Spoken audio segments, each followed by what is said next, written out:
All right. Oh, yeah, but let me do that.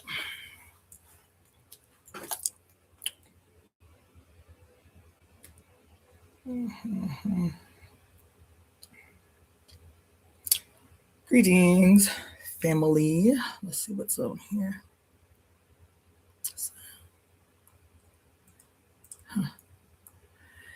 Greetings, family. This is Cassandra Faye Floyd.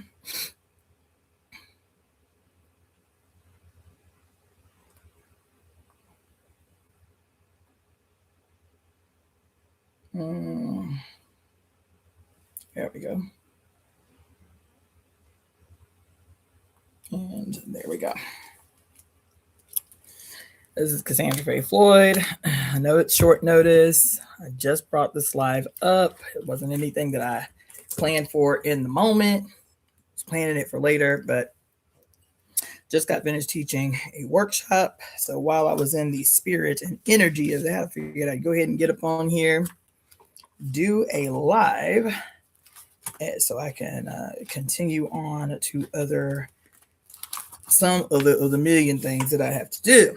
Okay, so we're going to start. Hopefully I won't be on here by myself. Hey, Phoenix Fox. Yeah, hopefully I won't be up on here by myself. I know it was short notice, but I'm going to go ahead and start with the reading of the global conspiracy to right all wrongs. So if you're up on here and you have a noisemaker that you would like to use, we will go on.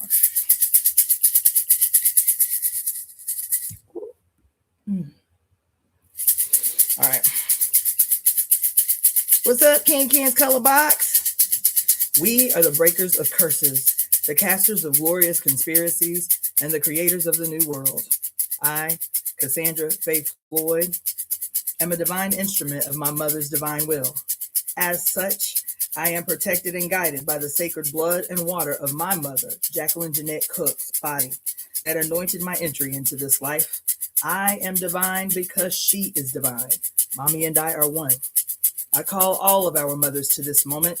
I call on they who govern everything, all time and every space in between. She with 10,000 names. Today it is Oya, Yemaya, Oshun, EvoEmeTemp, the divine architects of existence, usheresses of the new age. Mommy and I are one. I call upon all of our divine ancestors and the Ashe of every mother on earth to break every curse ever cast upon the mother and her children in all timelines and in every dimension. Mommy and I are one. We, the mother's divine children, conspire together today to forever bind those who have or would harm you, great mother. Mommy and I are one. We conspire together today to destroy everything and everyone in every timeline and dimension that has caused suffering and despair. Mommy and I are one. Today, we embody the sacred and divine power of our mothers. Today, we the tree, we the weaver, rewrite all time. Today, we the tree, we the weavers, rewrite the book of life. Today, we, our mother's children, call on the winds of change. We conjure the primordial dark. We summon the sacred serpent deep from within the earth.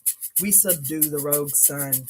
We control the light. We heal the harmed. We embolden the fearful. We instill courageous action.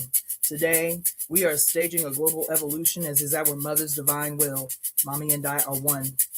We, the architects of the new age, now create the new institutions, the new traditions, the new culture, the new ways of being. We ecstatically welcome the radical destruction of all institutions of hate and harm erected by the godheads of war. We have the power. We have the voice. We are the portals of change. Now we employ our sacred breath and give life and sacred blood to this conspiracy. Mommy and I are one.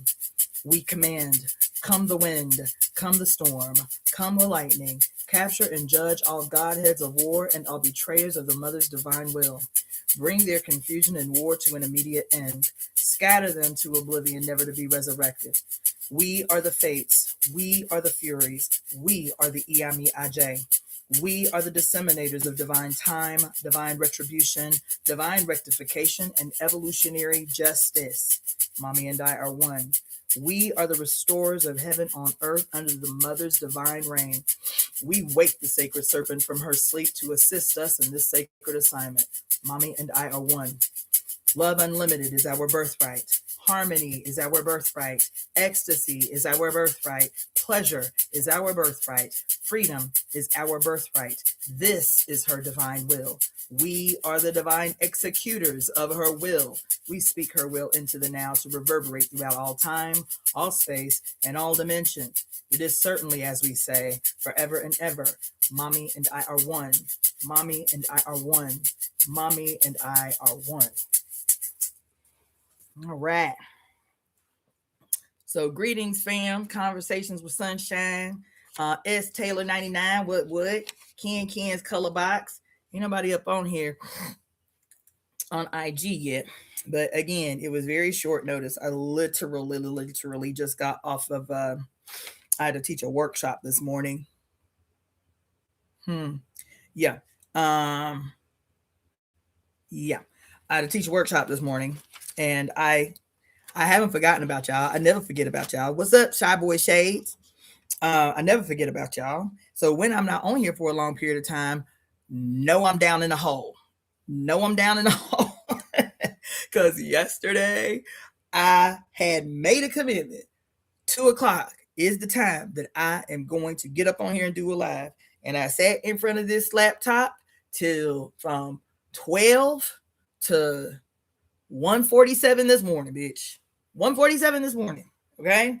So know that if there is time going by, every single solitary day is my intention to do a live. So if a live is not done every single solitary day, I am going to become more disciplined about it. I am.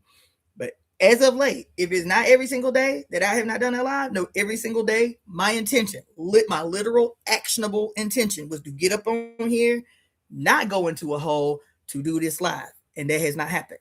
Okay? So I am going to make a minuscule attempt, just a minuscule one, to be more predictable, if you will, strategic, if you will,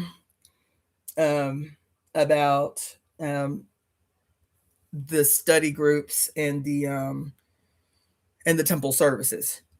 That's my minimal. That is my commitment, is for at least one study group a week and one temple service a week, so at least y'all can plot, plan, and prepare for participation.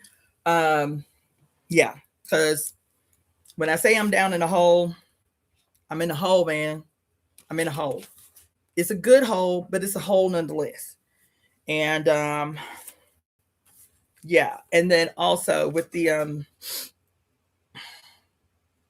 temple studies that I have been really wanting to start to schedule again, I just facilitated this study group with another organization, and I really do love to teach that way. I really do love to teach in a way that is interactive. It was a Zoom conference, so I really do love to teach in a way that is interactive, where I can stop for a moment and get some feedback. You know, where if you have a breakthrough in a moment, you can share it. That I really do enjoy that. So those two commitments I will make as of today, that at minimum, I'm going to facilitate one study group via Zoom and one live that will be the temple service every week. That is a commitment. Okay. Let me just see what's going on over here. All right. So we up in here. I don't know how long I'm gonna be up on here, but I figure I should catch you up on the gems that I have dug up from this hole that I have been in. You feel me? Mm-hmm. Yes. All right. So I literally just got off the call. So let me just pull some things together. You feel me? Okay. So this and this and this and this.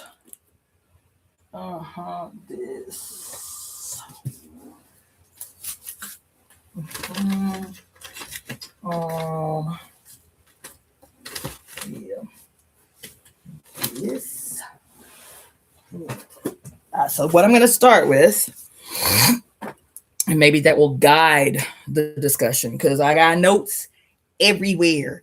I must have taken 500 notes this week. I'm not exaggerating. I must have taken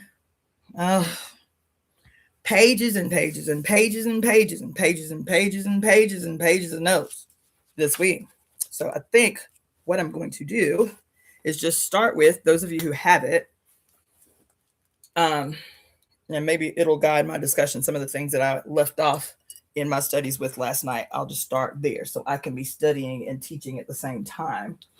All right. So those of you who have it, pull out this here book, the Women's Dictionary of Symbols and Sacred Objects. Spiritually Flexi, what's up? I see you in the room. Pull this book out.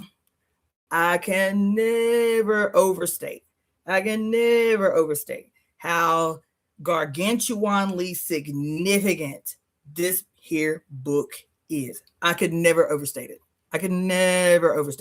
If you do not have it, if you are male, if you are female, if you are any of the genders in between, if you are Black, if you are white, or any of the races in between, this needs to be a standard, always accessible study reference material that you have. I'm telling you, it will change the game, especially since the winter solstice, December 21st, this past year. And I told y'all that everything that I will be doing or teaching or talking about in some way or another is always going to circle back to the planet Saturn, aka great grandmother crone, everything. And so a great, giant, massive part of this study, this demystifying, this removal of the veil, this iron veil placed upon her, one, if not her primary method of communication, is through symbols and signs. Do you understand? Symbols and signs. And if you have been completely removed from understanding the language of symbols and signs, not that it's gone away, but that it has been one of the mysteries created, specialized in an attempt to make it inaccessible for some and only accessible to a few, those few understanding, remembering, and solely having access to the language of signs and symbols makes it seem insurmountable, makes it seem invisible, makes it seem inaccessible, makes it seem that we in our lowly selves will never change the world because we don't have what our rulers have. They don't have nothing you don't have access to, boo. They don't have nothing you don't have access to. The one thing that is missing is your memory and recollection of understanding the language of signs and symbols. And it is perpetually your language. Your first language is being perpetually used as a weapon against you. And how has it been used as a weapon against you? Because our first language, because our oldest collective language has not just been hidden in plain sight. How it's been hidden has been an inverted and mutated version of itself fed back to us to produce results that are always in opposition to our self-interest. I hope that was clear. Everything that your cells, everything that your DNA, everything that your chromosomes remember everything. You have the ability to recall. You have the ability to recollect. You have the ability to remember. Knowing that if anything slips out that seems too familiar, fortunately, the education that you have been perpetually fed will always see that thing that your flesh tells you is familiar. Your brain, the patriarch in your skull, will say, that's evil. That's evil. That's evil. That's evil. Oh, that's evil. To always secure itself at your expense, it will convince you that right is wrong and wrong is right. It will always convince you against your self-interest. Your literal brain and all of the biochemical and electrical processes that your brain controls. Your interpretation of external stimuli becomes a weapon against your very flesh, a weapon against your very self, because the consciousness that resides inside the material brain matter, the consciousness is at war with the flesh. Yes, it is. The consciousness is at war with the flesh. The consciousness is at war with the brain. The consciousness is at war with your heart. The consciousness is at war with your neighbors. The consciousness is at war with anything that you perceive as other. The consciousness is at war with the earth. That consciousness, your consciousness becomes in a violent contest with the creatures of the earth for which you co-reside. Your consciousness becomes at war with the planets. Your consciousness becomes at war with the stars. Everything is diabolical. Everything that the mother has placed in a perfect, cyclical, harmonious orchestra to forever remind you of who you are as God on earth. Those that have been so successfully severed in their relationship to the one has literally inverted, perverted, and mutated every last one of her symbols to ensure that even if it's staring you right in your face, you will not see that this that's staring you right in your face is the solution to all that ails you. What you will see instead is that everything that is constantly trying to remind you, trying to call you back to self, even your own flesh trying to alert you through goosebumps and spidey senses. And oh my God, why does this feel so familiar? And oh my God, this strong deja vu that I am having. Everything rallying on your behalf to remember your God self. And this malignancy that has taken up all the space in your skull will convince you that everything that is rallying on your behalf is the ever-looming diabolical trying to sell your soul to Satan, trying to crush your innocent spirit so that it cannot return to heaven. So I don't remember, and I don't have the ability to look which one of the quote psychological philosophers who coined this fucked up ideology of man versus man, man versus nature, and man versus himself. But what I just communicated to you is a different language from a different cultural perspective of exactly what this philosopher, aka psychologist, stated was his diagnosis, but was more insidiously their intentions to maintain a perfectly unopposed hegemony over every aspect of your life. He stated it in plain English. He stated it in plain English in his malignancy. He says the man has emerged in the world at war with the all, at war with the one. Man versus man, man versus nature, and man versus himself.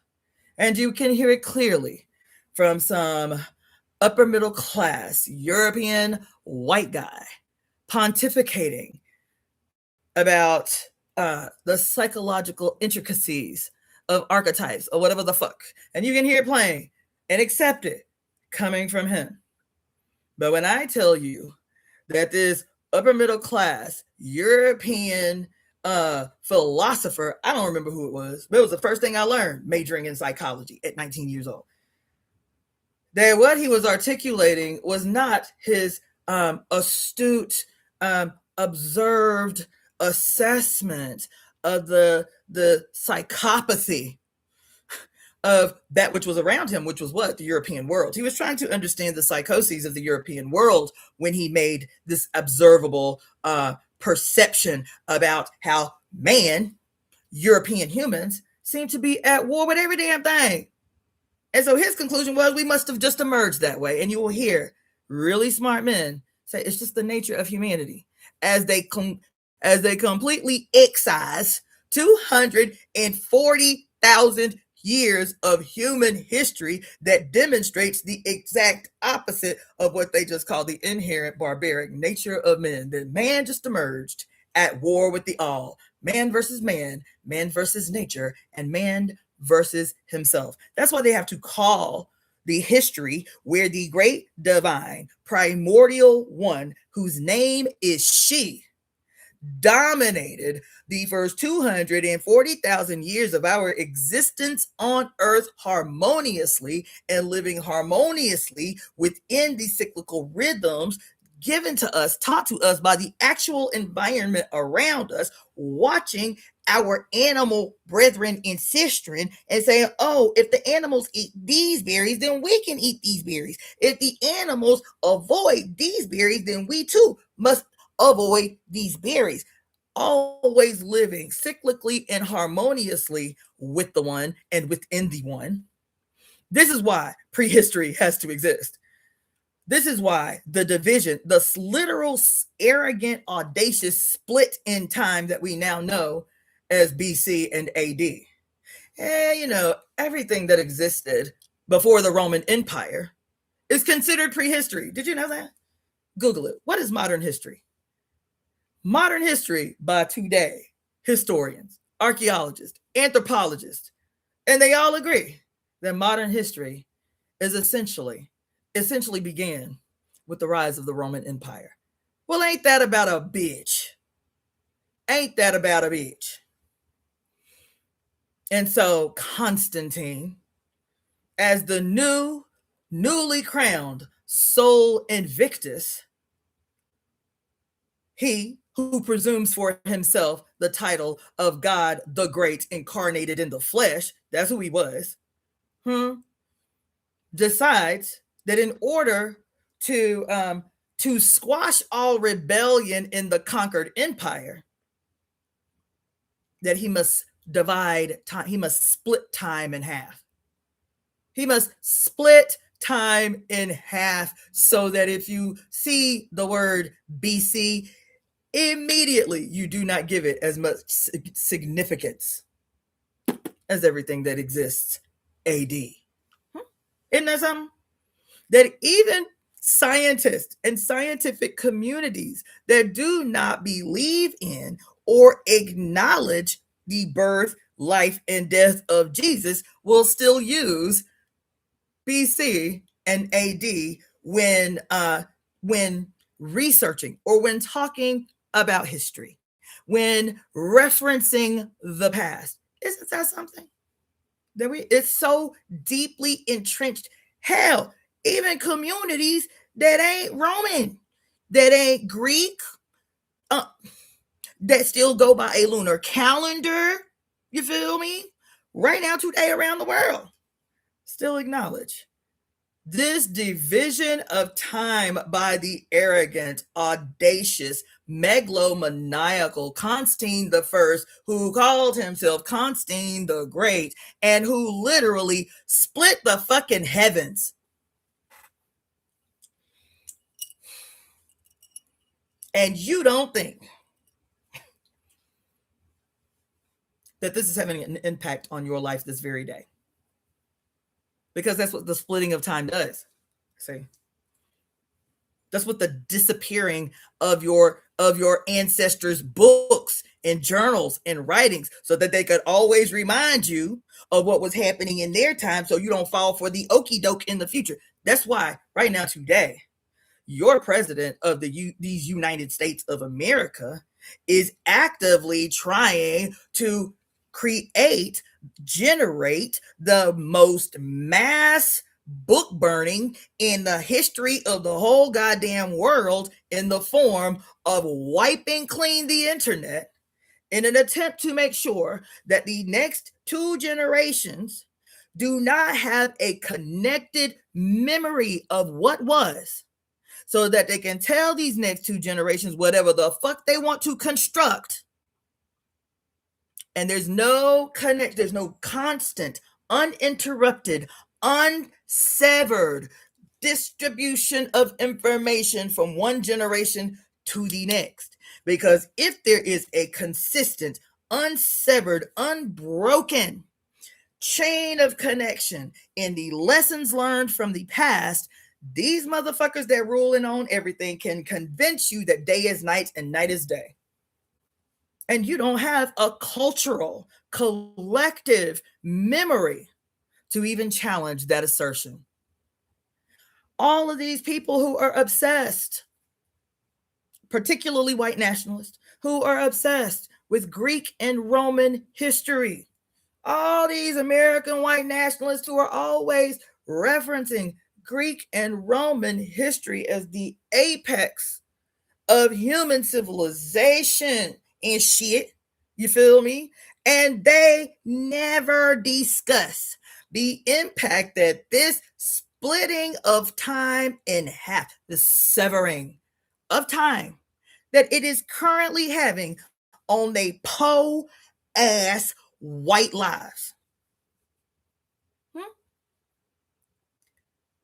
Do you think, white boy, who loves Rome and Greece so much, who is perpetually obsessed with the movie 300 as some historically factual event in human history, do you think, white boy, that you were a citizen of ancient Rome and Greece?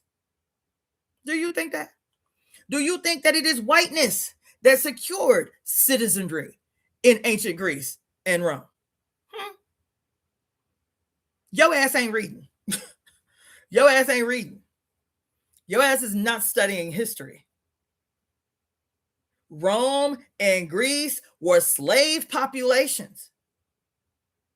As a matter of fact, Rome and Greece were 93 and 97% slave populations.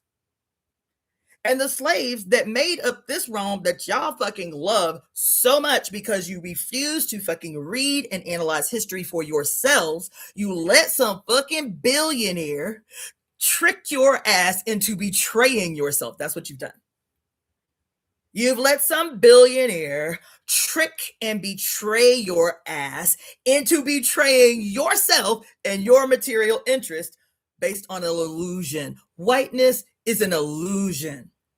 The only place that it exists is in your skull. That's it. That's the only place whiteness exists. And it exists in your skull the way that it has always existed in your skull, as a construct by your fucking enemy. Your enemy, white boy. Your enemy, white woman.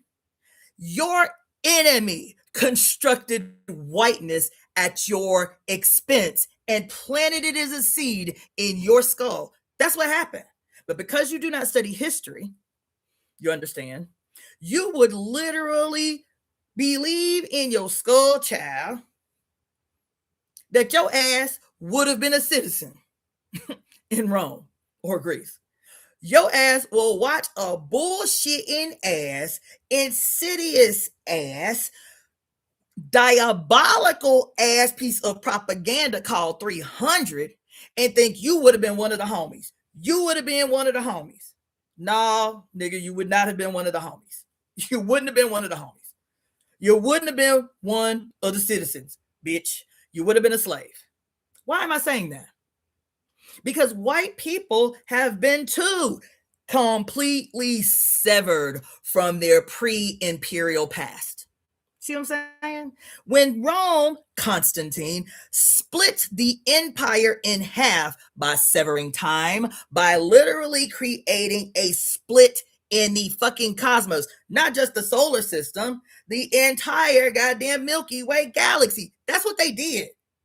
When we started reading the conspiracy, the global conspiracy to right our wrongs last year, that's why I spent all them weeks talking to y'all about the why. Why would I think this is so important? For us to construct a conspiracy that in word and in action and behavior could undo what Constantine did at the First Council of Nicaea. Why would that be important? And I had to explain it to y'all. I had to break it down to y'all in little baby bites so that you could understand the number that's been constructed on your brain, how you are the weapon.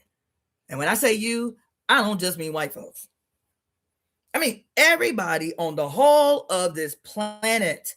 You are the weapons. Oh my God. Oh, goddamn. Woo, shit. Woo.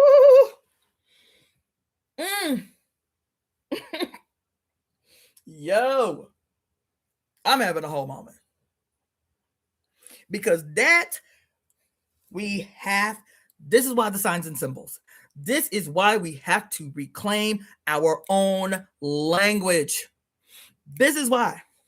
Because I spent all that time after y'all hounded the hell out of me about watching that motherfucking movie Weapons last summer, after I told y'all I don't watch horror movies. I don't want certain shit in my head. And y'all was like, please go watch the movie. Please go watch the movie. We need to know what you think. Please go watch the movie. And I subjected myself to that shit because I was like, damn it, they right. I need to watch this movie. After I saw what I saw, I was like, yep, I gotta watch this fucking horribly insidious piece of propaganda, the movie Weapons, that came out last summer on August 8th. They released this movie on the 8/8 Lionsgate portal, and y'all really be thinking that these motherfuckers just be random in how they do movie releases. Y'all really think that they be random? This bullshit that just came out a couple of weeks ago, Hail Mary, Project Hail Mary,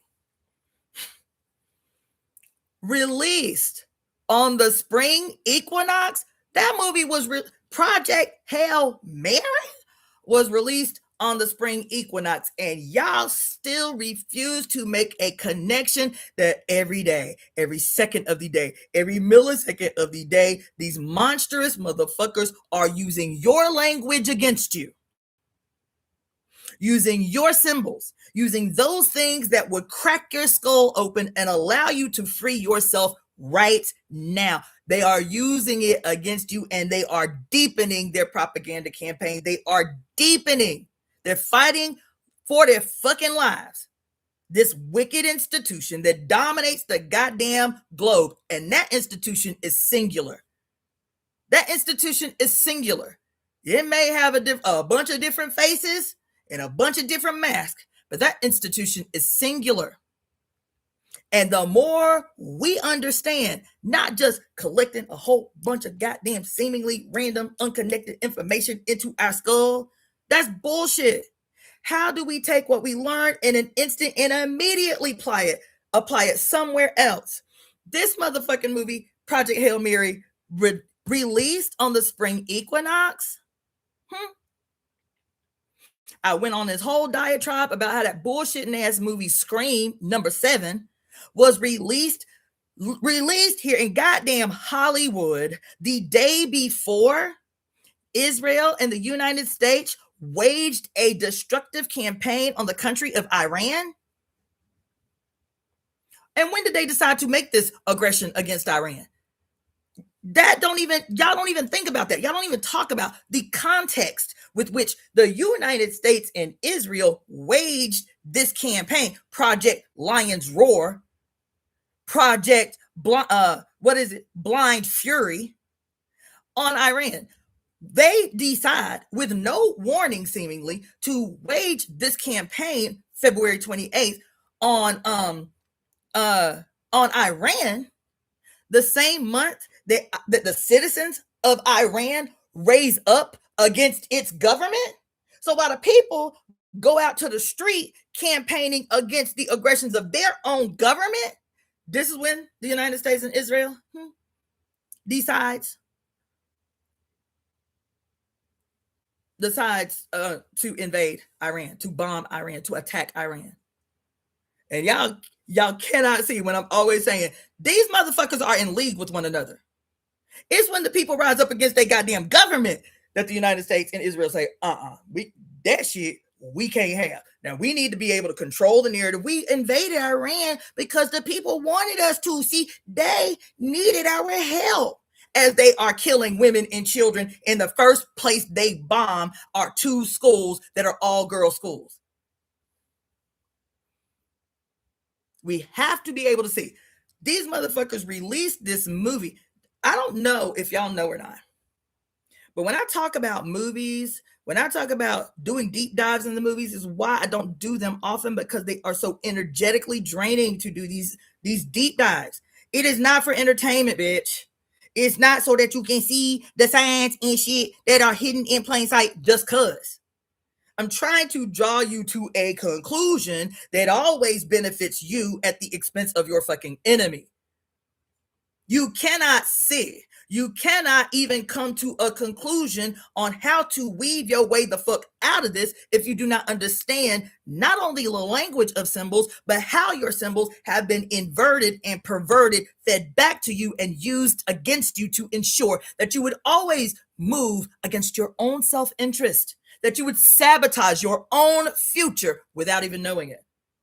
Why is that a stretch? Is that a stretch? I live in a city that some people have nicknamed Little Israel. Why would they do that? Why would they do that? Because it is so densely populated with these human beings that have had a perpetual, impenetrable stranglehold on the images that people around the globe see on a regular basis. Everything that the entire globe of human beings believe about themselves, believe about America, believe about Black people is centered right here in this monstrous motherfucker right here.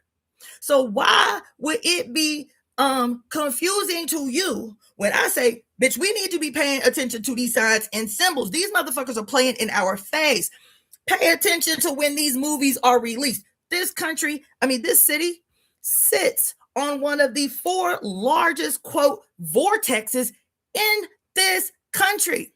And instead of revolutionary, evolutionary, gangster witch bitches taking advantage, seizing control over the energy of this vortex, no, it's malignant, maniacal, bloodthirsty,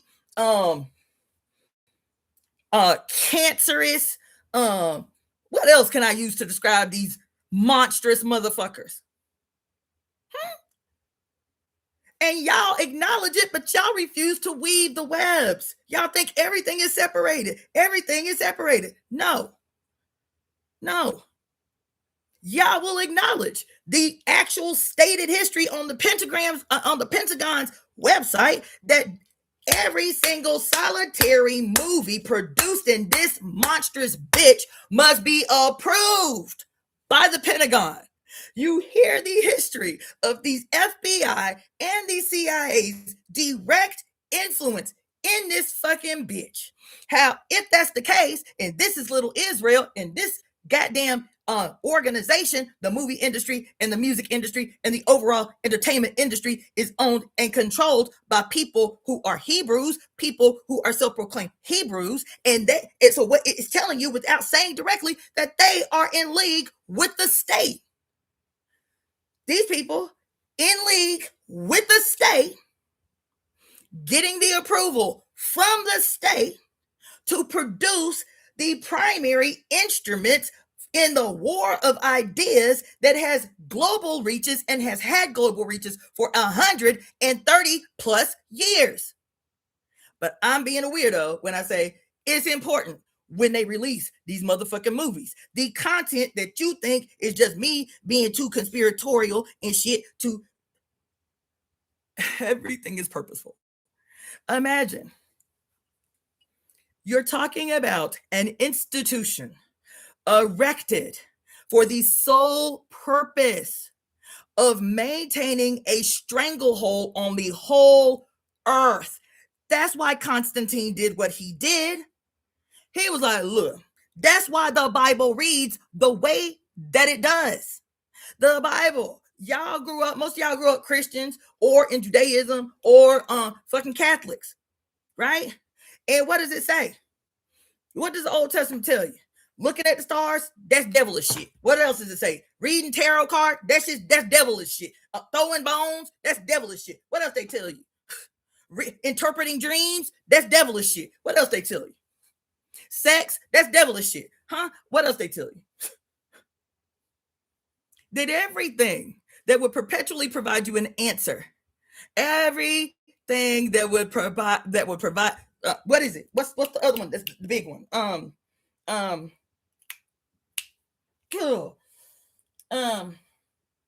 Necromancy, that has been made the big bad diabolical fucking thing on earth. Please do listen. We gotta make necromancy like an abomination, that your ass going straight to hell. Because the last thing we need is these motherfuckers talking to their ancestors. The last thing we need is for these motherfuckers to remember how to call up their assistants. And so we are watching in real time. The moment that I am having is when I'm talking earlier about how this institution has been so strategic, child, that their greatest weapon initially when watching this movie, Weapons, right? And, and all the little hidden symbols and the time the kids, time the babies got up and ran up out the house and shit, you feel me? And why they was running like airplanes. They were not running like airplanes, but I'll tell you about that later, right? And so I'm like trying to look at the obvious symbolism that nobody is talking about in the deep dives about this movie and what it means in real time, what it is attempting to communicate to the few who recognize symbols. Let me tell you something. You watching a movie, you regular, everyday, working class person, just trying to make a living. You go to the movies to get your angst on, you feel me? To let out to just have a moment of peace outside the madness that is your life.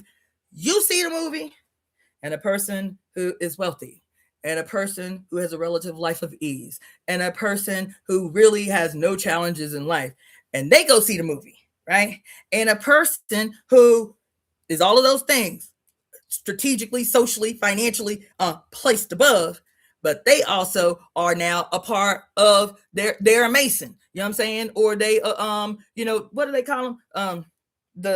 What's the sister version of the Masons? The Eastern Star. They are Eastern Star. Yeah. Or they joined a fraternity or a sorority when they were in college, or all of these ways. Y'all three go to the same movie on the same night at the same time. Do you think y'all are watching the same movie? Do you think that y'all, the three of y'all, with those dynamic differences, do you think y'all are watching the same movie? Huh? Because you, who is trying to just for a moment escape your life, to just have a few laughs or quote, be scared because you're watching a horror movie or whatever, you more than anyone will be completely incapable without somebody teaching you. You will be completely incapable to see these symbols hidden in this movie, to do one thing to you, to communicate one thing to you, to want to produce one outcome from you.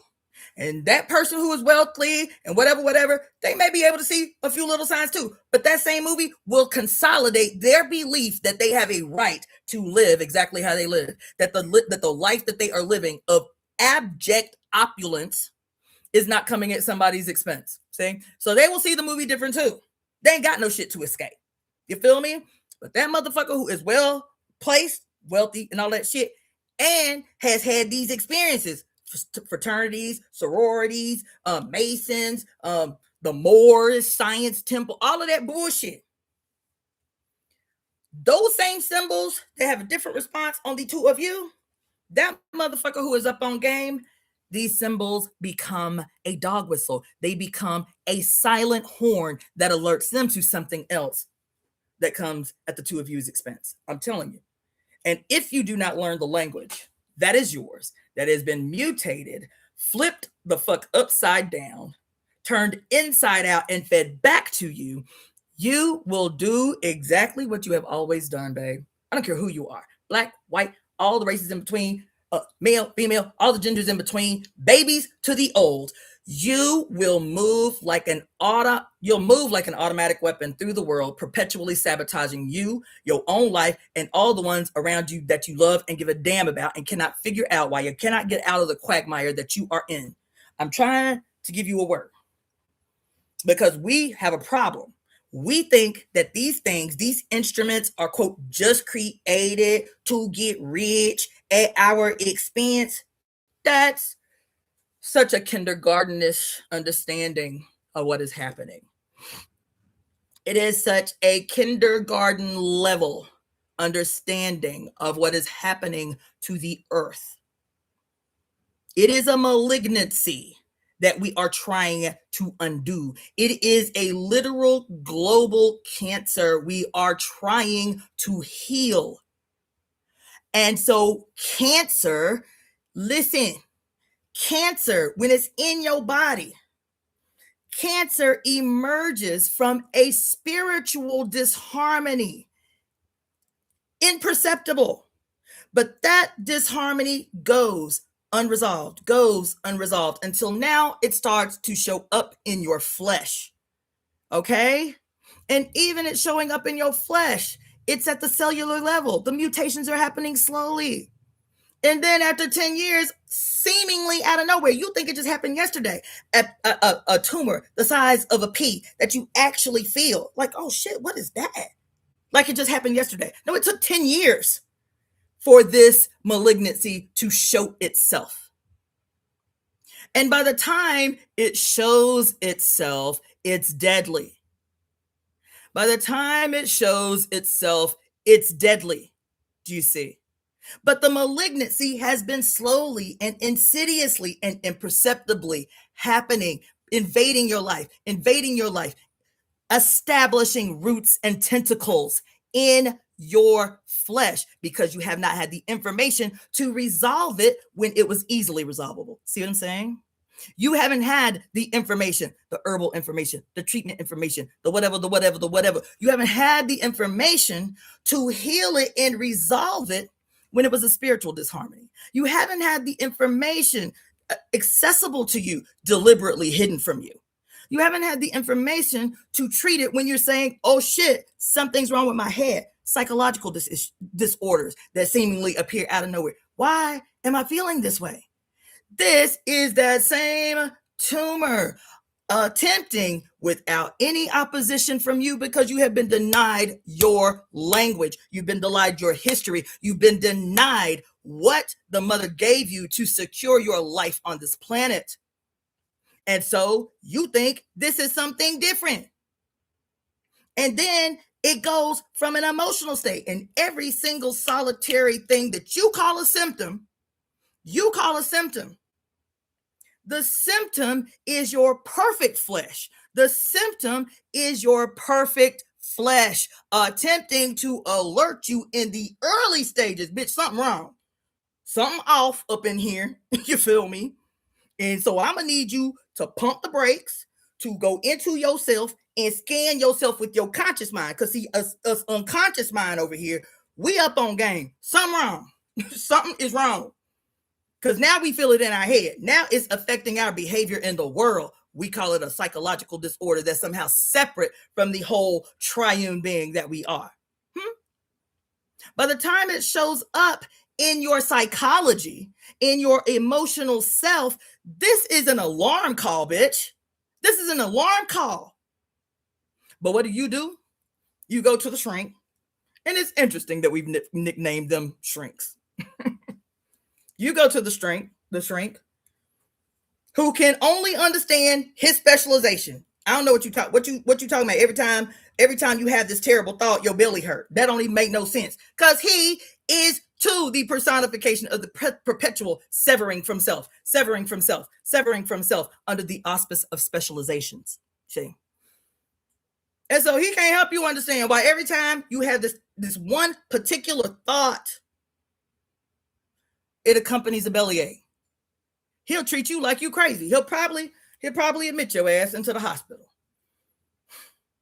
And so these symptoms that you ignore or that you shrink or that you pacify, because you do not have access to your language, you do not have access to that which was meant for you to thrive a full lifetime on this planet. Well, and so now you have a whole new, seemingly unrelated symptom to this to the spiritual disharmony, trying to alert you back to yourself, trying to call you back to yourself, trying to help you before this shit gets too out of control and you're going to need an external intervention. See how that happens? And so what happens? You start taking some bullshit that the doctor gave you, but to shrink the symptom in your head, to refer you to somebody else to shrink the correlated symptom. You are brilliant. And so in your mind, you're like, yeah, I understand my body. Every time I had this particular thought, my belly hurt. You see the connection. You don't think you crazy. You're like, yeah, that is weird. Every time I have a specific thought, my belly hurt. He'll say, bitch, you crazy. Therefore, severing the connection that you've made between what is happening in your mind and in your abdomen. Because in his limited understanding, they are not related. And so he will say, I can treat what the fuck is happening in your head. What I can do is I can shrink the evidence of what is happening in your head. And then I can refer you to another specialist who can shrink what's happening in your abdomen and thus successfully severing the relationship that you established between the two. You understand? And so this severance happens. And so another long period of time will happen, will go on by. And your perfectly functioning flesh that has been sending out perpetual alarm calls to cause you to sit in yourself and analyze for your fucking self what the hell is happening to our empire. This is your kingdom, bitch. It's your responsibility to secure your kingdom. It's your responsibility to secure your kingdom. And guess what? God, your mama, God, she didn't have to be even conscious of it. God, your mother, gave you a perfectly functioning flesh that allows your sovereign, which is your heart, to always survey, to always scan, to always be hyper aware so that you don't have to be your conscious mind. You don't have to be hyper aware. Why? Because your heart is constantly 24 hours a day, every second of the day, surveying your terrain to make sure that your empire is not only safe, but so safe you do not even have to think about its safety. So all your responsibility is, while you are in the material realm, is to enjoy in full ecstasy the bounty that has been given to you by your greater mother, which is our Mother Earth. I'm telling you. But the reason the whole world is sick is because for 6,000 years, we have been told that the process that is perfect, not just perfect spiritually, mathematically precise, scientifically precise, observably consistent,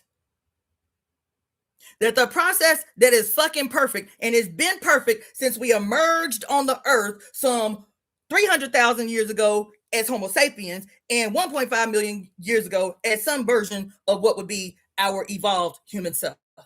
And so you mean to tell me that for the last 6,000 years, these rotten, scandalous, inverted, malignant, completely severed from self motherfuckers have convinced the whole of the entire planet that the process that has always been so perfect that it was deified, the process, is now perpetually flawed. Not only flawed, demonically flawed. Not only demonically flawed, bounds you for hell at birth. And you can't figure out why your ass fucking sick. I can promise you that no matter the brand of your sickness, you are not pharmaceutical deficient. So you taking pharmaceuticals for the rest of your life, you being told that you're going to have to be on this drug for the rest of your life. I guarantee you that pharmaceuticals is not the cause. Pharmaceutical deficiency is not the cause of your condition. And if it's not the cause of your condition, no amount of pharmaceuticals is going to resolve your condition. You understand? This is important. This is why we have to continue to keep doing this dance of weaving, of constructing a new. Don't we say that in the global conspiracy to rewrite all wrongs? Don't we say that right over here in this global conspiracy to right all wrongs? What do we say? What do we say over here in the global? Because I didn't write this shit. I want y'all to know the spirituality that I am attempting to teach you is unlike anything anybody out here on the whole of the globe is attempting to teach you. I don't give a fuck. Okay? And that is not to raise myself up as your shaman or your guru or none of that shit. None of that. This period in human history represents the forever end of the age of gurus and priests and shamans. Motherfuckers, what else you call them? Yogis and wise men and all that bullshit. This is why they are all fighting for their lives. They know the jig is up. You don't know yet. They know the jig is up. You don't know yet. And that's what I'm trying to put y'all on game with. That's what I'm trying to put y'all on game with. And so when I take a diversion over here to teach you in a different language, the spiritual implications of the scientific idea that I am trying to explain and communicate to you, they are not separate. It is two different languages attempting to communicate the same thing. Do you understand?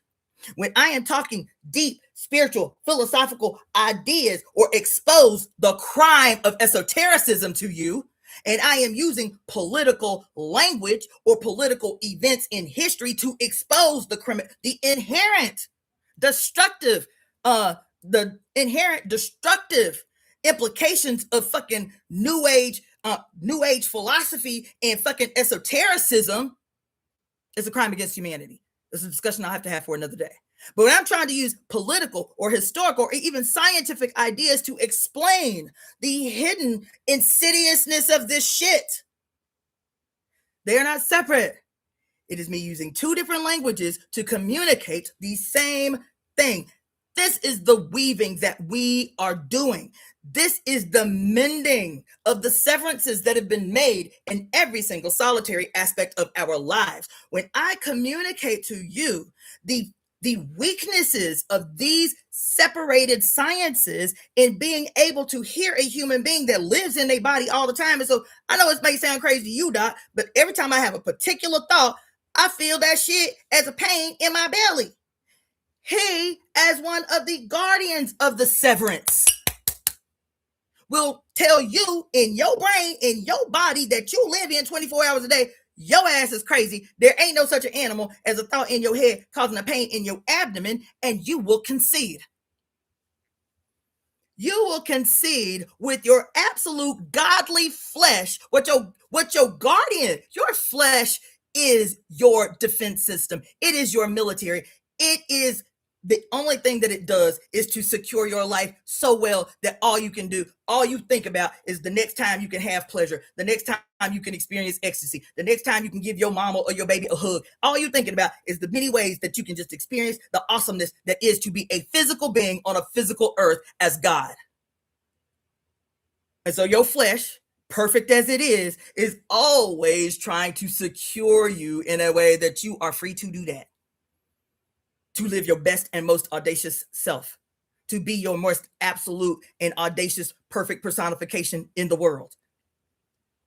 And so when I say on here, the reason I preface that way is because the reason I'm so uncomfortable as the founder of the Temple of Evolutionary Emergence, when somebody asks you, well, are you a priestess? And my default, I don't say it out loud because I'm still trying to understand, like, cause I know y'all need a title and shit, you feel me? So I'm always trying to understand, like, what is going to be my title? Like, how am I going to present myself once the temple is out here in the world doing its thing in a mass way, right? But my knee jerk, my whole body's like, ew, no, I'm not a priestess, bitch. What? Ew. Like, I literally like, ew. That ain't got no place in the world I envision for us. They ain't got no place in it. That's not what it means to live in an egalitarian society, this hierarchical bullshit, ass bullshit. We lead from the center. Yes, women need to lead. Not forever, for a time, until the cancer is purged from the collective consciousness and body of the earth. Yes, we're going to have to lead this shit. Yes, you are going to have to listen to me if you want to occupy space with us. Feel me? Women are going to have to lead. Yes, women are going to have to be the superheroes of the world. I know we don't want to hear that shit. Yes, we are the ones that's going to have to change it all. But what we are going to do is we are going to create a call that allows for our sons to gleefully, joyfully, energetically, enthusiastically, and militantly support our ambitions in the world. That's what we're going to have to do. That's it. That's it. It's the only option that we have if we're serious, right?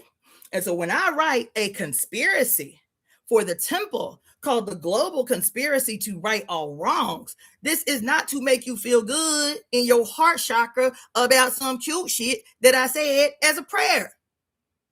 I'm sorry. Every single solitary thing that I invest an ounce of energy in is because I can see the deliberate and immediate thread of connection that action is going to have on the vision that I see for ourselves. That's it. Nothing is wasteful. And so when I create a global conspiracy to right all wrongs, and the first thing that I say is that we are the breakers of curses. We are the casters of glorious conspiracies. We are the creators of the new world. Now, I want to tell you that opening is regardless. So are you a conscious creator of this world that we are walking into? Are you a deliberate, enthusiastic, willful participant in an awesome future? Or are you an unconscious, apathetic recreator of the ills of our past? Because we are all either the breakers of curses or the casters of curses. The breakers of curses or the casters of curses. And bitch, your ass don't have to be a conscious facilitating with your little cauldron in the backyard with people's name written on the shit. That's not how you cast curses, bitch. That's why you need to know the language of symbols. That's why you need to know the language of signs and symbols and sacred objects, and how your very political opposition is constantly using them against you. Constantly using them against you. You will hear people tell stories about how the nasty, vicious, lunatic bastard that he was, Ronald Reagan, was put on blast when the world found out that he had a full-time on-staff astrologer. What's that motherfucker name? Warren Buffett will tell you to your face, millionaires don't use astrology, billionaires do. They will tell you all the time in your face how that which they have consistently kept against you through religious fear and terrorism that they use to maintain a stranglehold over you. They will tell you, yeah, nigga, we use astrology. We got whole AI computer programs that give us the predictions that we need based on what? Predictions don't come from out of nowhere. The predictions are a product of cyclical recognition, but you don't have enough information about your language to even recognize the patterns, to even recognize how this shit is used against you. Because you think spirituality is something disembodied and exists over there somewhere that you must pursue. See, that's how you've been taught. So when you pray to something outside you. See how that happens? Even if you so-called witchy or spiritual or what, you'll still pray in your mind's eye as if there is something out there that you must pursue. And in the pursuit of that something out there, the thing that distinguishes you from everybody else is your conviction, your determination, your strict discipline. You eat better. And if you do all of these things, that somehow unconsciously you have asserted that your strict discipline and all of that bullshit is going to make you stand out among the masses of mediocre folk, you feel me, to elicit a response to this thing you have placed outside of yourself. Yeah. So people get upset with me. I've had it happen. When we get ready to do some ceremony, when we get ready to do some big ass thing, some ritual for the temple, and people would be like, well, how do I need to prepare? Do I need to like fast? Or do I need to like abstain from sex? Or do I need to stop like drinking? And I say, do what you feel called to do. But that ain't no shit I'm ever going to tell anybody, because bitch, I'm going to drink. This is a contest I had to wage because I did all of that. I did all of that. Abstinence, because supposedly abstinence is going to make you, get you closer to the divine essence and shit. It's a trap. It's a trap to deny you ecstasy. I'm trying to put y'all on game. It's a trap that has just gone from religious extremism to now spiritual effervescence. Okay? It's still based in this language that if you want to be put on game as truly spiritual or divine or whatever, you must set yourself apart from the masses. You must set yourself apart. You must distinguish yourself apart from those lowly few who just don't know, who just don't care, who just can't see. It's fucking gross. And it's just a different expression of the same ass shit to keep us apart from each other. You understand? So you do all the fasting. You understand? You do all the meditating for hours and hours and hours. You do all the you do all the mudras and shit. You feel me? Now I just want you to unclutch your pearls. I am not knocking any of those things that you choose for yourself as a sovereign of your own kingdom. Whatever those things are that resonate with you to get you tapped in, plugged in, do that. It is not a condemnation of those things that I just listed. All of those things I have done. All of those things I have done. And was devoted to those things in the moment that they were useful for me. And then I recognized the very instant where I had received everything on my evolutionary journey that I could receive from those practices. And I had to have the courage and confidence enough to break with those practices, not in opposition, to say, thank you so much. They taught me something. They helped to deconstruct some levels I needed to get through, that those things facilitated for me. And now I have no use for them anymore because I have evolved. And in this evolutionary process that I am in, I am daily evolving. Daily. Moment by moment, hour by hour. These breakthroughs that you see me having with y'all in real time, you feel me? This is what embodied in your flesh, trusting your flesh as the giant that it is. As the giant that it is, trusting my flesh when these moments meet each other and epiphany happens, illumination happens. It is not a destination that we are on, baby. It's not a destination that we will arrive to, enlightenment. It's not a place with a map that we will arrive to on one day and then I will be Zen. Then I will be the Buddha. Then I will be whoever the fuck you think or have been taught your ass is chasing to become.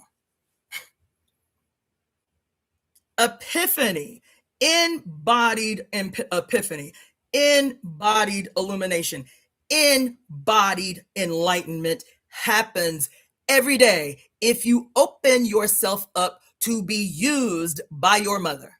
if you allow yourself to deconstruct and reconstruct every day in a harmonious, consistent relationship with your mother in the multiplicity of ways she shows herself to you, as your actual mama, as the universal spirit of the mothers, as your actual ancestors alive in your blood all the time, 24 hours a day.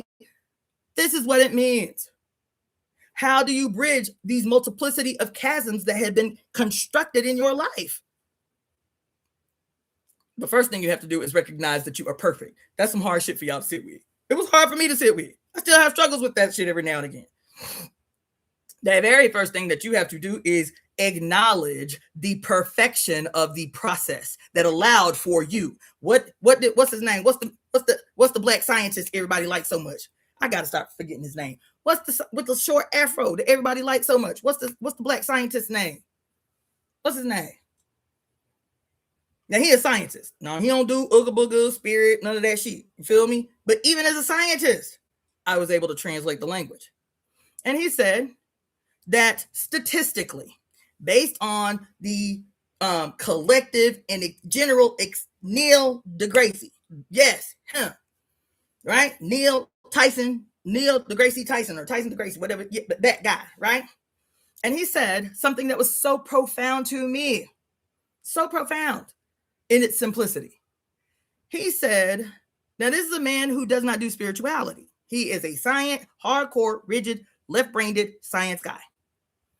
And he said that the general consensus among like astrophysicists, among scientists, quantum physicists, scientists of all kinds, statisticians, mathematicians, the general consensus is that for every person born on Earth,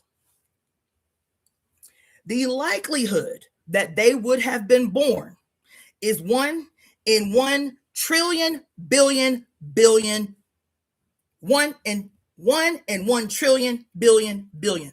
Those are your odds. Those are your odds that you existing. These were his words as a scientist. That if you are going to believe in miracles, this is the miracle. The fact that you exist, how you exist, and the time that you exist, to the parents and bloodline you exist within, that is the miracle. Because there was a 1 in trillion billion billion chance that you would have ever existed in all of history from the beginning to the end of time.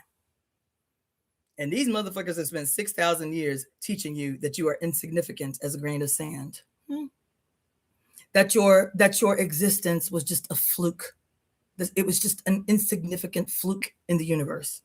Why would they tell you that? Why would Jesus say that until you drink of my blood and eat of my flesh, you are born dead? That's what your Jesus said in the Bible. Jesus said you are born dead. In another scripture, he said you are born filthy as a rag, undeserving of salvation and worthy of hell. That's what he said. Why would they come up with such a monstrously malignant story like that? It's because they knew what you did not. What did they know that you did not?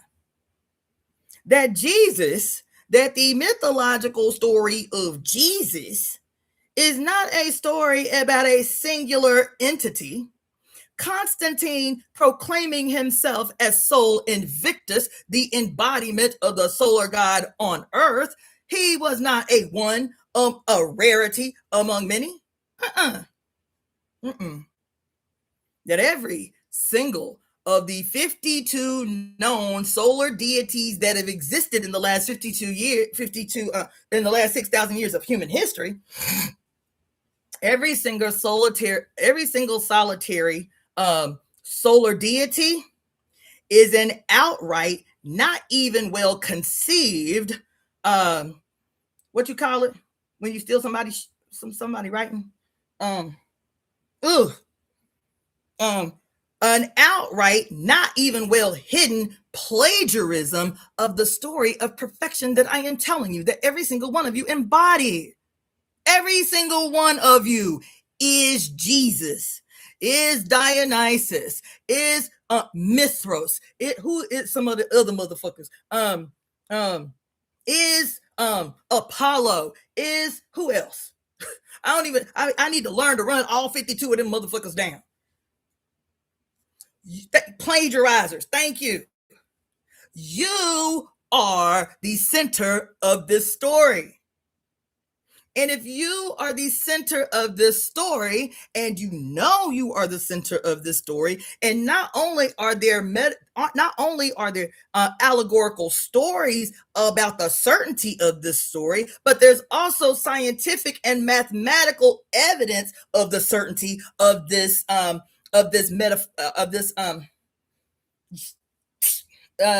anthropomorphized story that creates songs and cultures and myths, that if you knew that you were the center of every single story ever written, every story ever written, then it would make it impossible for you to be a slave.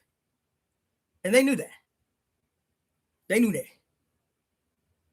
So they have to take the story of your mother. They had to take the story of her orgasmic ecstasy upon penetration, that is the facilitator of who you would become. That action embodied not just in general, embodied as a regular part of the deification of culture. Everything becomes a ceremonial, ritualistic dance in this move from birth to the fulfillment of our destiny. Everything becomes sacred. Sex, even if it's a one-night stand, becomes sacred in an environment that recognizes the sacred nature of every single solitary way your mother has allowed for you to experience ecstasy on earth. Everything becomes sacred. That's why all of these primordial stories that we are reading are blowing my whole mind every day, because she's trying to tell us, butt naked and in full effect, all I want you motherfuckers to do is be happy, and y'all are doing everything but. This campaign has been so goddamn strategically efficient and effective that if you having a good time, if you are experiencing ecstasy in real time, you will walk yourself back from it because it feels so good. It must be wrong. Aren't these the songs that they've been singing? It feels so wrong. Wait, it feels so right. It must be wrong. You will, because you have a patriarch, you have a tumor in your skull, literally staging warfare against the evidence of the mother that is your flesh, that is your sovereign, that is your temple, that is your tabernacle, that is the ark of the covenant, your heart, your flesh is the ark of the covenant. You forever looking for something outside of you as the evidence of divinity, and you are the shrine, you are the temple, you are the synagogue, you are it all.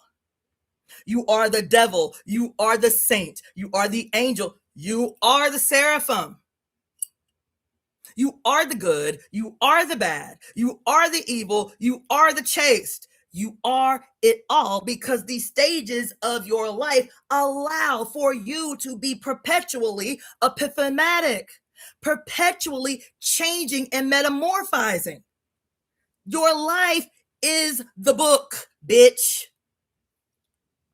Your life is the book. So when I write some shit like, we the tree, we the weavers, rewrite all time, I'm not being superfluous, bitch. I'm not being ambiguous. I'm not being flighty. I'm not talking about some shit that I am articulating that exists outside of my capacity as God on earth. See what I'm saying? We the tree, we the weavers. Because every single action, every single word, every single moment that we are alive, that we are personified, that we are manifest in the flesh as God in a material existence, gifted to us. The literal gift is that scientifically there is a 1 in trillion, billion chance that your ass would have ever existed. That is the miracle you must always go back to when somebody try to try your stilo. When somebody try to fucking insult you, when somebody tries to knock you down, when somebody tries to subvert you, when somebody tries to reduce the significance of who you are in every single moment, where you can declare confident, no matter what your life looks like at any given moment. Bitch, yes, I might be living in a tent on the street corner right now, but make no mistake, bitch, I am God. That's the world that we have to create. That's the world that we have to create. And the only way to do that is to constantly and perpetually not only believe it for ourselves, declare it for ourselves until it becomes a part of our flesh, a part of our goddamn circuitry, a part of our goddamn chemical processes on a regular basis.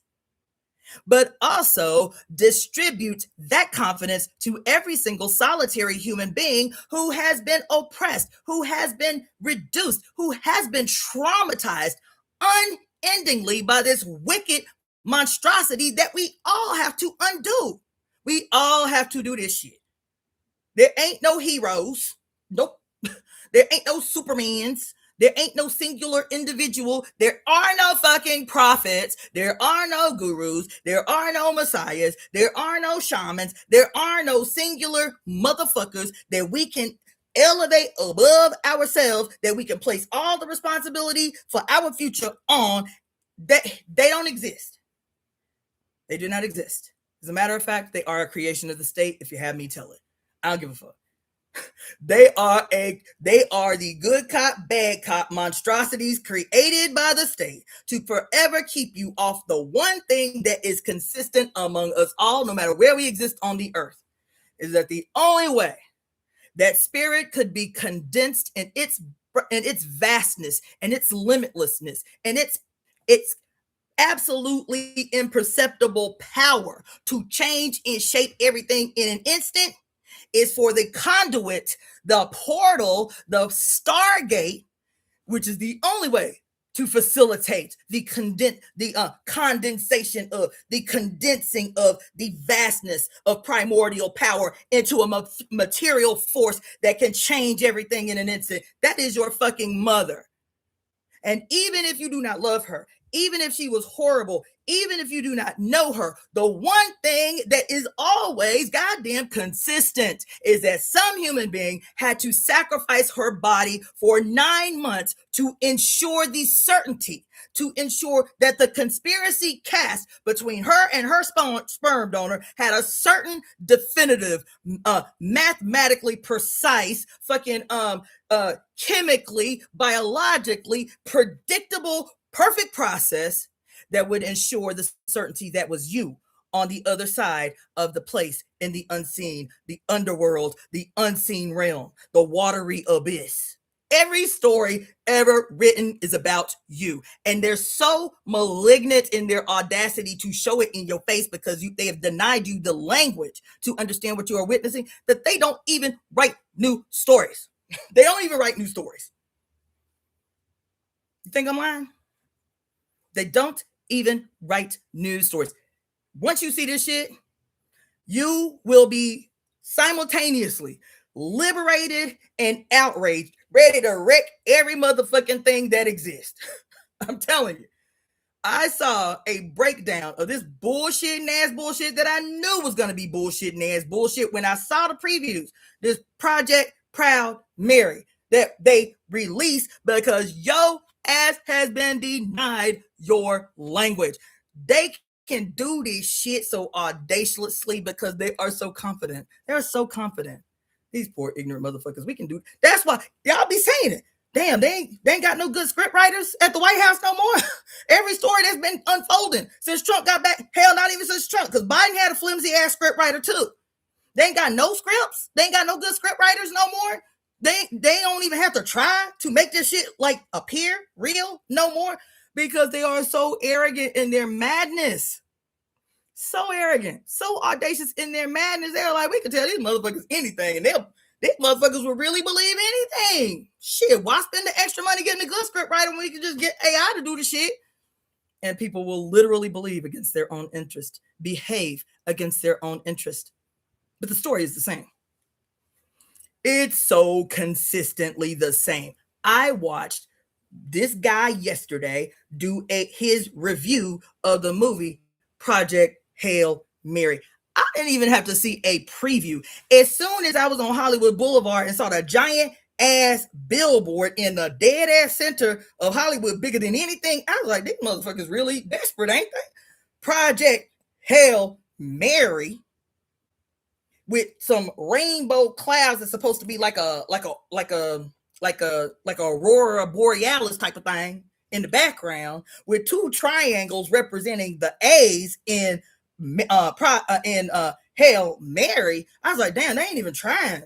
They ain't even trying to hide this shit.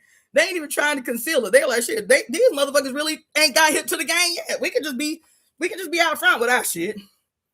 And so I watched this guy's preview yesterday, knowing without having seen a single preview, this was going to be that bullshit ass bullshit, and they needed to seed something in the collective consciousness, so they made sure to do it on the spring equinox. They did that. And I watched this 15-minute review of this movie, and I took 3 pages of notes on a 15-minute review. I said, I ain't even got to go see this bullshit ass bullshit. This is a crime. This is a crime. This is a crime. And you will not see how they are playing in your face. Y'all. So I took pictures. I'm going to do this again, where I maybe just do like a 20-minute breakdown of Project Proud Mary and how they playing in your motherfucking face. But when the white boy finally go out into space as the savior of humanity, bitch, as the mediocre, failed scientist turned school teacher, turned elementary school teacher who has no confidence in shit. But all of a sudden, the United States government say, you the only one that knows this particular type of science. And so even though your ass is just a school teacher, we gonna put you on this motherfucking spaceship, you feel me, as an astronaut with no training to save the world. To save the world. You understand? And so it is going to take, listen to me when I tell you about these symbols and how they play in your motherfucking face. One thing I am going to tell you, I'll do the breakdown later. But one thing I am going to tell you, because I've been talking to y'all about it for some time, about numerology, right? And the numerology of this period being so striking, but because people have reduced numerology to some insignificant bullshit, they can put this shit in your face and no, you will not pay attention at all. And when somebody draws it to your attention, you'll say, that bitch crazy. They know that. So when they tell him that this place that he has to go in the solar system, it is another star that is similar to our sun, do you know what they tell him when they first go to see him? The very first words that the Virgin Mary character, right, this scientist who's over the whole department, this red-haired white woman who is the Virgin Mary archetype of this whole story, the very first word she says out of her mouth upon meeting this man is, our son is dying. I said, this is in a 15-minute review. The very first word you hear come out of this white woman's mouth is, our son is dying. I said, oh my God. Oh my God. Oh my God. Does anybody remember the name of the last live that I did? I don't know where I wrote it down. But it was, somebody look at the title of the last live that I did and copy and paste it in the damn comment section. Because what I had done this whole live about the mythology of Sol Invictus, where it came from, who created it, what it was based on, the impact and the evidence of its continued use right now today. And so I entitled this live on the evidence, this live that I did on the cult of Soul Invictus. I think I wrote it here. When do y'all do that for me? Oh, I found it. I entitled the last live, Fenim cultus solis invicti nunc salutamus, right? And this was a response. This was a reaction to, thank you so much. Oh, and Phoenix Fox, copy and paste the title of today's live. Do that for me, because I meant to put it somewhere else. Copy and paste the title of today's live in this comment section.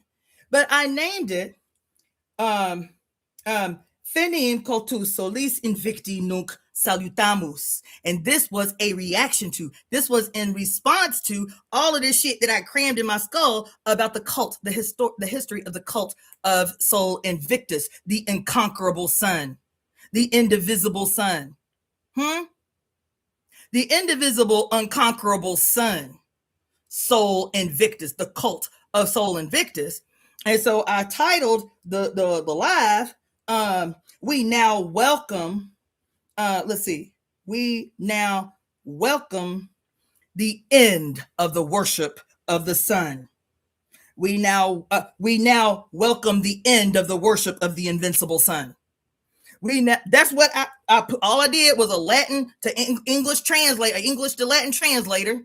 How do we say goodbye to the age of the sun? How do we say goodbye to the age of the utmost sun, of the sun gone rogue? How do we say that in Latin?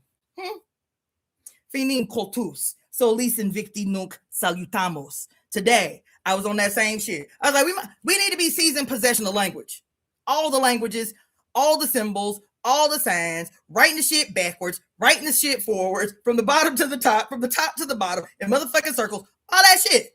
We need to rewire our right and left brain in a harmonious union with one another so that we can stage a legitimate and real contest with those who have taken our brains, who have taken our science, who have taken our history, who have taken our norms, our mores, our culture, our traditions, kept them from us through the purposeful division of time, held them hostage in secret fucking societies and shit, taken the power of what we taught our sons, inverted it, polluted it, and fed it back to us as a malignancy that we have been perpetually speaking out into the ethos. That's what we have been doing.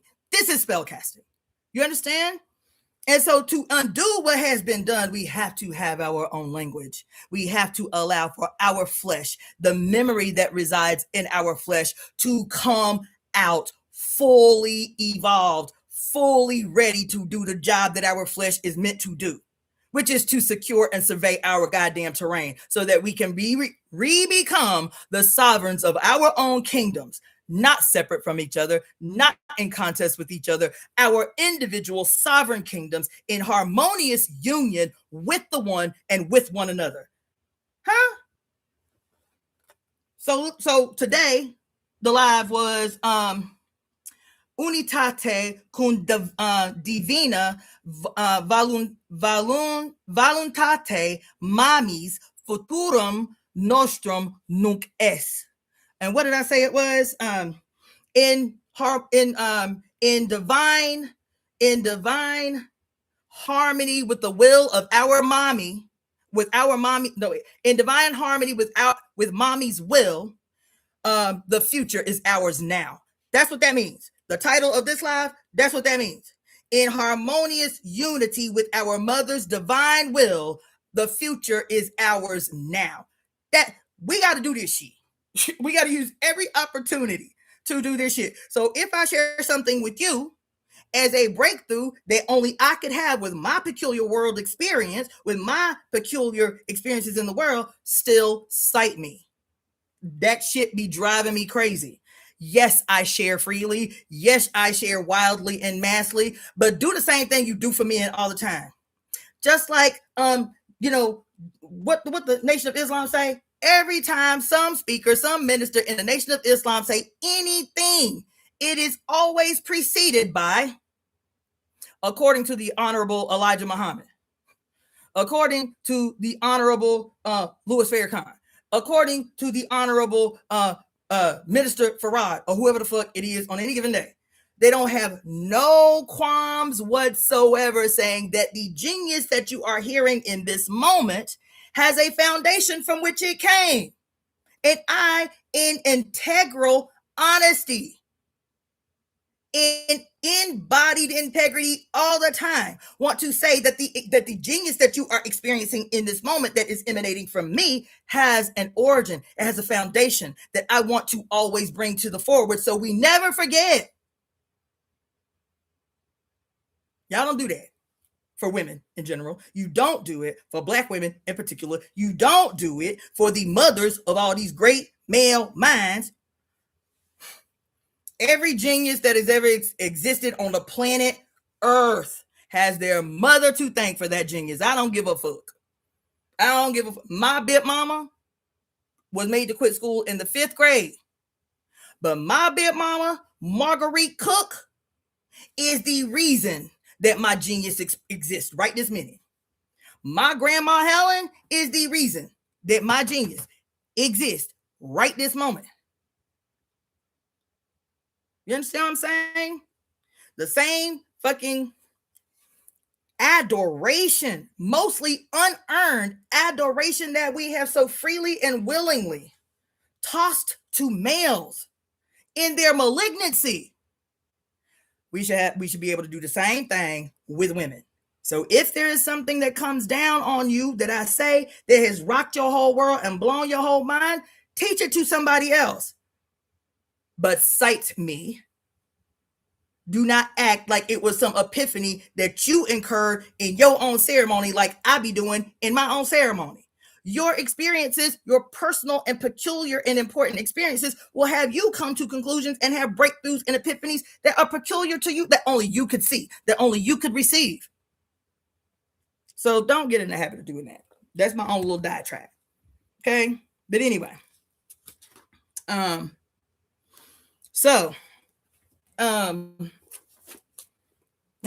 Let me grab some water. I thought I had enough water, but I drank it all. I'm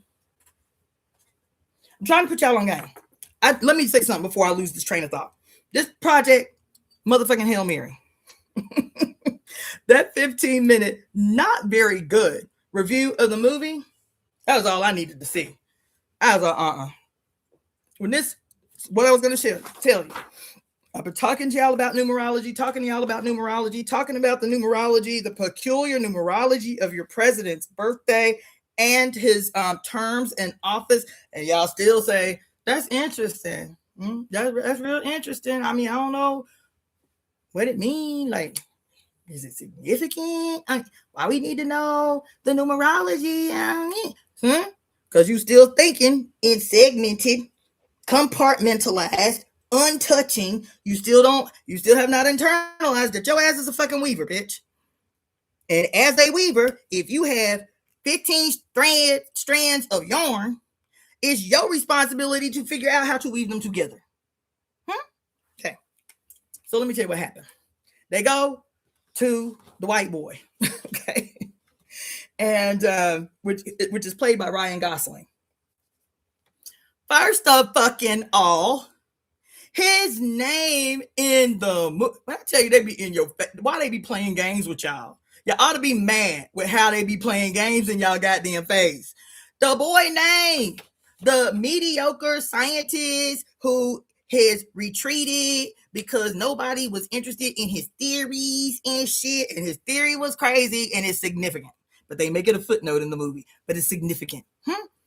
But because he was so, he had no confidence in shit, he was mediocre. He had no courage. He was mediocre, and he was retreating into the land of children. You feel me? Guess what this motherfucker's name is in the movie? Grace. Y'all ain't heard me. Because somebody should have thrown some shit by now. This white boy's name is Grace in the movie.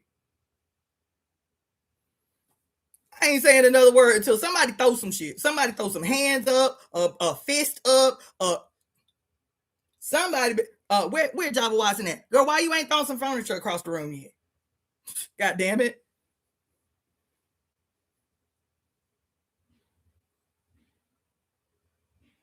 I don't understand your last comment, Ken's color box. The TV. I don't understand that. Is nobody even shooketh by what I just told y'all this white boy name was in the movie called Project Hail Mary? Nobody shook. Ain't nobody shook? Oh, she threw the TV.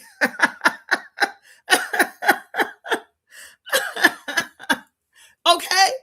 Y'all need to be throwing some shit.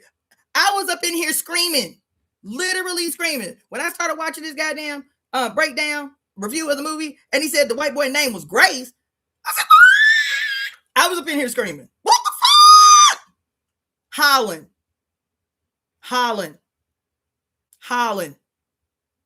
When I tell you they can play, that's how audacious this motherfucker has become. They can literally play in your face with the certain confidence that you will not see.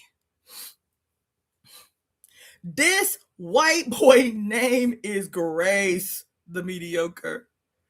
That's what they called him in the movie. The guy that was doing the review, he's like, yeah, he's a pretty basic guy. He's pretty cowardly. He's lost his confidence because he's been rejected in the scientific community so many times because of this outlandish theory that he has. So he just retreated into teaching third grade science. They called him basic. They called him mediocre. Yet still in his mediocrity, he was able to be elevated to the status of savior of the world. No, savior of humanity. That's what they called him. Savior of humanity in the movie. His name was Grace. Why is that significant? Is it just because of the name of the movie? Hail Mary, full of grace. Right. Do you hear what I just said? Do you hear what I just said? Did anybody hear what I just said? Y'all ain't even gonna communicate with me. Do y'all hear what I just said? What's the prayer? Somebody do, in a search engine, search the Hail Mary prayer. It's short. It's like 3-4 sentences. Somebody copy and paste the Hail Mary in this comment section so I can read it to the group. I ain't gonna go forward until I get it. So that'll give me time to go get some water. Somebody find the Hail Mary, Google the Hail Mary, copy and paste it in my comment section on YouTube so I can read it to y'all and tell y'all what's hidden in plain sight. Oh.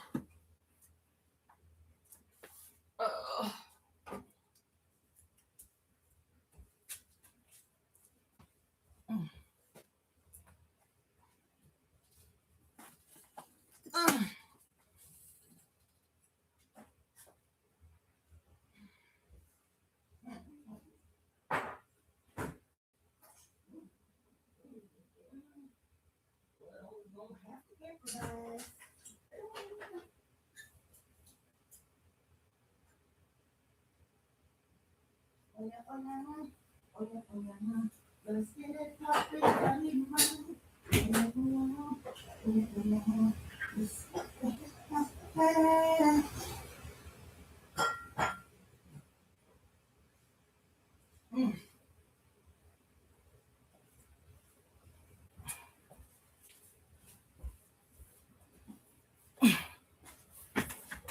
All right. I need to take a what you call it? What do they call it? A pause for the cause. Because I didn't do that in the opener. I hit the streets running. So now we're gonna do some housekeeping. If anything that I am saying is blowing your mind, then this is the moment, and I'm sure that it is. This is the moment where we need to pass the plate. This church. This is your temple service, by the way. If I did not announce that, because I neglected to give y'all a temple service this weekend as it was my intention, because we are still in the height of this Scorpio full moon. So this is temple service today. And so we are going to take an opportunity to pass the plate. Okay. So there are a multiplicity of ways that you can support the Temple of Evolutionary Emergence. The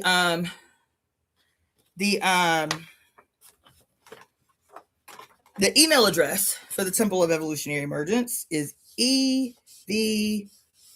Somebody in my YouTube channel, Power Kids Me, or any one of you, do me a favor and type the Temple's email address into the comment section, please. The Temple of Evolutionary Emergence email address is EvoEmeTemp@gmail.com. EvoEmeTemp@gmail.com. With that email, you are able to make a donation via Zelle, which is preferable, or PayPal. If you want to make a Cash App donation, that is $DaughterOfTheFates. FATES, DaughterOfTheFates. If you want to do a Venmo donation, then it is Cassandra, CASSANDRA -Floyd, FLOYD. That's Venmo. Cassandra-Floyd. That's Venmo. EvoEmeTemp@gmail.com can also be used to secure yourself a divination session with me for either 30 minutes or 60 minutes. EvoEmeTemp@gmail.com. Just email me with divination in the subject header, and I will give you the process for how you can book a session. And also, you can become a paid subscriber to my YouTube channel, which is also DaughterOfTheFates, FATES. Also, you can go to DaughterOfTheFates, FATES.etsy.com, DaughterOfTheFates.etsy.com, and DaughterOfTheFates.etsy.com. And there's a whole host of stuff there. There's awesome jewelry like this ancestor bracelet that I just recently made for myself with my ancestors, some of my ancestors. So you can get a personalized bracelet like your ancestor bracelet or your kids or whatever.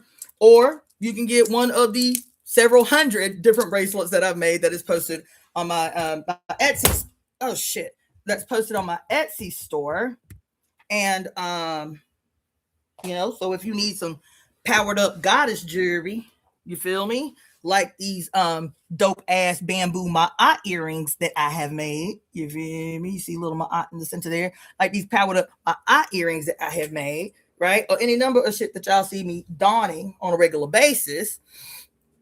Get yourself some jewelry, get yourself some ritual tools, there's a plethora of books on my Etsy store. The global conspiracy to right all wrongs that we read at the beginning, that too accompanied with a ritual you can get on DaughterOfTheFates.etsy.com. To answer your question, Phoenix Fox, I don't. Maybe eventually I will. She asked if I was still doing 5 elements wellness consultations. It's too much. It's too much.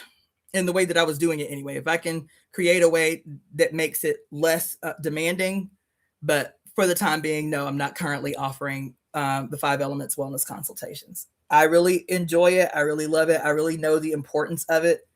But while I'm in this liminal space, it's too much. It's too time consuming in a way that does not, it's too much.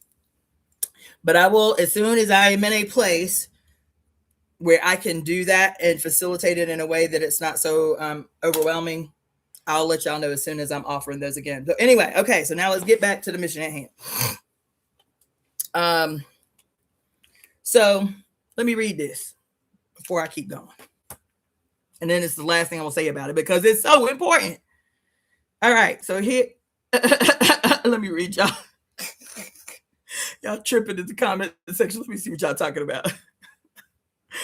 Okay, thank you, Spiritually Flexi. Okay, so she put the thing up in here. Okay, so it says, Hail Mary, full of grace, the Lord is with thee. Blessed art thou among women, and blessed is the fruit of thy womb, Jesus. Holy Mary, Mother of God, pray for us sinners now and at the hour of our death. And people just say it by rote. never think of the deep and profound implications of this simple prayer. So this prayer is loaded. Not only is it loaded, the evidence of its contents within this movie is literally smacking you upside the head.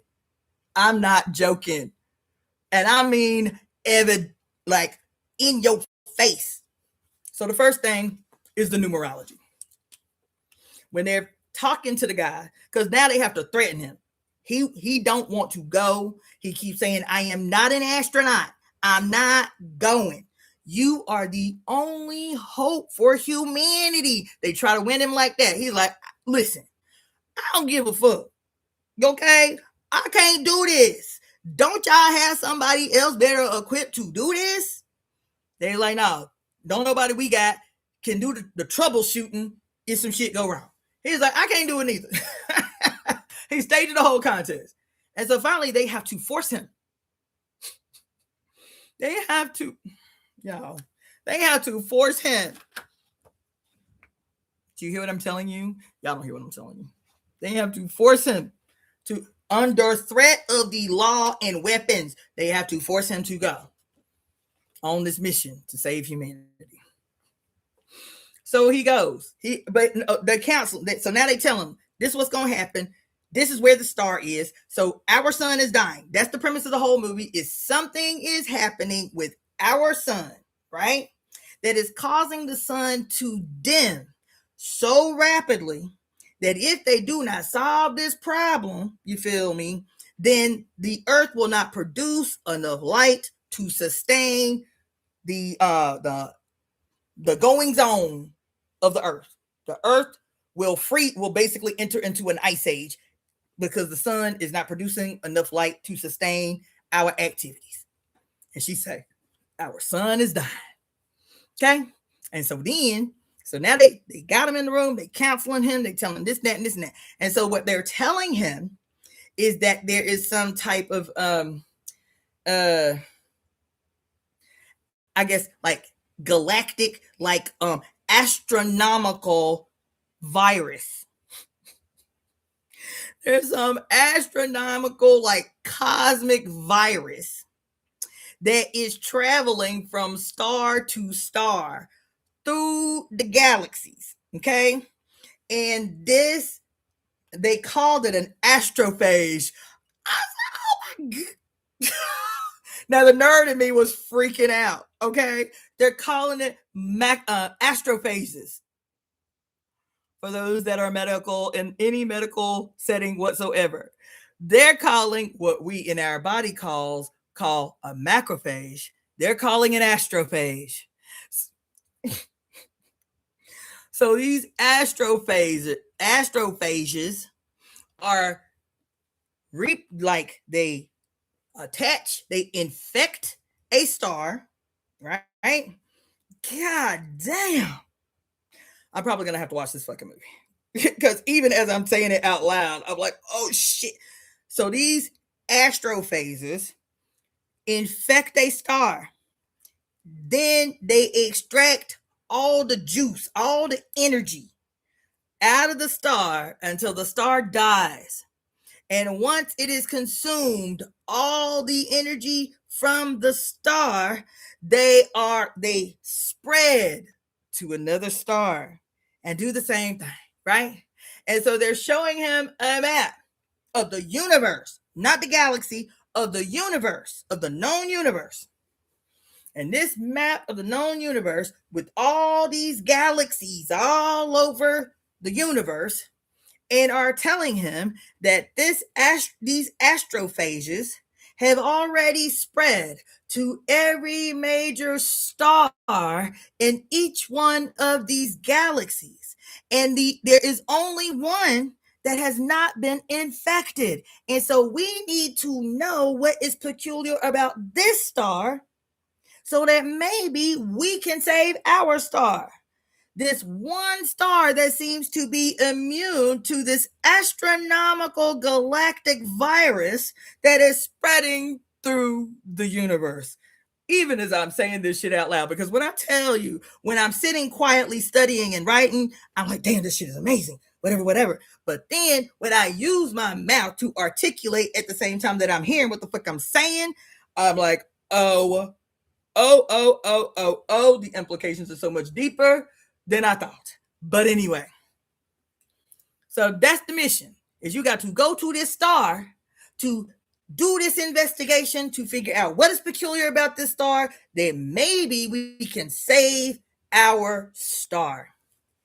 He says, okay. He says, how long is it going to take me to get there?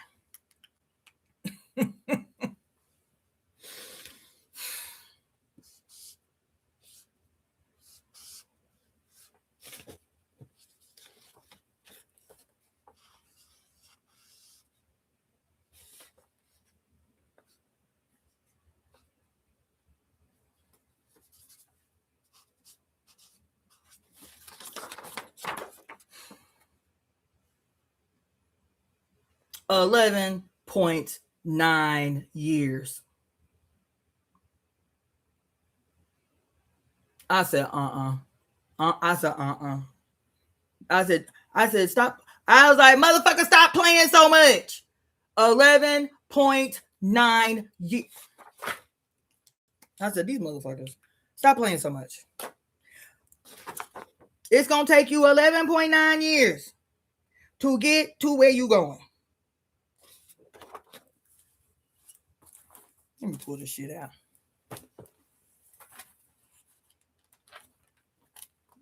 What do you say?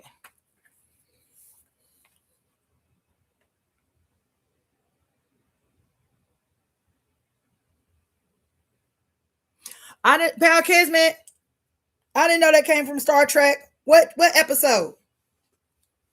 Like one of the movies, or one of the movies? Didn't Star Trek do like a series too? Which Star Trek, man? I didn't know that. Oh shit, I didn't know that. I didn't remember that.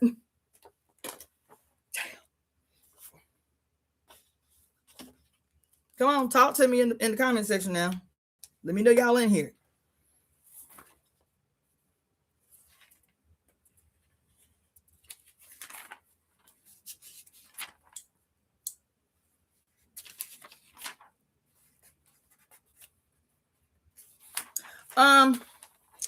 And you know, I have been talking to y'all about how weird it is that there are so many people in positions of power that I share a birthday with. I've been putting y'all on game about that, right?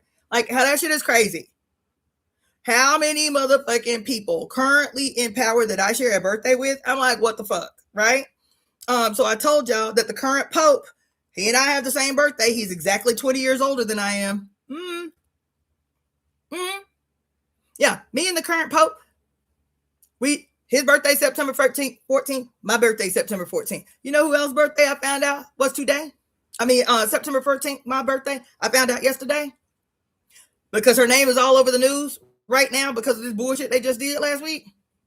Ketanji, what's her name? Ketanji Jackson Brown, or Brown Jackson, on the Supreme Court with the dreads or the braids or whatever she always be wearing.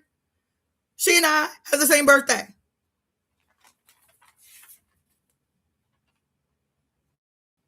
Oh shit, Kami Love, your birthday September 14th too. I'm like, what the fuck? Anyway, so damn, I got to show y'all this for y'all to appreciate it, because me just saying 11.9 years apparently ain't enough for y'all to start tossing furniture off y'all balcony. And so let me bring it in for you.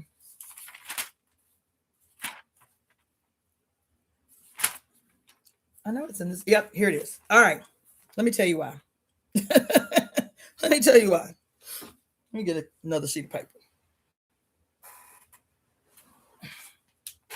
Let me tell you why.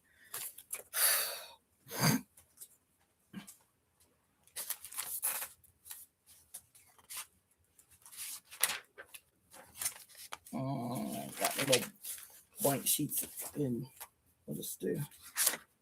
Yeah, this will do. Okay. So the first time I started really talking about this, son of a bitch.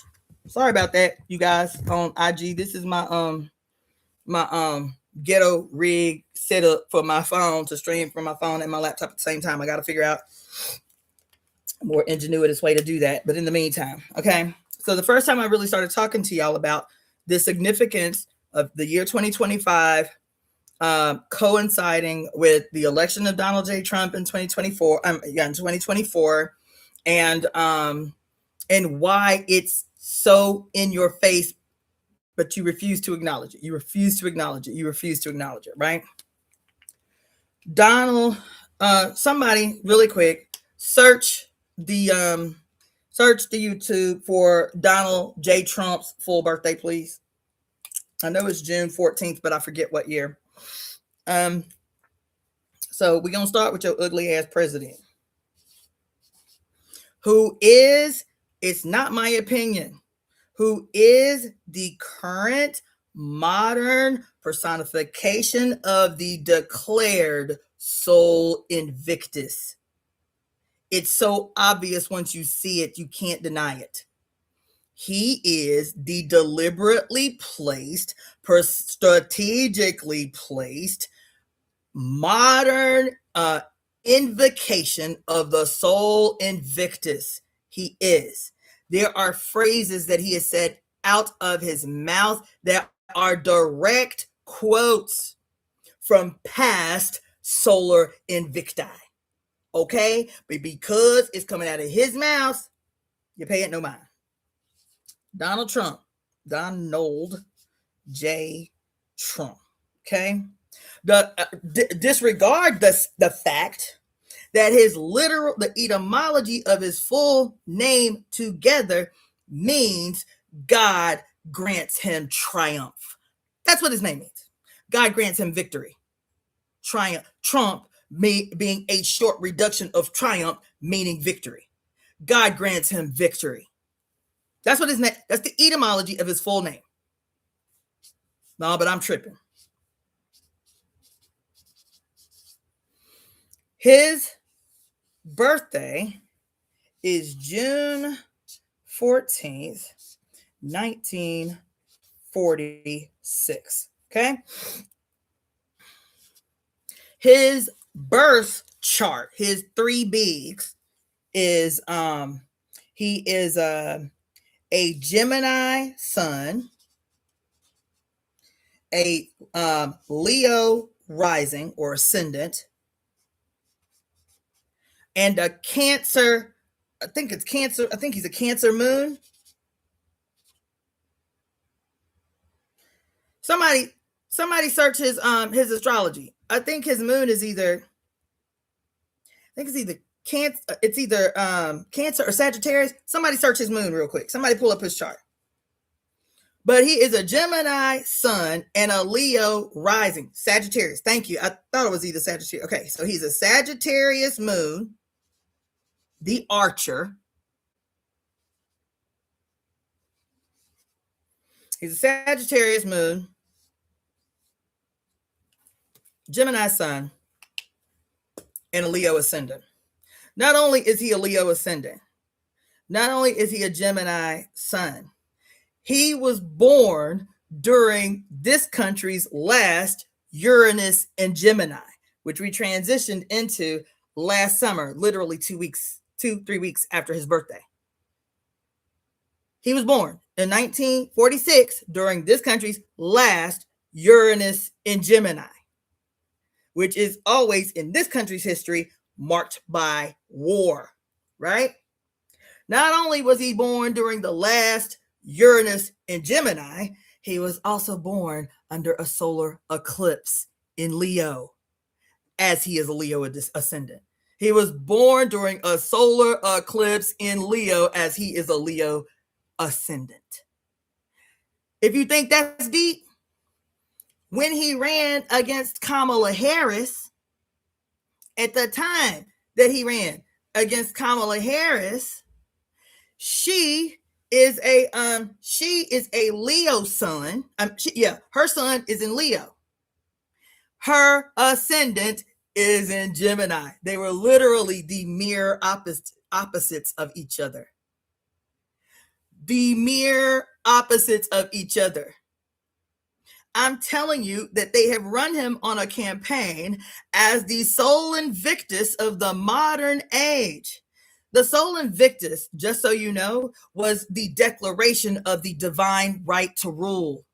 What has he been saying, even as he was campaigning? That once I win this election, we won't have no more elections. This is another declaration of the divine right to rule. It's in your face. What was the first thing that he did? Was create his own version of the Bible. This is a declaration of his divine right to rule. That's what Sol Invictus means, right? The solar God in the flesh with the divine right to rule, right? And so when he is staging this bullshitting ass, fake ass, in your face playing ass campaign against his mere opposite, he is running a campaign based on this cult that still exists in your face of the Sol Invicti. The Sol Invictus is a solar cult, okay? The cult of Sol Invictus making the collective, the red and the blue together in harmonious union, playing good cop, bad cop in your face, have committed to uphold the divine right to rule by Sol Invictus. That's why they ain't staging no real contest, baby. That's why they ain't staging no real contest. They play fight, good cop, bad cop, while both sides are in unity, robbing you blind and deepening your enslavement. That's what's happening. And so they got to put up a little fake fight. The fake fight was Kamala Harris becoming the Democratic nominee outside their democratic process. But because she was black and female, y'all did not care that they didn't go through the democratic process of the Democratic Party selecting among together, voting on who would represent the party to run. Donald J. Trump's fake ass assassination attempt, and 3 days later, in a state of crisis, the Democratic Party says, Kamala is our girl. We gonna bypass the democratic process of finding from within us who's best for the job. And they knew all they had to do, they could bypass the process, the democratic process that you say you love so much.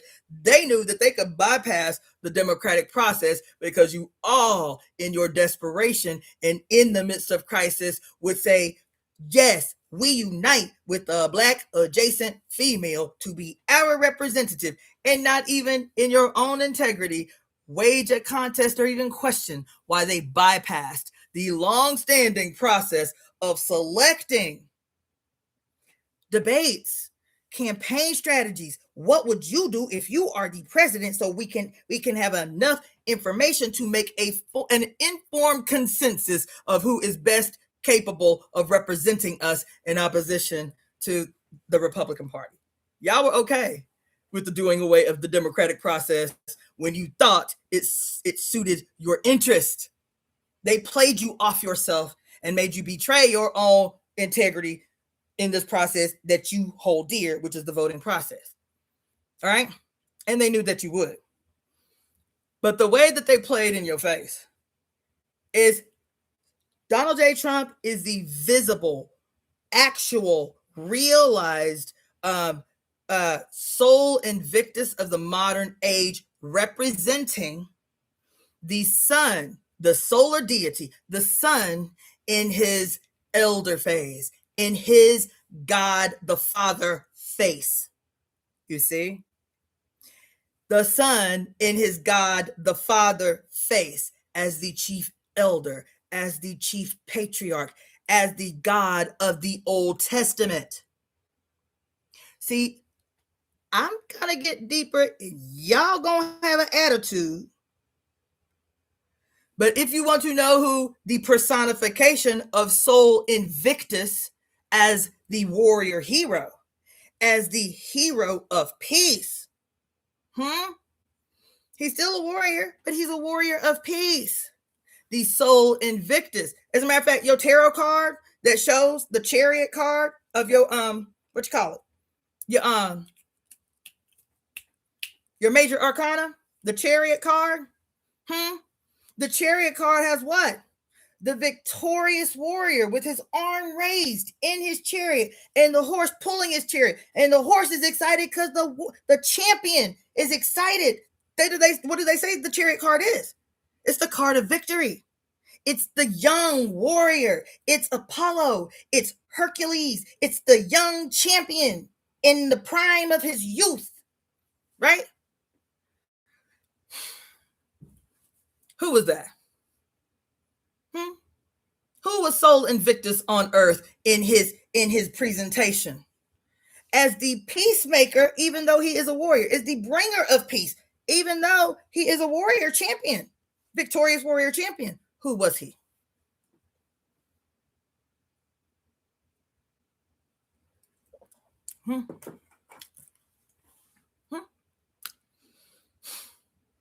Barack Obama.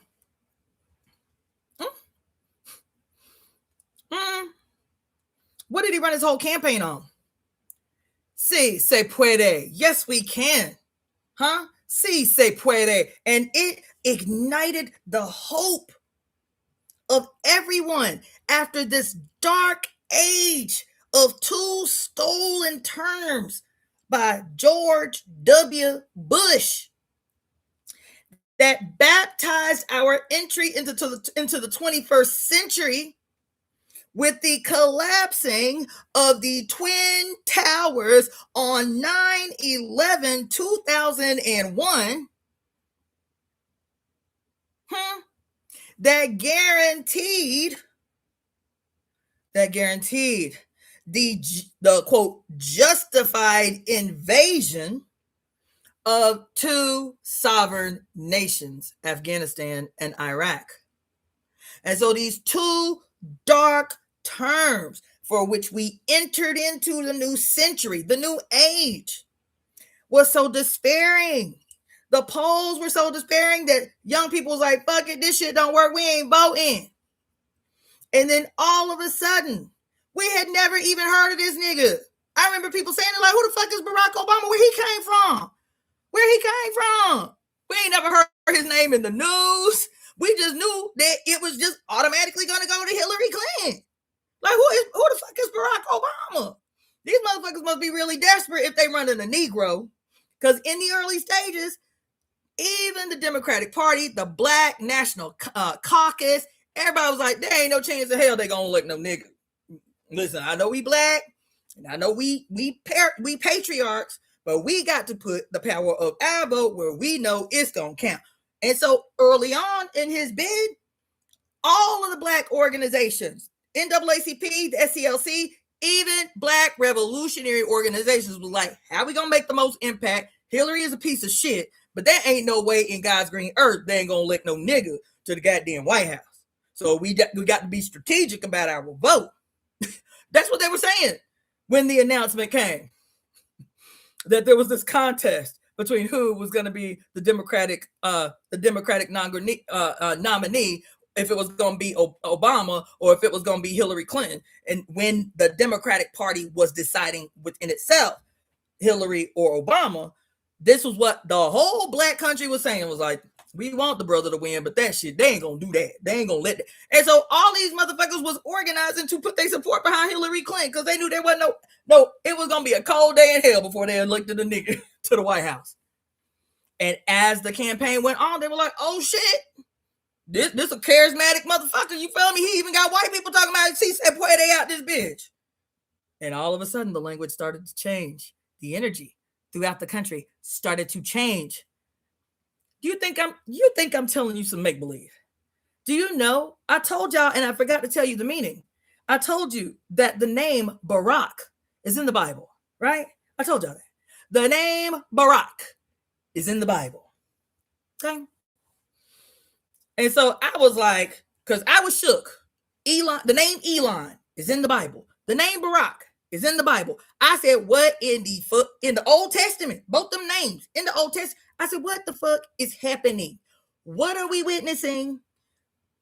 Something, what the fuck, right? And so I go and do what I always do. What is the etymology of the name Barak? That's in the Bible. That's in the Old Testament. What is the etymology of the name Barak? Do you know what the etymology of the name Barak is? The Hebrew etymology, the origin of the name Barak is. I was so fucking mad. Trying to build up the suspense because I was fucking mad. The name Barak means strike of lightning, light bringer.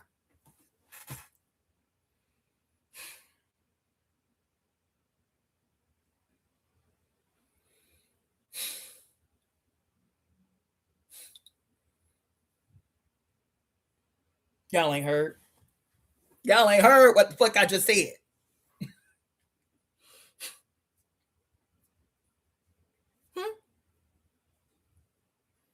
That the personification of God, of the solar deity, Sol Invictus, in his different stages and phases, that I told y'all last week. I said, don't forget what I'm telling you.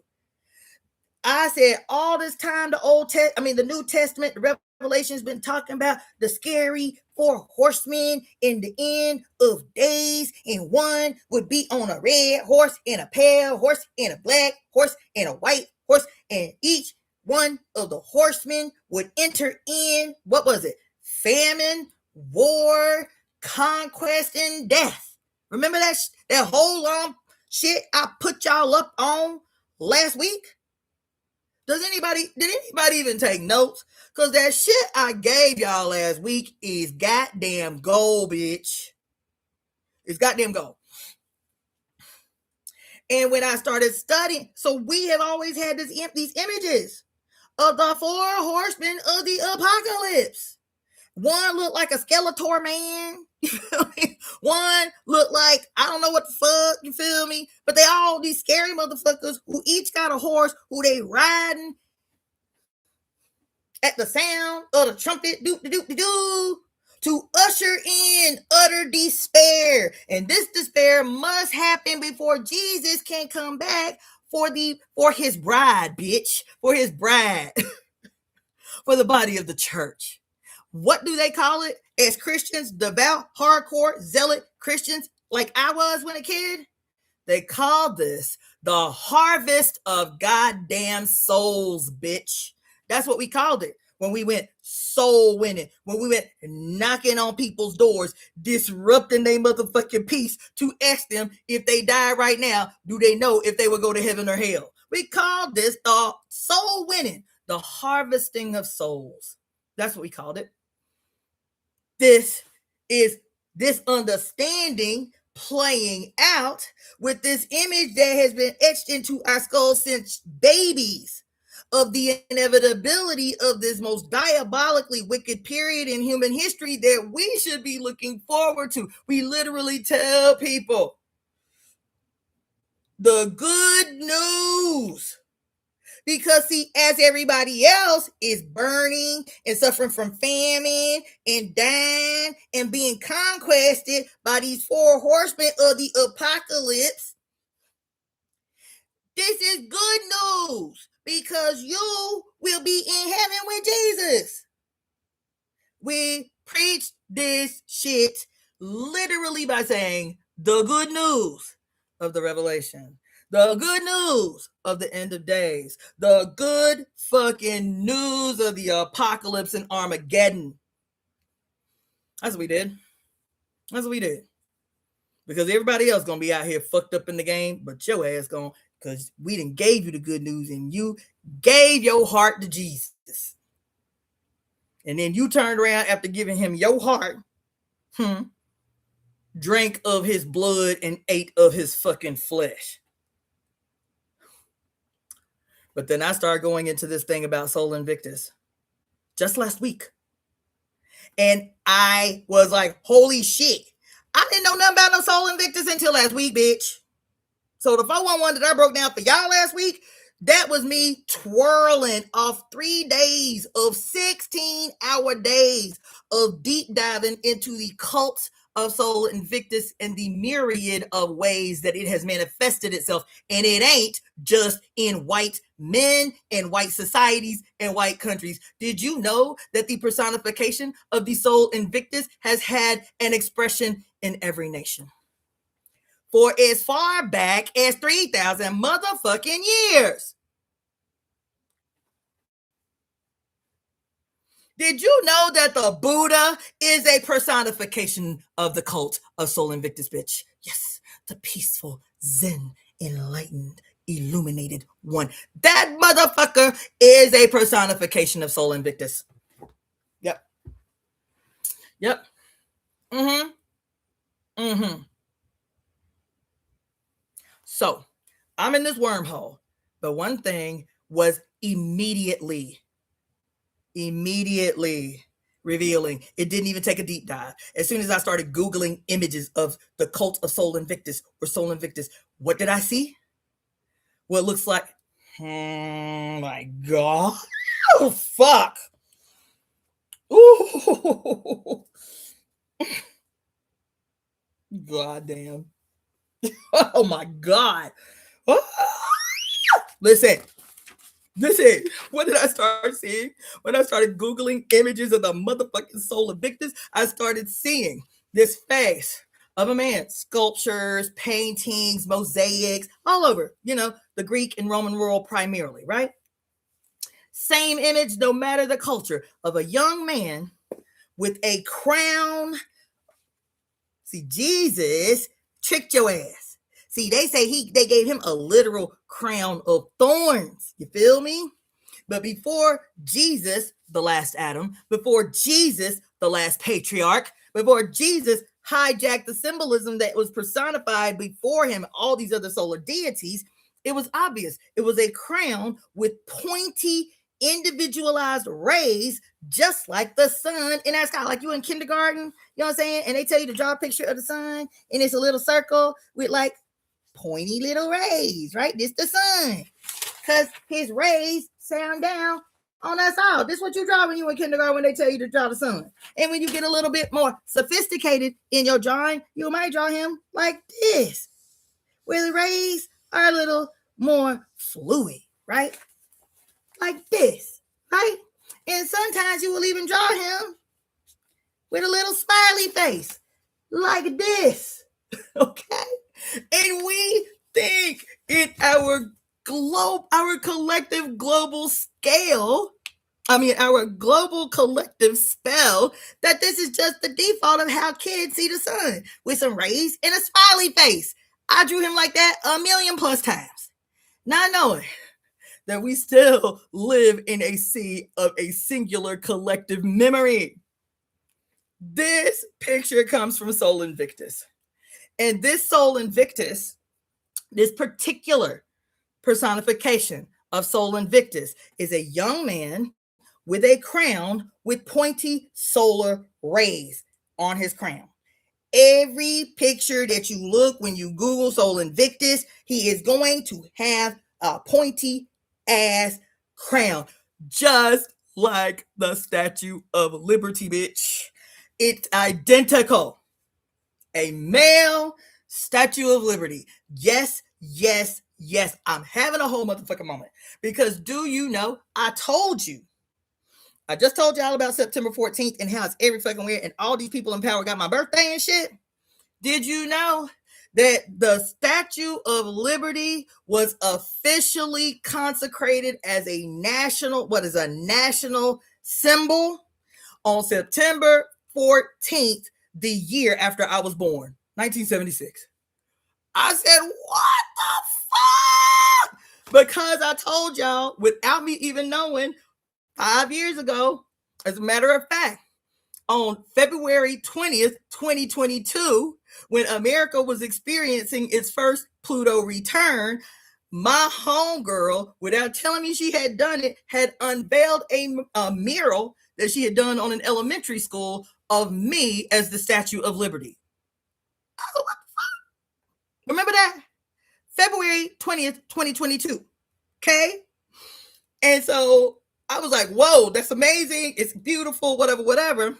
So fast forward to about a month ago, I'm looking up the Statue of Liberty for some reason and see that she was made, she's much older than that, obviously, but she was made a national figure. She was anointed a national American figure on my birthday a year after I was born, September 14th, 1976. Okay, so right in this moment is I'm having a whole moment, because what I also learned about her being consecrated as a national symbol on my birthday a year later, as a matter of fact, my first birthday, guess what else I discovered that just occurred to me now that is fucking me up as I am talking about Sol Invictus? Do you know what her original name was? And they changed it. As a matter of fact, they changed it on that same day, September 14th, 1976. But up until until September 14th, 1976, her original name by the French sculptor who created her, her name was, somebody look it up. Somebody look up the Great Lady of Illumination. The Great Lady of Illumination, bitch. Y'all think I'm playing? The Great Lady of Illumination. Somebody Google it. Make sure I'm not misquoting. It's something about illumination or enlightenment. Google her name before she became the Statue of Liberty. The quote, previously enslaved, freed Statue of Liberty and shit. What was her name? Somebody Google it and put it in the comment section for me. Before I give you the other part that's got me in my feelings right now. Oh my God. Somebody just Google it. I can't Google it. Everything's being used. Just Google Statue of Liberty and open up the Wikipedia and put it in the comment section. What was her original name? There it is. Liberty enlightening the fucking world. Oh my God. I cannot. I can't. I cannot. I cannot. Listen. I went through a ceremony 5 years ago, I think, to give my name, the name of my birth, the name my mother blessed me with, to give myself my name back, to reclaim the name of my birth, which is Cassandra Faye Floyd. Had never searched the etymology of my birth name. You feel me? And so the first thing I did is I'm going to take the name that my mama gave me back. And I started researching the history of my name, which is Greek. At least my first name is Greek. And my middle and my last name are Welsh. And Cassandra, who has always had a bad rap, by the way, her name means she who illuminates mankind. She who enlightens the world. She who excels over men. That's what her name means. Oh, and she who sees the future. That's what my name means. That's what my name means. That I had ignored and abused for 20 years. That's what my name means. She who illuminates mankind. She who enlightens the world. She who excels over men. She who sees the future. I did that in a ceremony, an ayahuasca ceremony, where I gave my name back to me that my mother gave me, right? Because ayahuasca, Mama Ayahuasca, the big ass serpent in ayahuasca said, bitch, this African name, this shit been cute, and it has served you well for these 20 years. But now you need to receive the blessings your mama gave you when she spoke your destiny over your skull. Take your mama name back. And was blunt. Because up until 5 years ago, when I took my name back, I never knew what my name meant. I never knew what my name meant. And that it was going to be pivotal in this journey I was already on. 2 years after I take my name back, my Mexican homegirl, who is too a daughter of Oya, who is the first woman I met when I got to this city, tells me, what you doing today? I know it's a big day because it's America's first Pluto returns. I had just taught a 7-week workshop on how Black people and Native people in particular need to be learning how to power up to prepare for America's first Pluto return. She said, I know how important this is to you. I know you're going to be in ceremony most of the day. Do you have time this morning? I was like, yeah. She's like, can you come to this thing I got to go to? It was about an hour away. I was like, sure. She didn't tell me what it was for or what it was about, but this the homie, so I'm going to go. And she was petitioned to paint the entire front wall of this elementary school.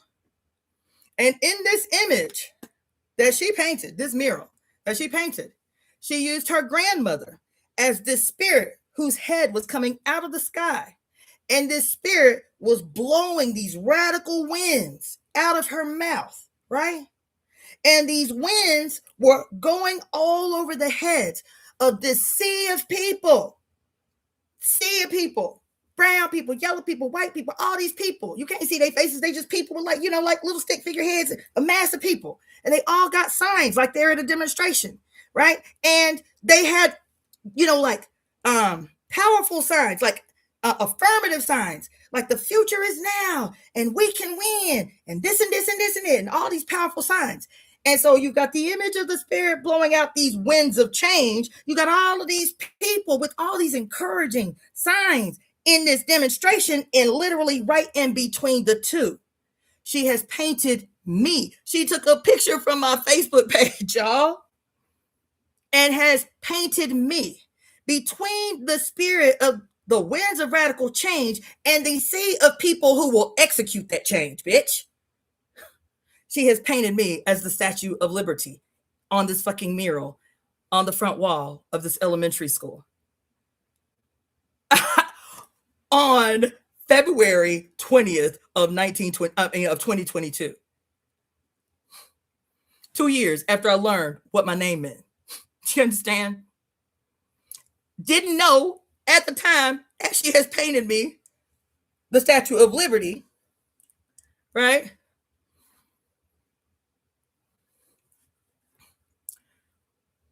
That the name of the Statue of Liberty is Liberty Enlightening the World. And Statue of Liberty is literally, because we know what the origin of the Statue of Liberty is, at least according to the guy who came up with the idea and drafted the sculpture and all of that shit. He said he wanted to do this as an homage to the freeing of the slaves in the Americas. That's what he said. That's why he drew the Black woman that she is. The Statue of Liberty is Black. I don't know if y'all knew that or not. The Statue of Liberty is a Black woman. When I say this shit is in your face all the time. The Statue of Liberty is a Black woman in this flowing gown, holding this torch. I don't know if y'all remember the discussion about the significance of the torch that we went off on, and I had a whole mind-blowing goddamn experience in this book, Symbols and Sacred Objects, holding a torch in what otherwise would be the dark. Okay? And she is a newly freed, enslaved Black woman. And he made sure that everybody always remembered who she was, because y'all get real simple.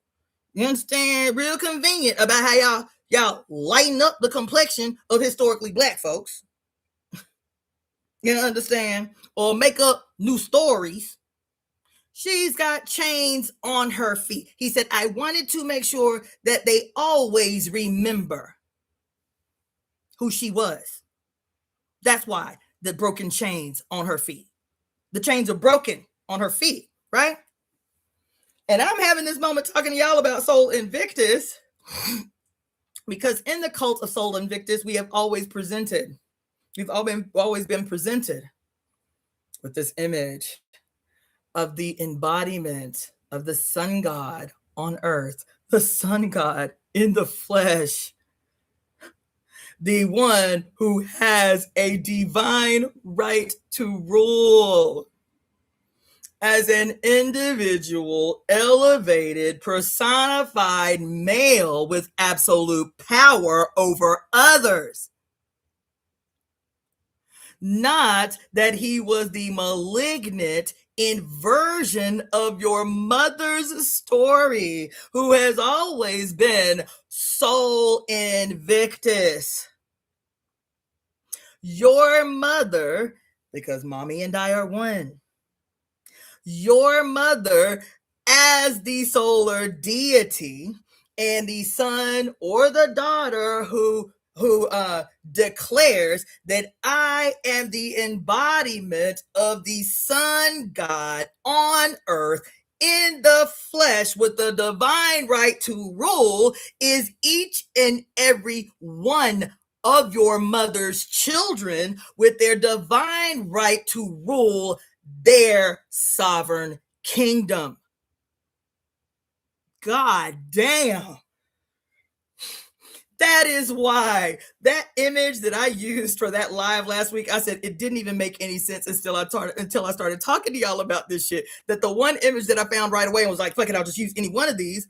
That the Soul Invictus in this image was female. This old image from 509 BC of Soul Invictus was an image of Soul Invictus as female, as the female personification of the sun god manifest on earth as the horseman driving the four horses, not four horsemen, four horses that the sovereign soul, that the solar sovereign traversing his own kingdom. Let me pull these notes out. As the solar sovereign traversing his own kingdom, each horse that he is driving, his or her chariot that he or her is in, driving the four horses of their lifetime, the stages of their life, their personal zodiac, their personal, unique imprint in the cosmos. You born with your own individual, even though there is approximately 100 billion people that have been born on earth since humans existed, that your fingerprint in the cosmos is still peculiar to you. Your map of your cosmos, the way the heavens looked the day and moment you were born, is peculiar to you. You as the solar sovereign of your own empire, your own kingdom. And here I am having this whole ass motherfucking moment because I was like, yeah, because you know, Soul Invictus, his crown looked just like the looks just like the Statue of Liberty. She is the reminder that no matter how far away from her you go, no matter how far away from you, no matter how far away you are from her, no matter how endless the dark may seem, bitch, that if you get close enough and if you recognize the signs in the moment, I will be the perpetual reminder that brings you back to yourself. I am the Soul Invictus through which all of you have come to have this experience on earth, this experience in Eden that is the whole planet. Eden is the whole planet, bitch. Eden is not lost. It has been erased from us. It has been, oh shit. Oh.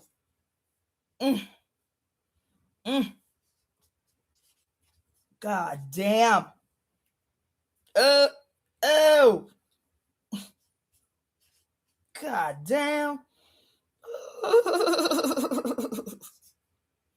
Oh my God. Oh my God. Yo. When I tell you there is not a new story they have written, there is not a new story they have written. There is not a new story they have written. There is not a new story they have written. The only thing that has changed is that they have taken the symbols and inverted them, villainized them to ensure that you would never seek the signs out. They made sure you would never seek the symbols out. They made sure that the patriarch that they implanted in your skull at the time that you were born would be so pervasive, with the white light in your head would be so pervasive that it would blind you. So much so that the blindness would seem like a veil that separates you from reality. That separates you from reality. Oh my fucking God. Oh my God. Oh shit. Oh fuck. God damn. They were so insidious in the project, baby, that they made you fear the night. Do you know that if what we're always praying for when we're so super spiritual, right? We just pray for more light. We pray for more light. We pray for the light. We pray for the light. If you're meditating, imagine a bright white light in your head that's filling your whole body. In your opposition to the dark, in your opposition to the night, in your hatred of the moon, in the villainizing of the moon, in the villainizing of the water, in your fear of the deep of the ocean, in your fear of anything that cannot be seen in the light of day. So you pray. You tell stories about your mythological heaven. What do you say? Where it's always day, where it's always light, where it never rains, because you hate anything that is a reminder of the necessity for the harmonious union between the different aspects of your mother. She is both light and night. She is both day and night, light and dark. She is everything in between. Every single one of the 8.5 billion of us on earth is a peculiar personification of the one. That's what she's always trying to tell us in every space, in every story, in every mythology on the planet Earth. That's what binds them all. That's what makes them so oddly familiar, even though culturally on the surface they seem different. This sounds just like a story I heard about some Chinese goddess or whatever, right? Baby. Baby. Where is this quote? Somebody do me another favor. Google the esoteric Isis. The esoteric Isis. There is a quote that is it is, a mutated quote, but it is a quote of the goddess Isis, but I've never been able to find it anywhere other than this particular picture of a white Isis. But this particular picture of Isis, it is I think Manly P. Hall was the one that popularized it. The esoteric Isis, and then type into the comment section the word for word quote delivered by Isis. Okay, do it now. Oh my God. God.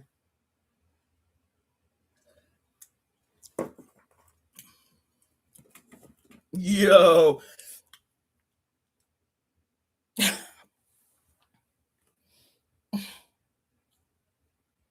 Good.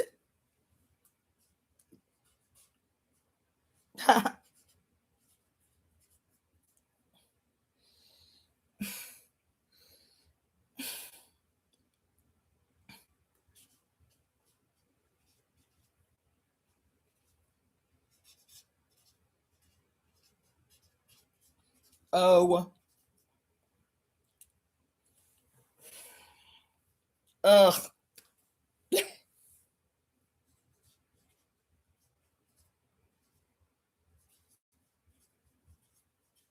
God. Listen. Yo. Somebody do that. Come on, man. Somebody, I can't do it. You know what?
Where's she at?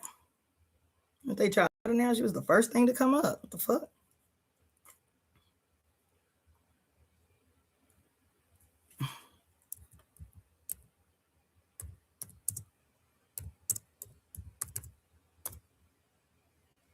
Here she goes. All right. I wish I could show y'all the images. I don't think I can put those in the comment section.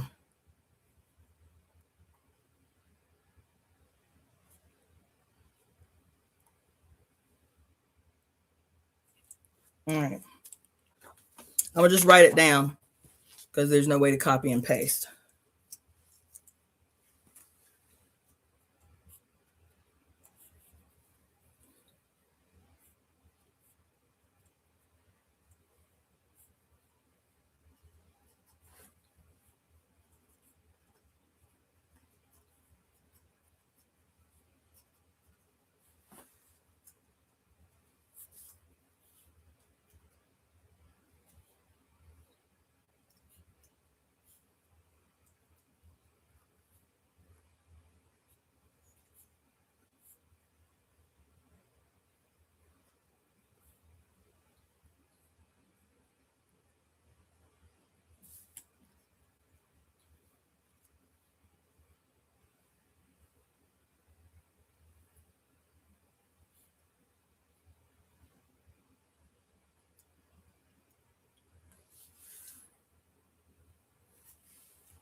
Yes. Oh my God. Yes. Oh my God.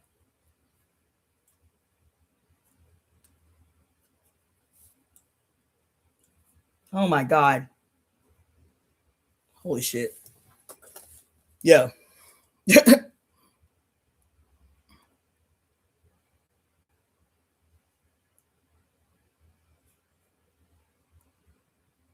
Sorry.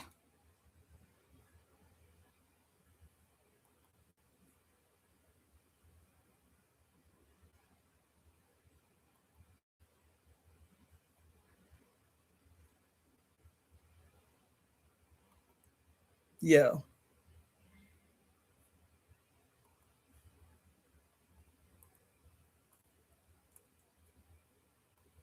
I don't know if this is going to work. Well, we will see. All right. Okay.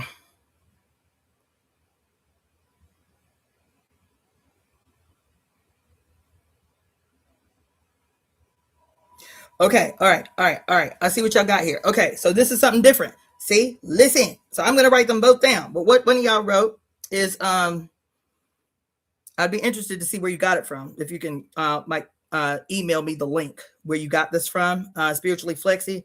It says, I am the queen of the earth. I am the mother.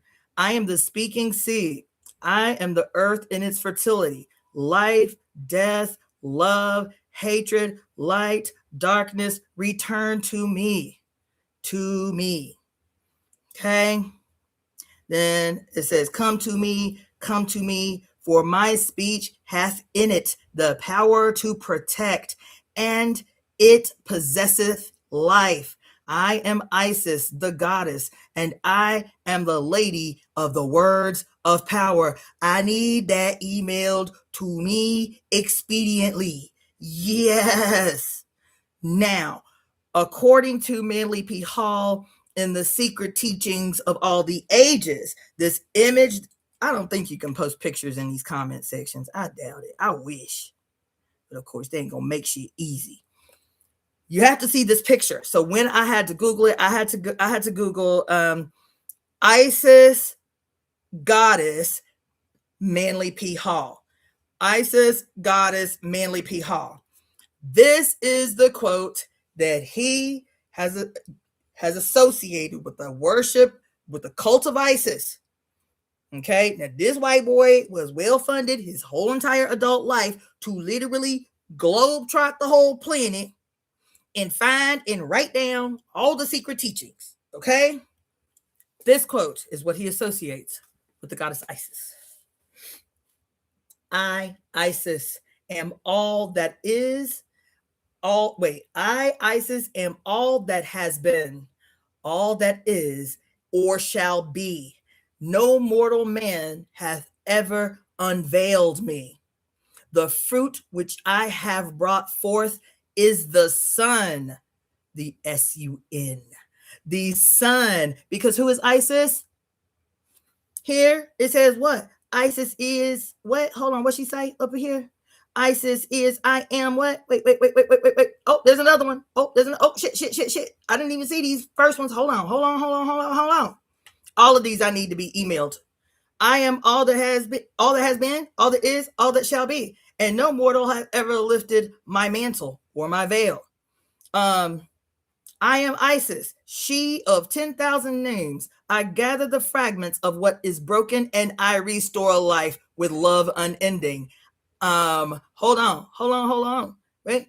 I am the queen of the earth. I am the mother. I am the sea, the speaking sea. I am the earth in its fertility. Life, death, love, hatred, light, darkness, return to me. Huh? Wait a minute. Come to me, for my speech hath in it the power to protect, and it possesseth life. It possesseth life. I am Isis, the goddess, and I am the holy lady. I am the lady of words of power. Hold on. It says the fruit which I have brought forth is the Son. But who is Isis? The she of 10,000 names. Who is Isis? She is also Hathor. She says here, I'm the lady of the earth and the speaking sea and this and that and this and that. But guess what, bitch? I'm also the universe. I'm also Hathor, the great cow of heaven whose udders leak the water, aka the milk of divine providence, the Milky Way galaxy, who is named after the goddess Hathor, aka Nut, aka Isis. She is the all and the one. You hear what I'm telling you? You hear what I'm telling you? The fruit for which I bring forth is the S-U-N. What is this veil that she's talking about? Huh? What is this veil she talking about? Huh? What's that? What's that veil she talking about? Where she say, no mortal man have ever unveiled me or lifted my mantle. What's she talking about? What's she talking about?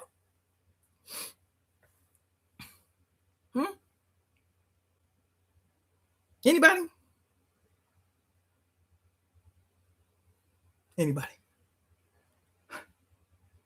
No mortal man has unveiled me. She made a distinction. No mortal man hath unveiled me. Nobody want to offer opinion, an educated guess, an uneducated guess. What does she mean when she says no mortal man hath unveiled me or has lifted my veil? Huh? She is basically saying that a mortal man cannot remember that he is God. He cannot remember that he is God, meaning he cannot see the face of God until he too remembers that he is God. Anybody? He cannot remember that he is God until he cannot see the face of God until he remembers that he too is God. Until then, he will remain a mortal man. Until then, he will remain a mortal man. That don't hit right? Let's go deeper. Because I started this whole epiphany by telling you that Eden has always,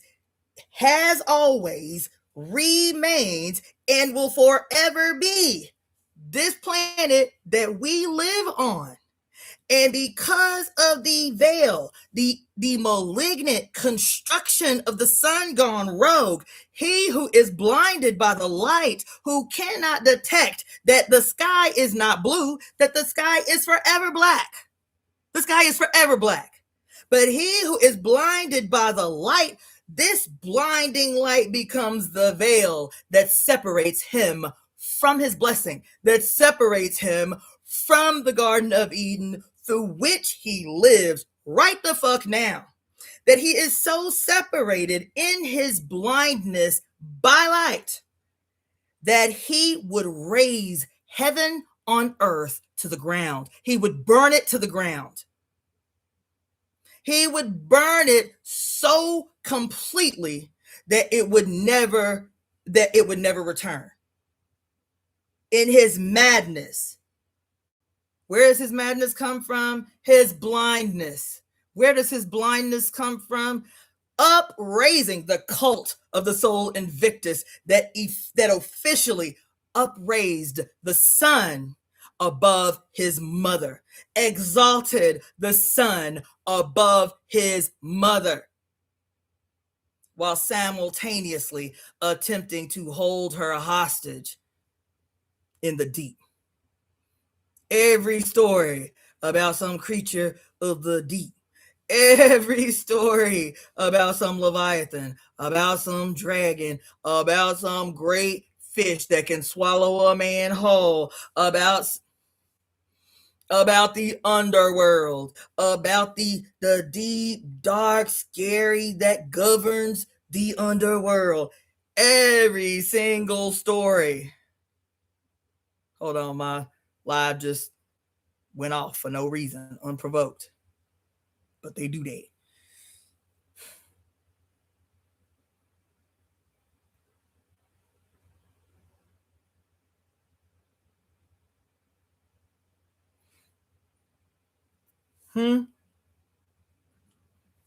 Y'all don't feel me. Y'all like, damn, I hear what you're saying. That shit deep, but it's too simple. It can't be that simple. That can't be the answer. Because it's too simple. That can't be the answer because that's too simple. That can't be the solution. That's too easy. Why would you say that? Because we all have been born disciples of the Godhead of war. And what does war mean? To cause confusion. That's what war means. So we are all disciples of war. Because we will accept that the answer cannot be simple, that it has to be mystical. It has to be mysterious. It has to be exclusive. It has to be only something that only the privileged few are entitled to possess the answer. And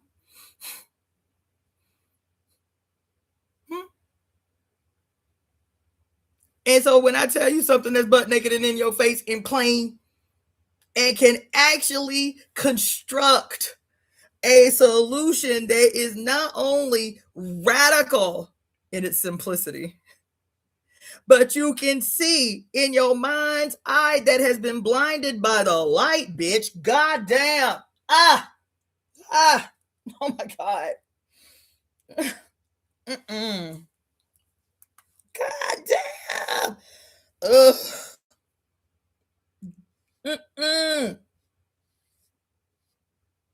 God.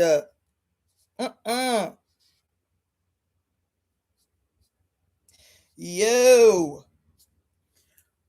All right. Somebody search the scripture. Search the scripture that talks about when one, it's a horrible interpolation. So work with me. But it's a scripture that a lot of these like deep, these motherfuckers who be going so deep into the quote Illuminati takeover of hip hop and all of that shit. But it's a scripture that they always quote that talks about how when one's eye is open, their body will be full of light. Find that scripture. When the eye is open, the body shall be full of light. Scripture. Search it. Scripture. When the eye singular is open, the body will be full of light. Search it. And copy and paste it. Woo! Copy and paste it in the comment section. Yo.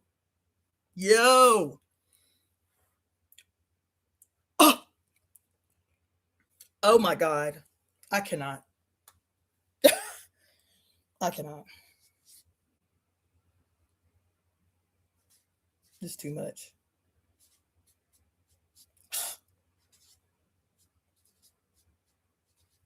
God. Mm-mm.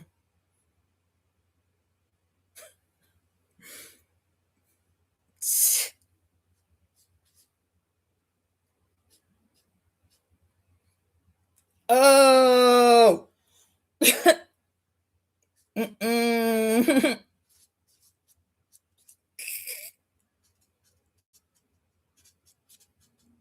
Shit.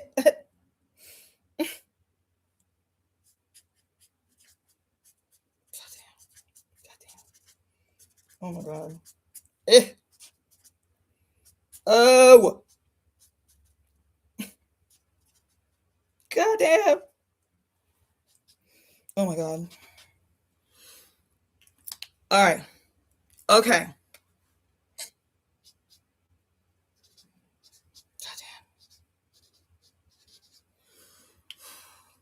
All right. Somebody up. Okay. I see y'all. Let me write these down. Oh, oh, oh. Goddamn. Ugh.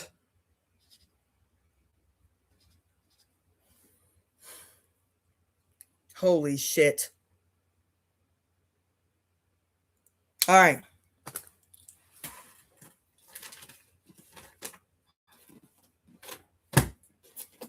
Now, two other people. Do me another favor. One person, search the etymology, search the Hebrew etymology of the word enlighten or enlightenment or both. Do enlightenment. Search the Hebrew etymology of enlightenment. Somebody else search the Hebrew etymology for the word illuminate or illuminations. Copy and paste those etymologies in the comment section while I look up these scriptures. Oh, one other person, search two things. And maybe I'll do that myself. Search the Hebrew etymology of the word providence. The Hebrew etymology of the word providence, and I'll look up the other part of that. All right, so the first one y'all gave me is Matthew 6:22. Oh my God, I'm having such a moment. Ooh. 6:22. I got the King James version, so we gonna get the thous and shit. Okay, let's see, 6:22. So it says 6:22 exactly says, the light of the body is the eye. If therefore thine eye be single, thy whole body shall be full of light. But if thine eye be evil, thy whole body shall be full of darkness. If therefore the light that is in thee be darkness, how great is that darkness? Oh, shit. We're going to have to go back a couple of verses. Okay. Mm-mm. Ew.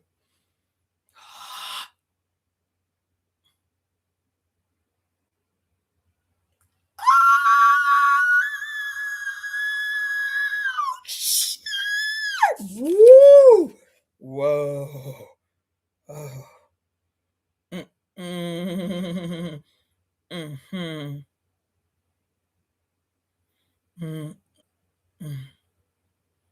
Mm-mm. Whoa. Hold on. Oh, man.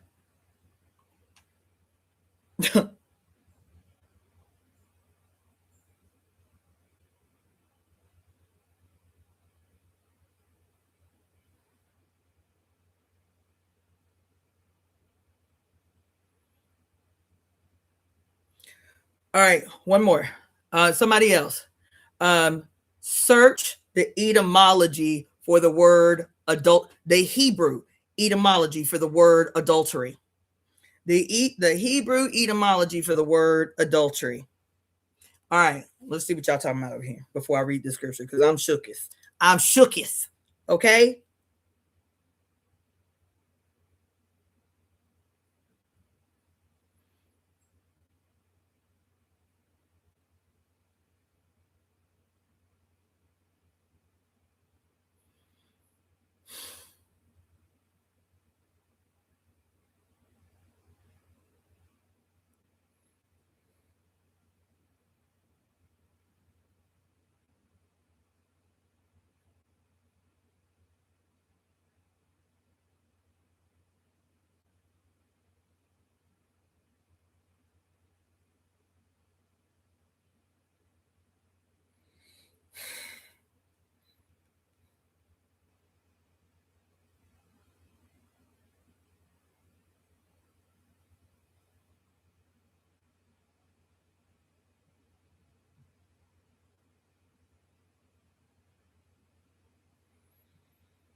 Mm-mm.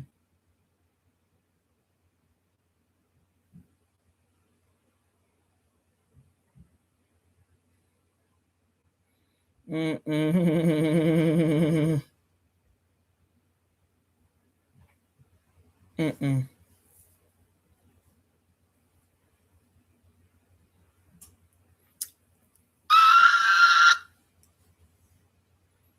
Oh my God.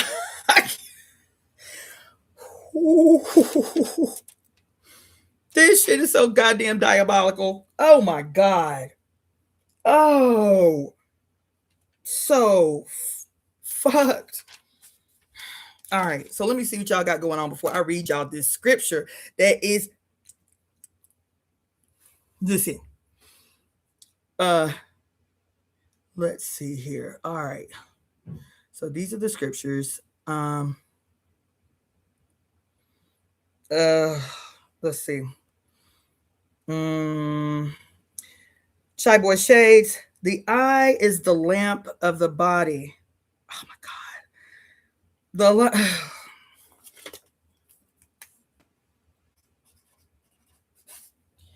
The light. Wait. The eye is the lamp of the body.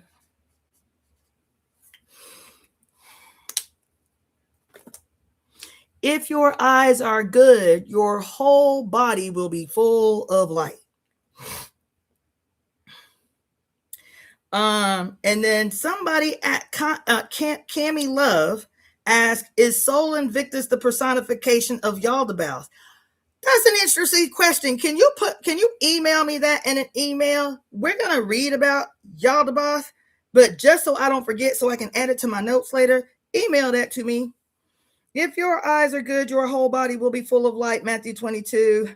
It states that the eye is the lamp of the body. If the eye is healthy, single, or good, the whole body will be full of light. If then the light within you is darkness, how great is that darkness? That's Luke 11:34. The eye is a lamp. Okay, etymologies. The Hebrew etymology of enlightenment, which translates to wisdom, erudition, or education. Okay, so Kami Love, do me a favor. Just put the etymology of enlightenment. Not the Hebrew, go back into a search engine, etymology of enlightenment. See what that says about this word. Okay, that's enlightenment. Wisdom, erudition, and education. Illuminate in Hebrew means light, sunlight, or lamp. It represents goodness, truth, safety, and divine presence. You too, Nicole, Psalm 23:6. go back and search the basic etymology. So just put etymology of illuminate, no Hebrew. Etymology of illuminate. Let's see what the Latin and Greek has to say about that. So she had another one here. Can be broken down as Aleph, God, creator, with connection like a nail. I remember this. And with head, with consciousness. Let's see. Okay. Bayoni 777 says the primitive root of to commit adultery, figuratively, to apostatize, adulterer or adulteress, to commit adultery, woman that breaketh wedlock. Thank you guys for the compliment. All right, spiritually Flexi says the Hebrew term for providence is hashgacha, often expanded, which means divine supervision, particular providence. It derives from the root shagash, meaning to look at, to gaze, or to observe. Providence, supervision, superintendence, or noticing. Oh, thank you for the super chat.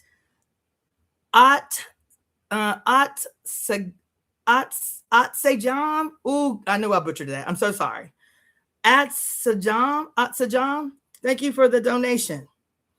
Okay, illumination, supernatural insight or wisdom.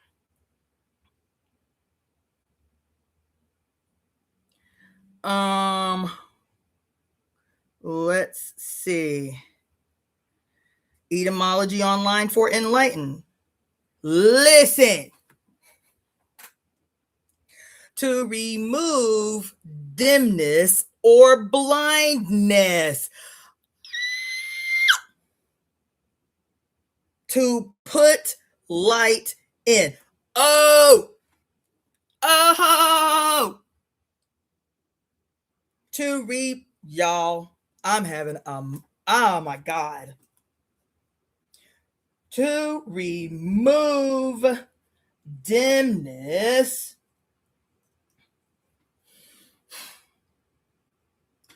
or blindness. Goddamn. To put, y'all, God damn, to put in light. Yo. Y'all, listen. The problem is, I don't know if y'all remember this. I don't know if y'all remember what I told you last week about the yin and yang. About this, quote, imposed opposition, this contest between the mother and the son, right? These ideas in our head are what split the relationship between the mother and son and actually have them dueling, in competition with, at war with, within themselves, because this is still the one. These are all the dynamics that exist within the one. The peak personification of the mere opposing reflection of the one within itself is yin and yang. Okay? And I was telling y'all that in the medical expression, the medical explanation of a disharmony in the relationship of yin and yang. When yin and yang is at war with itself, bitch. When yin and yang is at war with itself, that there are different personifications of this disharmony or this imbalance. Okay? And so this is the medical text. This is you have to take medical boards on this text. This is the medical explanation of the different personifications of disharmony between yin and yang. Okay, I'm about to fuck you up. Okay, good damn. Okay, one of the things that I told you early on about this relationship between yin and yang when in an imbalance. Let me hold it up so I can explain it to you while I'm reading it to you.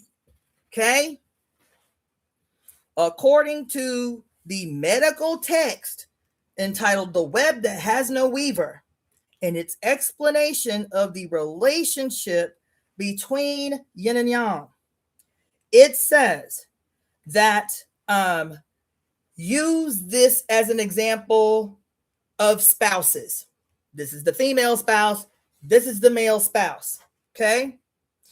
It says that this would be the quote aggressive spouse and the passive spouse. But this is aggressive and passive is only in disharmony, right? Because it goes on to say that for one spouse to be aggressive, in order for this to become aggressive, in order for this to go rogue, in order for this to sever, in order for this to dominate, in order for this to dominate, something has to pre-exist. It says in order for one spouse to become aggressive, the other must first be passive. Do you hear what I'm telling you? Do you hear what I'm telling you? That the yin is not, quote, naturally passive, as all you weirdos be talking this bullshit about submissive wives and submissive women, and I'm the king, and I'm the head of the household.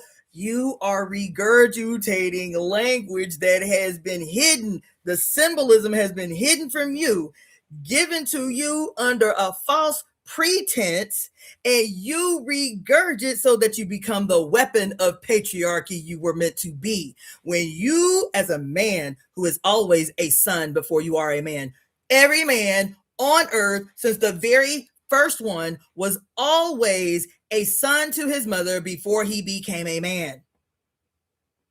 Always. You're always a son. You will forever remain a son, even as you become husband, even as you become father, even as you become grandfather. In order for you to become son, grandfather, father, uncle, nephew, you must first be a child of the mother. Could not exist without her. Couldn't. And so here, when people be saying this bullshit, because I've heard it in the explanation of yin and yang, that, you know, the yin is passive and the yang is active and aggressive. Bullshit. These are these motherfucking men, these military strategists who were in league as the fraternity of the cult of the soul Invictus, locking themselves up behind closed doors for 3 months in the year 325 AD. As a matter of fact, let's be specific. May 20th, 325 AD. Exactly 1700 years ago, last year, locked themselves up in this goddamn place called Constantinople, named after the current soul Invictus, who was looking for a spiritual weapon as a military strategy to subdue rebellion in his empire. That's what it was given birth to do, is to spiritually subdue rebellion in his empire. And so for 3 months, the wisest men of every tradition, of every culture, of every school of thought under the Roman Empire, which was said to be so vast, the sun never set on his empire, Constantine the Great. And in this attempt to subdue the rebellions that was popping the fuck off all over his goddamn empire, threatening his divine right to rule the known world, He pulled the wisdom from every tradition, from every culture. That's why they can tell you cute little stories about how Jesus, he was gone for 33 years because he had to be in hiding. You see what I'm saying? Because they was trying to kill him and shit because of a prophecy that came down and said that one among these Hebrews was going to be the Messiah and raise up against you. Who was it? Who was the man? Who was the Jew, the Hebrew man? That initiated the male infanticide for which Mary and Joseph had to skirt on out to the wilderness to give birth to secure their progeny because they knew. Why? Because, what was it, Michael or Gabriel? One of them motherfuckers came down and whispered in their ear, you the one, and the son that you are going to bear is going to be God incarnate, savior of the world, master of the universe or some shit, Messiah and shit. And so you got to get up out of here, you feel me, and protect the progeny so that he can fulfill his destiny to save the goddamn heathens from themselves. And y'all will read every mythological story that King Herod, thank you so much. And so King Herod, getting wind of this prophecy that somebody was going to overthrow his right to rule, makes this declaration that the firstborn of all the Hebrews, they got to go. We got to get them. There are 3 stories in your own Bible, because the Bible is supposed to be 6,000 years of Hebrew history. Okay? And in your own fucking book, they can repeat this story 3 separate times about a prophecy that comes into the ear of the ruler, and he does not want his rule challenged, and so he initiates a campaign of male fucking genocide to ensure his divine right to. It's 3 times in your own book, and you're like, but that ain't got nothing to do with Jesus. Okay, not only is it 3 times in your own book, the story is repeated in the New Testament, damn near word for word, in the 51 other solar sun deities that preceded Jesus Christ. And you'll say it's everything but what it is.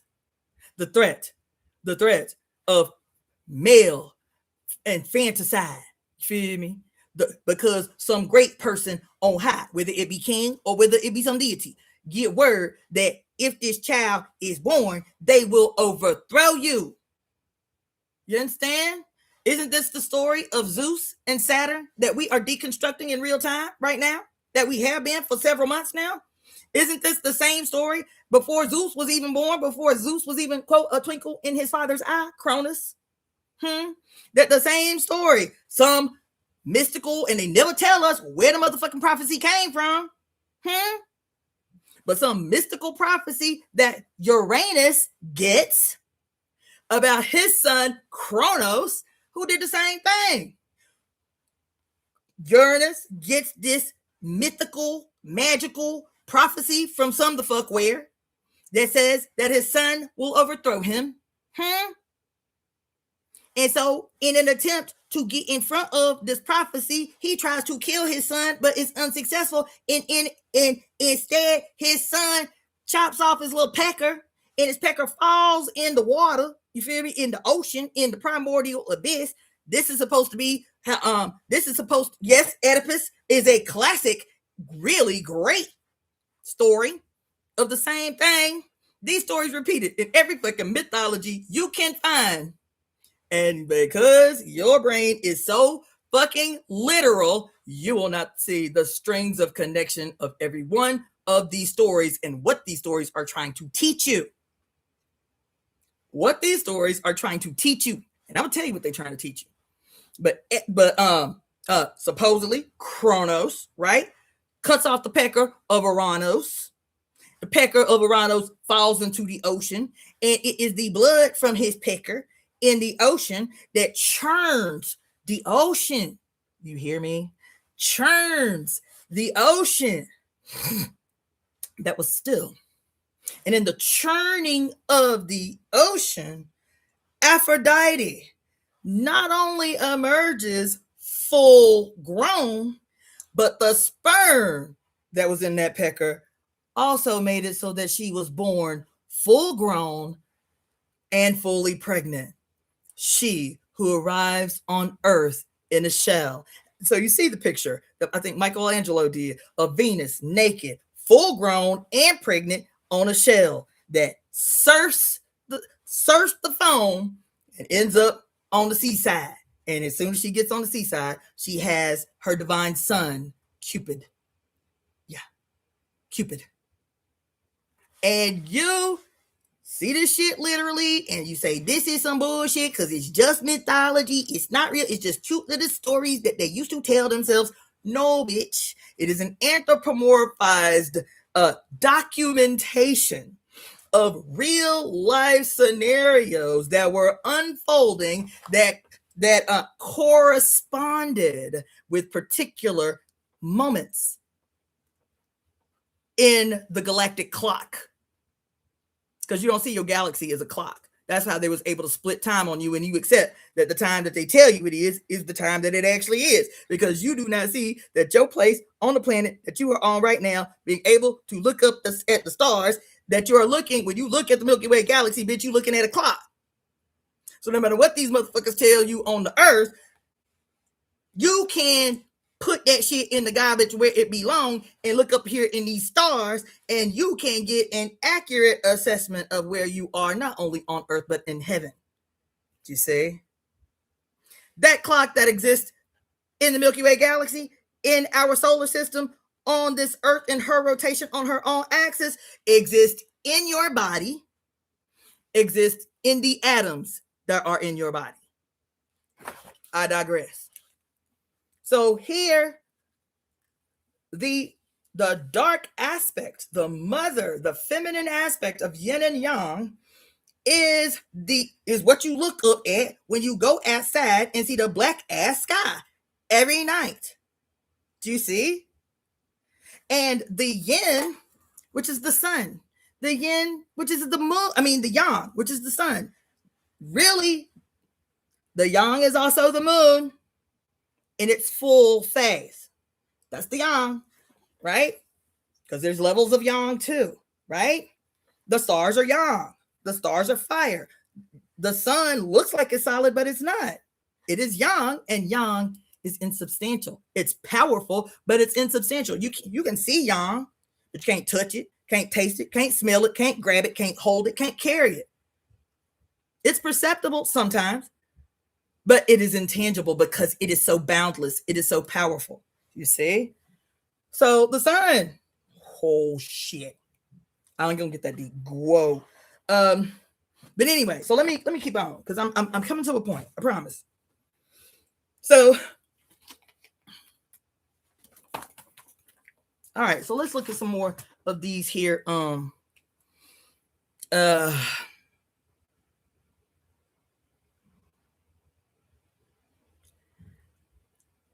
Okay. I know how I got caught up on that. Okay. So the most significant etymology that we received in the comment section was Edom online for enlighten. Listen to the etymology. We have to change our whole skulls. Okay. The etymology of enlighten is to remove dimness or blindness, to put in light. Okay? Now, the problem is, even in your articulations, your meditations, or your prayers, when you are perpetually praying for the light, right? Focus on the light. What was that movie, Poltergeist? Come into the light, Marianne. Come into the light, right? The light is everywhere, right? The problem is that when you perceive of light in your consciousness, in your thinking, what you've been what you have grown to know and learn.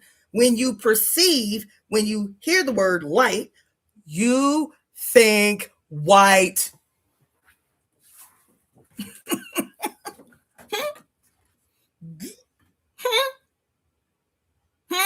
It's all our default.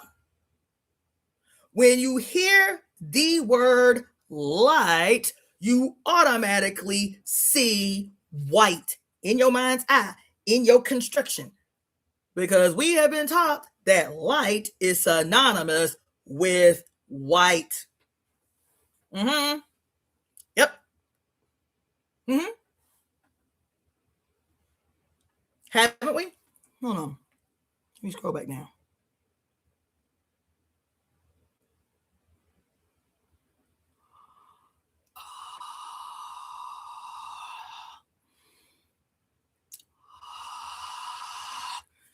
Right? Am I wrong? Because somebody can tell me I'm wrong. Like, I don't think about white when I think about light. Yeah, you do. You lying. You lying. Okay? Right? Let me tell you why this is crazy. I'm not going to look for my notes, so I'm going to have y'all search a couple of more etymologies for me. But let me tell you why I'm having a whole ass moment about this relationship between yin and yang. Because even your own Bible, when we were reading Genesis the other day, and it was talking about in the beginning, like it was saying light. What did God do? He separated day from night. But what did the Genesis say? That's actually contradictory to how you practice. It said each new day, then in the evening was the new day. Isn't that what it said when I read that last week? In the beginning. What did it say? Because I was tripping. It said, and God saw the light, and it was good. And God divided the light from the darkness.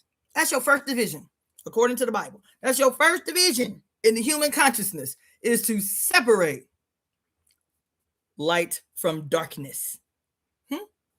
Because here, yin and yang don't say that. Yin and yang say that the light exists within the dark, and the dark exists within the light. Isn't that what you're literally looking at? That what you perceive as white, right? The light within the dark, and the dark within the light. Isn't that literally what it says? This motherfucker here say that the God of the Hebrews, Yahshua, whatever the fuck you want to call his name, the first thing that he did. What does it say? In the beginning, God created the heaven and the earth, right? And the earth was without form and void, and darkness was upon the face of the deep, and the Spirit of God moved upon the face of the waters. Is this not a retelling of the story that I just told you about Uranus getting his pecker cut off and it falling into the still primordial waters of the ocean? And that when his pecker fell and his blood and the sperm churned the ocean, and the other story that we hear that kind of reminds you of that is that in science, as a matter of fact, when they try to explain how the first single cell organism came to be in the water, they theorize that it must have been bolts of lightning that stimulated the water to give rise to the first single cell organisms. That's a theory. Did it come from nowhere? This scientific theory? No, it came from these mythologies that talk about the lightning bolt, the gods of lightning. Odin, Allfather, Thor, Shango, who else? Enki, Enlil. The list goes on and on and on and on and on of these, quote, father deities who used lightning to churn the waters of the ocean. And you think this book right here is somehow different from every single other mythology that has ever fucking existed on the planet Earth, telling the same exact story, damn near word for word. I digress. It says the earth was without, as a matter, let me not even. Because as a matter of fact, Ephi doesn't exist. This is Ephi's story too. It was on the face of the deep, whatever. And God said, let there be light. And there was light. And God saw the light, and it was good. And God then proceeded to divide the light from the darkness. And God called the light day, and the darkness he called night, and the evening and the morning, the evening and the morning was the first day. That's what it says. It didn't say the morning, then the evening. It said the evening and the morning were the first day. That's what he said over and over and over again. It says the evening and everything that he did, because the presumption is he working in the light now, right? So after the work day is done, what do? You go home and you wind down to prepare what you call for the next day. But in lunar calendar societies, as a matter of fact, in Hebrew tradition right now to this day, their new day starts when the sun sets, which is the way that it had been done for many, many, many millennia before the solar deity, before the sun was placed at the center of our universe, the center of our existence, and raised up above the mother. That the new day started when the sun seemed to disappear behind the horizon. Feel me? It say this right here in your book right here. By your God the Father, who done convinced you that the new day starts when the sun comes up, right? These are not semantics. These are not semantics, because the sun setting in the perversion of this story becomes exclusively, even this division that he mentions right here in the first two verses of this fucking book, says that he saw the light and the darkness and divided them. What did they look like before they were divided? What did light and dark look like before they were divided? He said he divided them. One became day, one became night. And in the division that is pervasive everywhere in the society, a division automatically is synonymous with a depart from, a contest with, an opposition. Oh, you think I'm lying? That too is based on the inversion of your mother's story.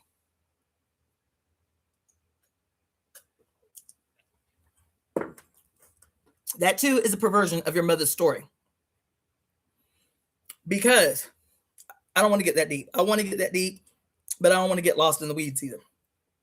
But this perpetual division, the division of time. After that, the first schism of the Catholic Church. After that, the further, what did they call it? The Reformation, the rebellion that Martin Luther staged in 1518 to give birth, the male birth from the mother church. That's what they called it. To give birth to another male branch, another male malignancy, another further division away from source, the Protestant church. And what happened with this division, this contest that Martin Luther staged? This contest that Martin Luther staged, the quote Protestant Reformation of the Roman Catholic Church, it was the fulfillment of prophecy, baby. It was the completion of the successful spiritual split between the mother and her son, because the Protestant church is peculiar, and it was finally able to successfully distinguish itself and sever itself from the adoration or acknowledgement of any female in the tradition. That's what Protestantism did. Protestantism excised the last remnant of the goddess out of the collective consciousness called religious spirituality that had dominated the globe. Catholicism still dominates the globe. And the one thing that even practitioners of West African traditions were able to attribute the preservation of West African spiritual traditions during the project of enslavement, which is another severance, by the way. There was another ritual of severance, by the way. What these Africans, these enslaved Africans, always point to that were in Central and South America was the ability for them to retain a connection to Africa a metaphorical umbilical cord, if you will, was the fact that they were able to easily hide the Orisha in the personification of the saints of Catholicism. And so when people are always talking about the peculiar nature and expression in difference between those who were enslaved in Central and South America and those of us who were enslaved in North America, and why the peculiar relationship of Black enslaved people in the United States looks so wildly and radically different than those Black people who we all shared the same homeland and was scattered all over the place, but how their practices, their traditions, their cultural mores and norms are so radically different than those from us who were colonized in the United States of America. It is because we were colonized by Protestants, bitch. That is the link.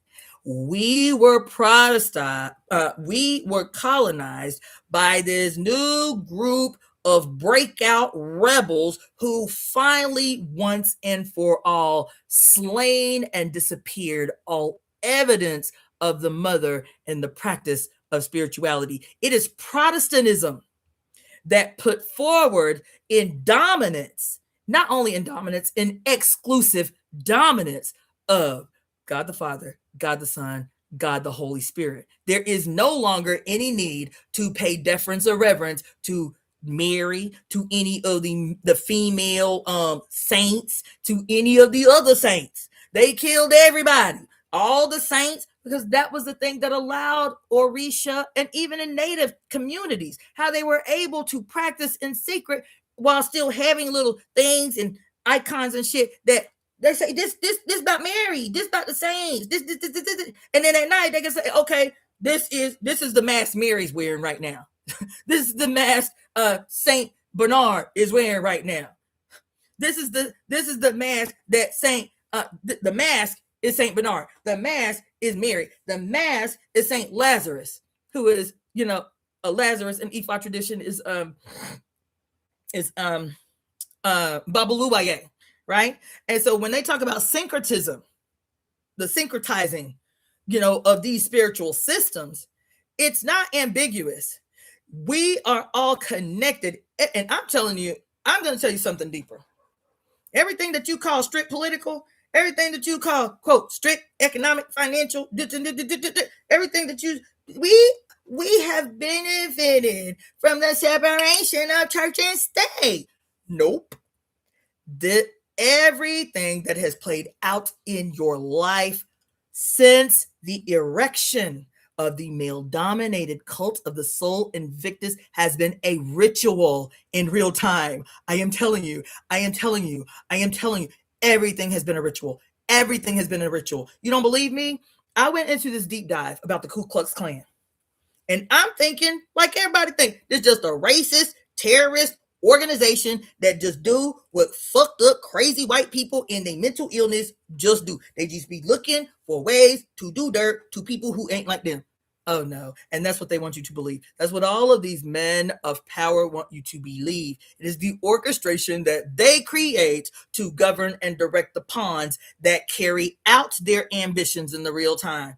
I'm telling you, I went into this deep dive of the history of the Ku Klux Klan.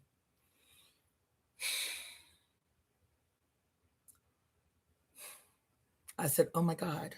And when I tell you every detail of what they did, every action, how they carried out campaigns, there was no detail that was not so deliberate and strategic and purposeful.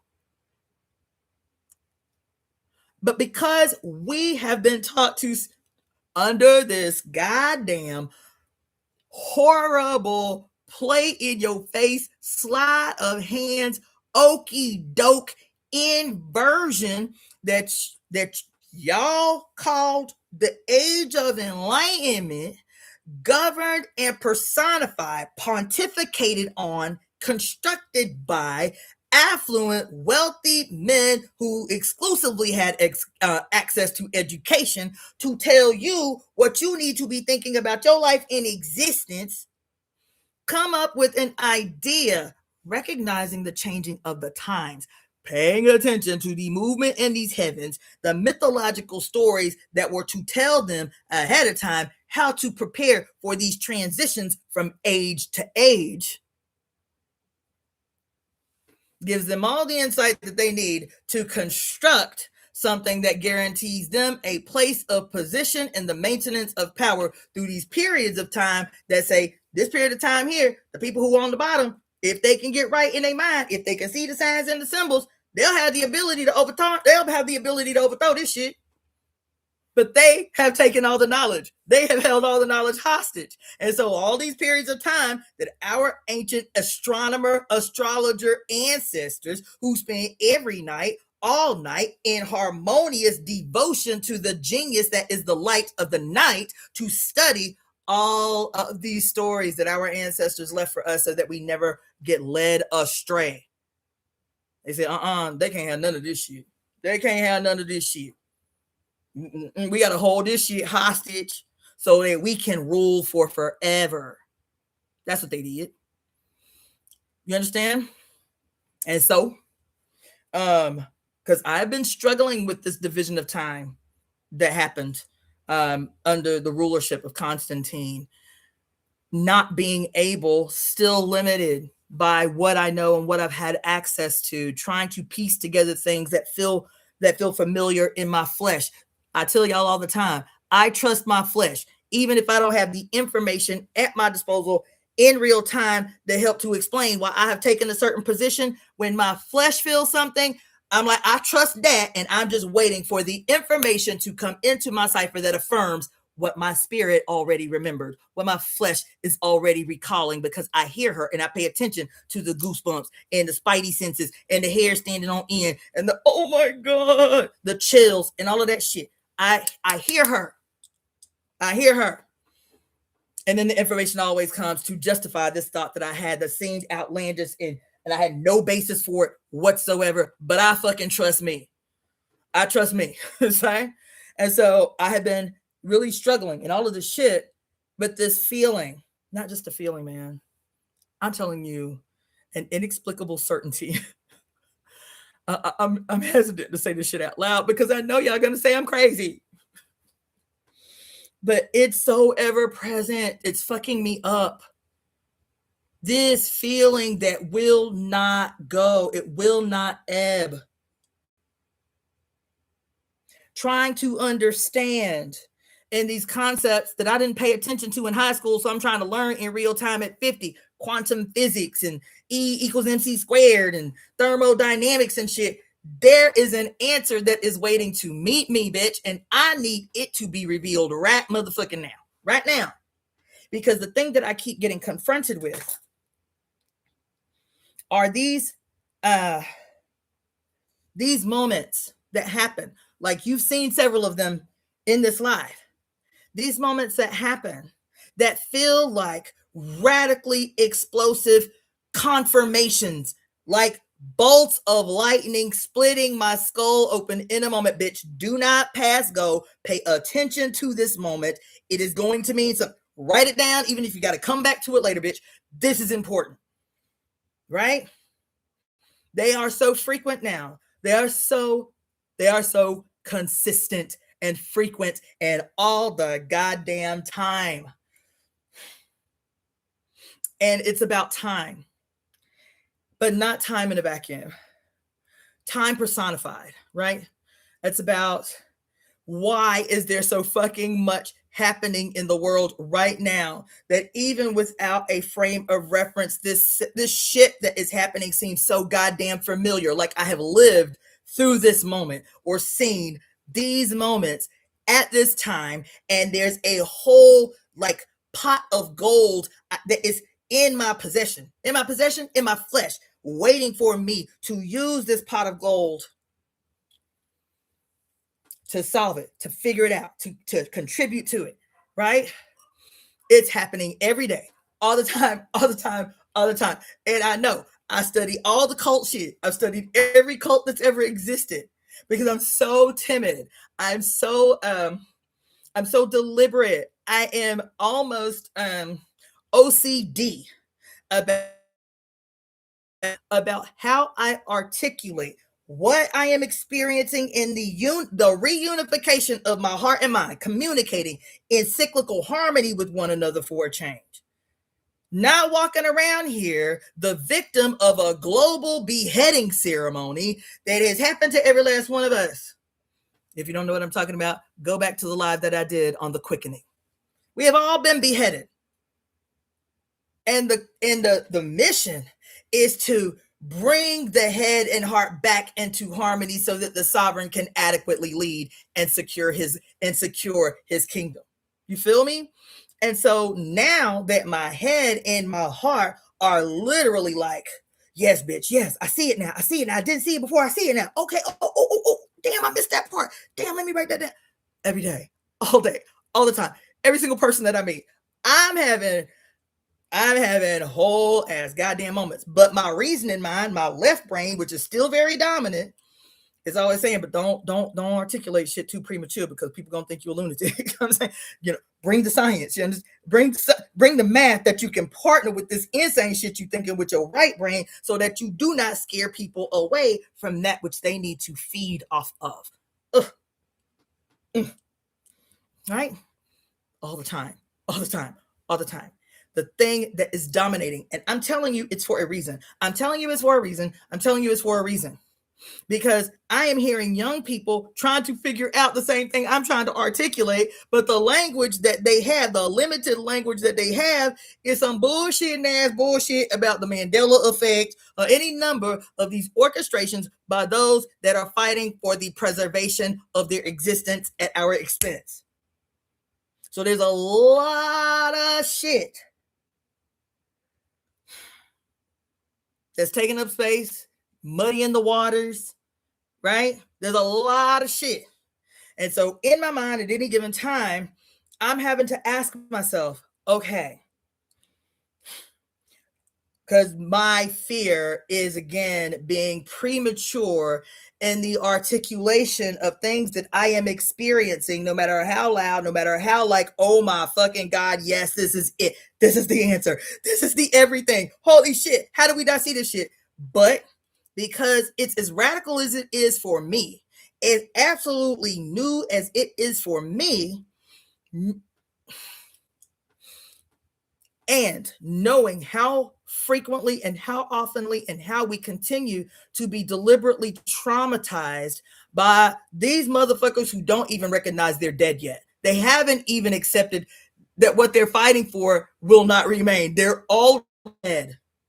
All we're doing is prepping their bodies for burial. That's what this moment is. They're already dead. They're not fighting for their lives. They're already dead. They're trying to stay the inevitable. They're trying to prolong the inevitable. That is us digging a motherfucking grave, getting ready to drop their asses in the fucking dirt. So that for once in the 6,000 years they have ruled, they can be of some use to the whole as plant food and food for the bugs, food for the maggots. They are literally fighting the inevitable. But the inevitable still requires our active, willful, wise, illuminated participation. We have to be bridging these gaps. We have to be exposing those things that have occurred because we are blinded by the light. We have been blinded by the light. That's what I want to get back to.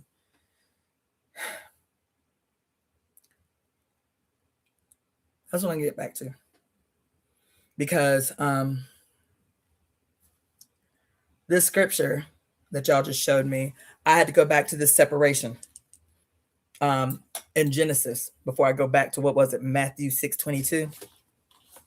But right here in the first chapter tells us what is wrong. The divisions that occur, the divisions that multiply. And what I mean by that, because everything, again, I'm always taking you back, everything is a replication, a malignant attempt at replicating the story of your mother through the lens of the son gone rogue, right? And I was telling y'all last week that when your mama and your daddy have sex and your father ejaculates and his little approximately 250 million semen per ejaculate is attempting to make itself real in this journey towards the light. The journey towards the light literally looks like when you look at the animated explanation of inception to birth, it literally looks like what we can look out into the sky and see. We can see this big ball of light at night, bitch, not in the day. At night, we can see the moon, this big ball of light, and all of these planets that we can see at night, at least out till Saturn, right? And the big ball of light, the moon looking bigger than anything else, and all of these planets that we can see look like little sperm around this thing that is in the center at night.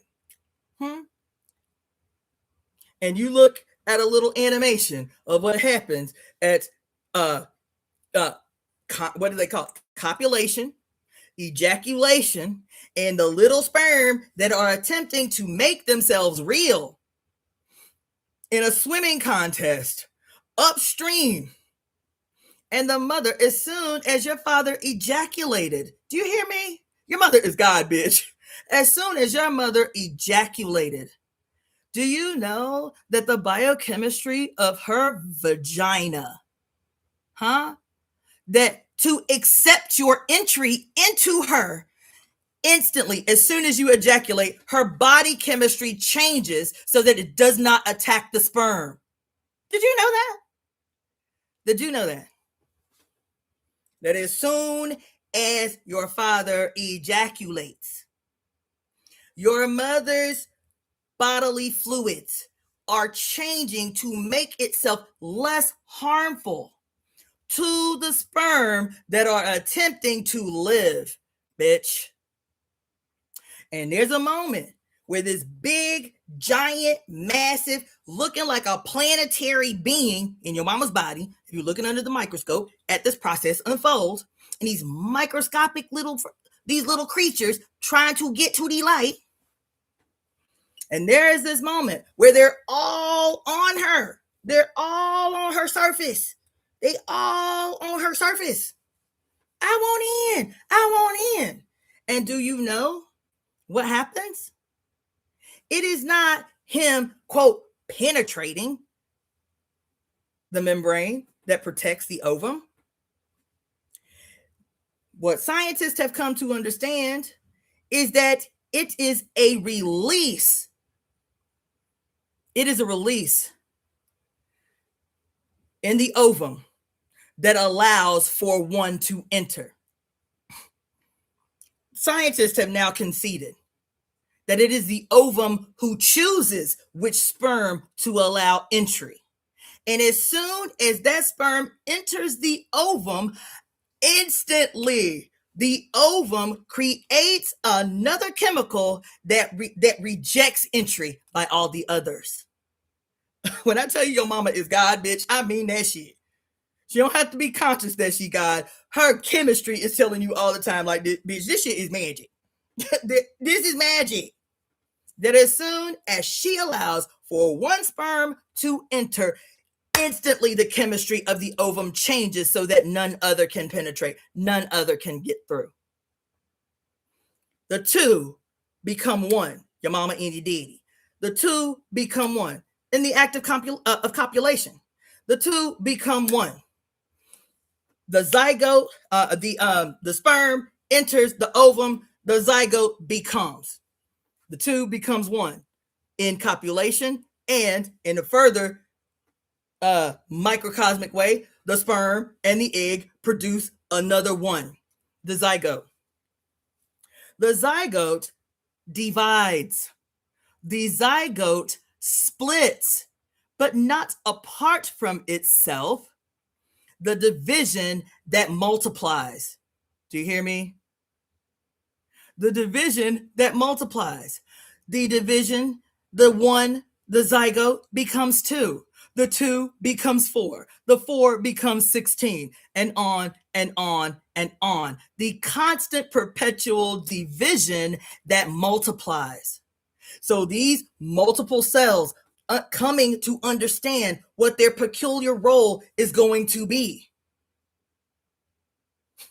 The one that becomes the many that becomes the one that is you when you were born, your first illumination, your first breakthrough, your first, what y'all call it? What else y'all, what other language y'all be using in spiritual? I had a breakthrough. What's another one? Enlightenment. That's your first enlightenment. That's your first ritual of illumination. What's another one y'all be talking about? Breakthrough, when you broke through from the dark to the light, passing the veil. What's the veil? The pubic symphysis. What's the veil? The one that some children are actually born, quote, blessed to have intact when their head becomes illuminated for the first time. You perpetually searching and searching and searching and searching and searching and searching and searching for something you've already experienced and are fighting like hell to recall, fighting like hell to remember. You do not have to search for enlightenment. You do not have to search for epiphany. You do not have to search for breakthrough. You do not have to search for groundbreaking moments.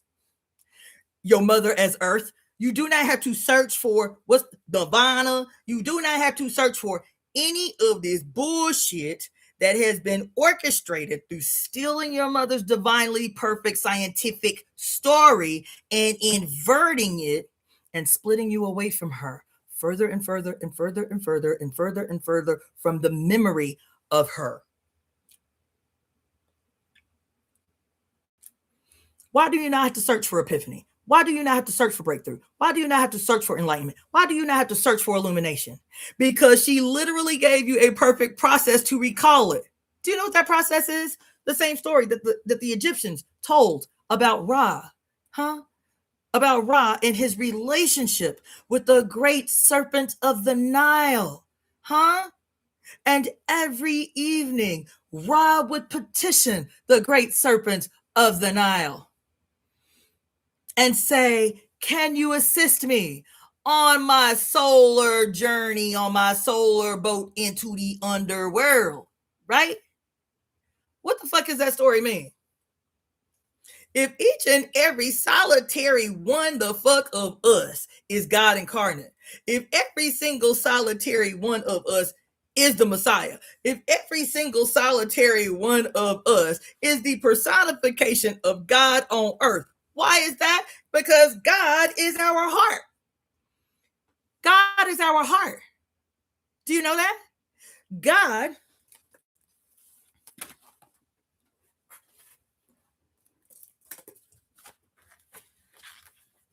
and they tell you in your face and you still cannot see, Chad. Tell you, even these Christians, even your Bible tell you in your face and you cannot see until somebody break it down to you, just like your mama do. When your mama wants you to eat grown people food, she know you can't eat grown people food yet because you ain't even cut no teeth. So she make it real soft and shit and feed it to you. I got to do that. This is kindergarten right here that we have to do so that we can become the God sovereign that we are. Your heart is your sovereign. Your heart is your head. Your heart is your emperor. And in the Bible, when Jesus comes back on the fold after some mysterious 33 years missing, and he makes this declaration that he is God on earth. And what does he say? He literally says the inversion of what we just read about ISIS. Goddamn. Oh my God. He says no man no man enter heaven but through me. This is still a reference to the veil of illusion. No man enter heaven but through me. He said, Jesus as the messenger, Jesus as the psychopomp, Jesus as the horizon. He says, no man enter heaven but through me. I am what? What did he say? I am the way and the light, and no man entereth into heaven but through me. No man communicates with my Father but through me. And because religion is a weapon of mass destruction, they taught you to take these words literally, when what they were communicating, what they were telling you Jesus was communicating, was what they learned from the sages and the yogis and the wise men of India and Asia, the Buddhists and the Hindus. Yeah, they did. Yeah, they did.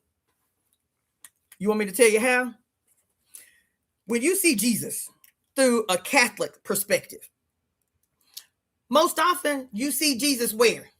Here at your heart. Jesus is represented at your heart, ain't he?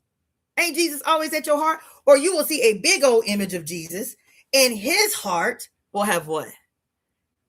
When you see these Jesus statues and shit, you'll see a Jesus, and his heart will have a cross and some fire.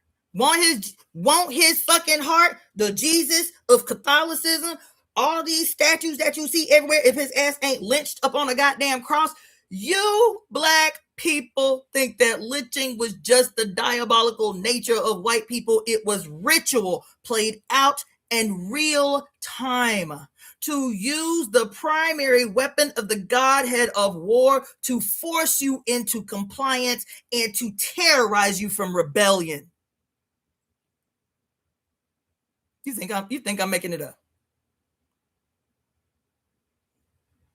Jesus, if he's not lynched on a goddamn cross somewhere, his ass looks like he's halfway effeminate. They did that deliberately. And his heart is illuminated. It's got fire and a cross. You see images of particularly of the the Mexican personification, quote, of the Virgin Mary, the Guadalupe, who was outright stolen from native indigenous Mexican culture, Aztec and Maya culture and society. And they syncretized a Virgin Mary with this goddess of the indigenous people that now they all call Guadalupe. And you see her in this robe, aka veil, with this light kind of coming out behind her. I wish I could show you a picture in real time, because when I saw it, let me see if I can share this goddamn screen, because I'm about to blow y'all mind right now. Let me do it this way. Hold on, because I'm about to blow y'all mind. God damn it. Virgin book. Virgin Mary Guadalupe statues. Let's do it like that. See what comes up. I'm about to blow y'all mind. Yes, goddamn it. I'm about to blow y'all mind. Because when I say hidden in plain sight, what's the easiest way to hide something from somebody? To hide it in plain sight. To make it so obvious that they actually miss it. Y'all are going to have a whole ass. Somebody gonna be choked. Somebody is gonna be choked when they see this picture. Let me find a really good one that is very, very obvious. Come on now, because I saw one at this festival I set up, and I meant to buy it from this brother. I said, I cannot believe this shit is so obvious. How did I never see this before? Because the language of symbols has been hidden from us. That's why it didn't stand out before.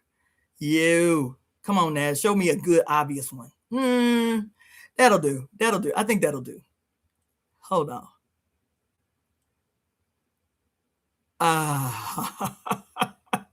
That'll do. That'll do. That'll do. Yeah, let's do this one. Yeah.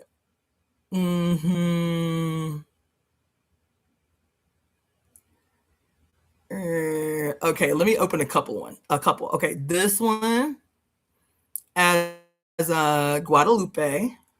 Cool. Then we gonna look up Jesus with his heart on fire.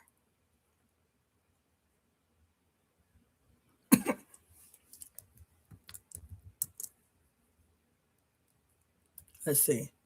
Catholic Jesus heart cross on fire.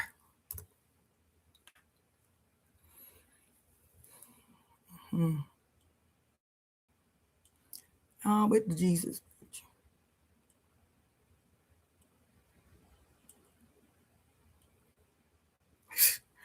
I mean, even just scrolling through these images, I'm like, how do we never see this before? God damn. Here we go. Here's one. Here's a good one. Here's a good one. All right. And then I'm going to look up. Yeah, there we go. That's a good one. Yeah.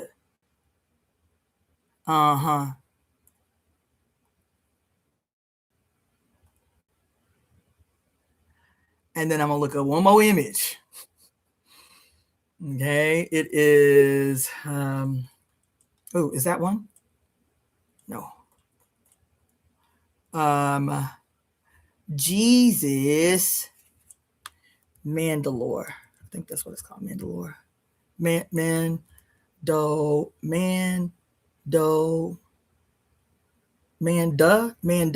I think that's it. Mandalore. I think I spelled that wrong.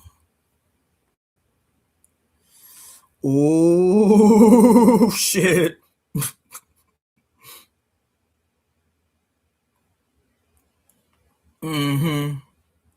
Yeah, they be playing in y'all face.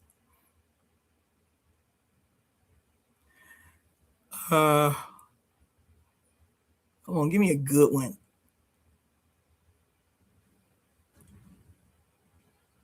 Did I spell it wrong? Maybe I spelled it wrong. Let me look. Is that it? Okay, yeah. Let me try this one. I might have spelled it wrong.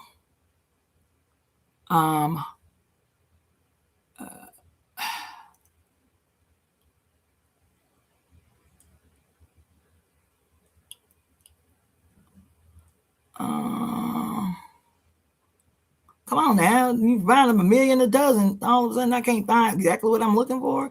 Let's try it this way.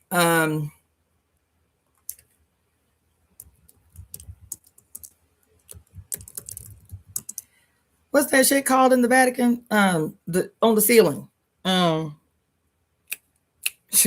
The Sistine Chapel. Sistine Chapel.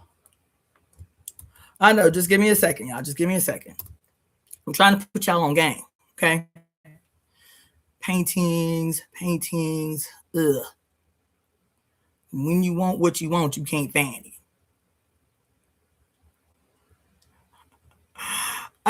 Even the one where it says, damn, son of a bitch. Even the painting, the one that's called God Creates Adam. Damn, how was it never obvious before today? Like crazy obvious. Holy shit. Hold on. All right. Why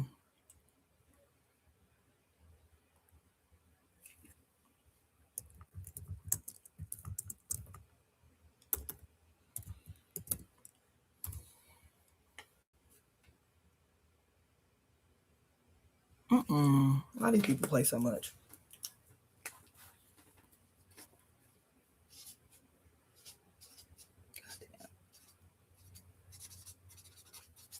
Holy shit.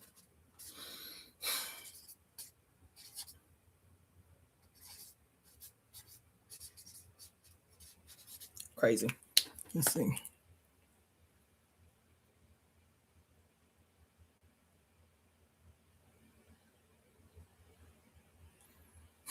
Come on.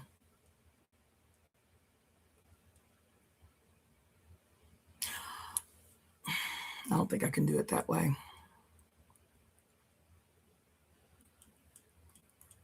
Let me see what this says here in this book. I think it's right in the beginning. Hold on.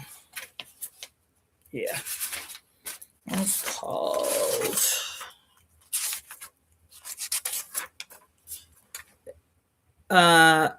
Okay, yeah, I did spell it wrong. Let's see if I can correct that. Maybe that's why it wasn't coming up. MANDORLA.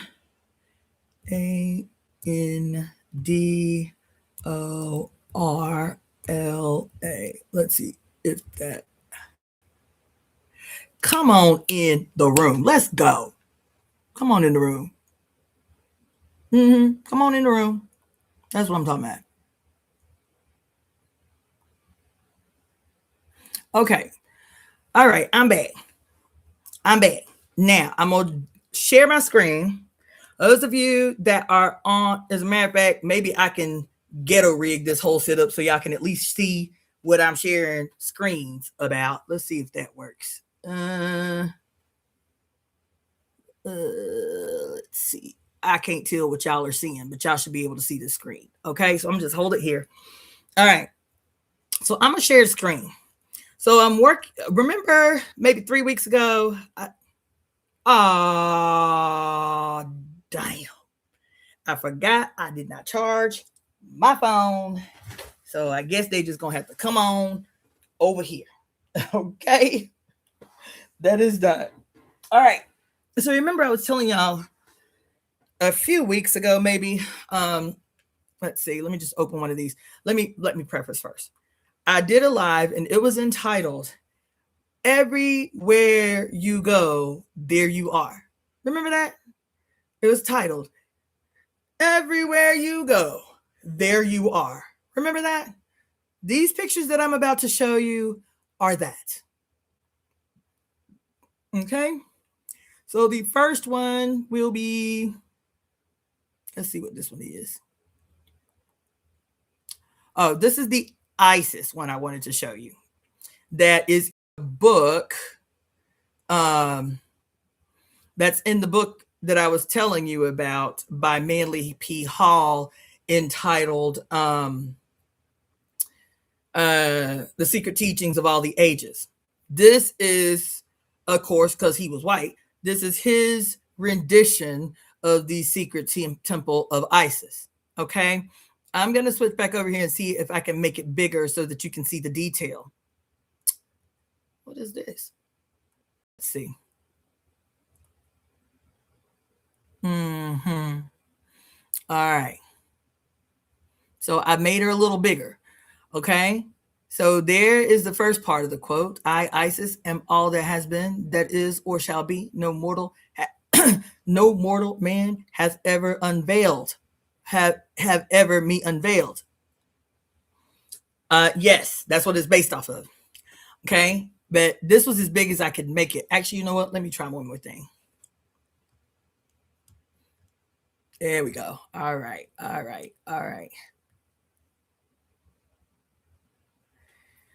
Okay, so you can see here, I'm not going to switch back over, but you can see here, she has the Ouroboros around her head.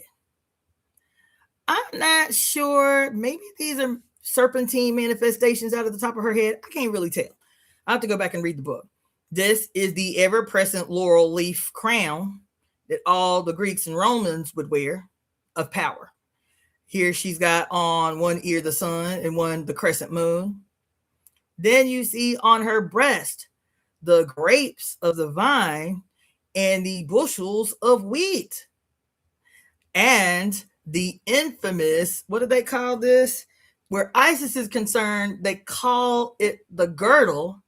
But after the mother was successfully subdued, they renamed her girdle Orion's belt. That's that. Here is the solar boat of her son in one hand. Here is the system. I got to figure the square out, right? But here, look at that. There is the scales of justice, right? Look at this. How she burns the sacred purifiers of frankincense and myrrh. Look at the serpents at her feet. Look at the head of the twins of heaven that were both goats before they became men. These are the Geminis right here. See that? The fruit which I have brought forth is the sun. That is significant because at the very, very, very opening of this thing, when I was telling y'all about that bullshitting ass movie that I digressed hard on, but that movie Project fucking Hail Mary, and it says what? Hail Mary, full of grace. Where this shit at? Let me go back on up here. Hail Mary.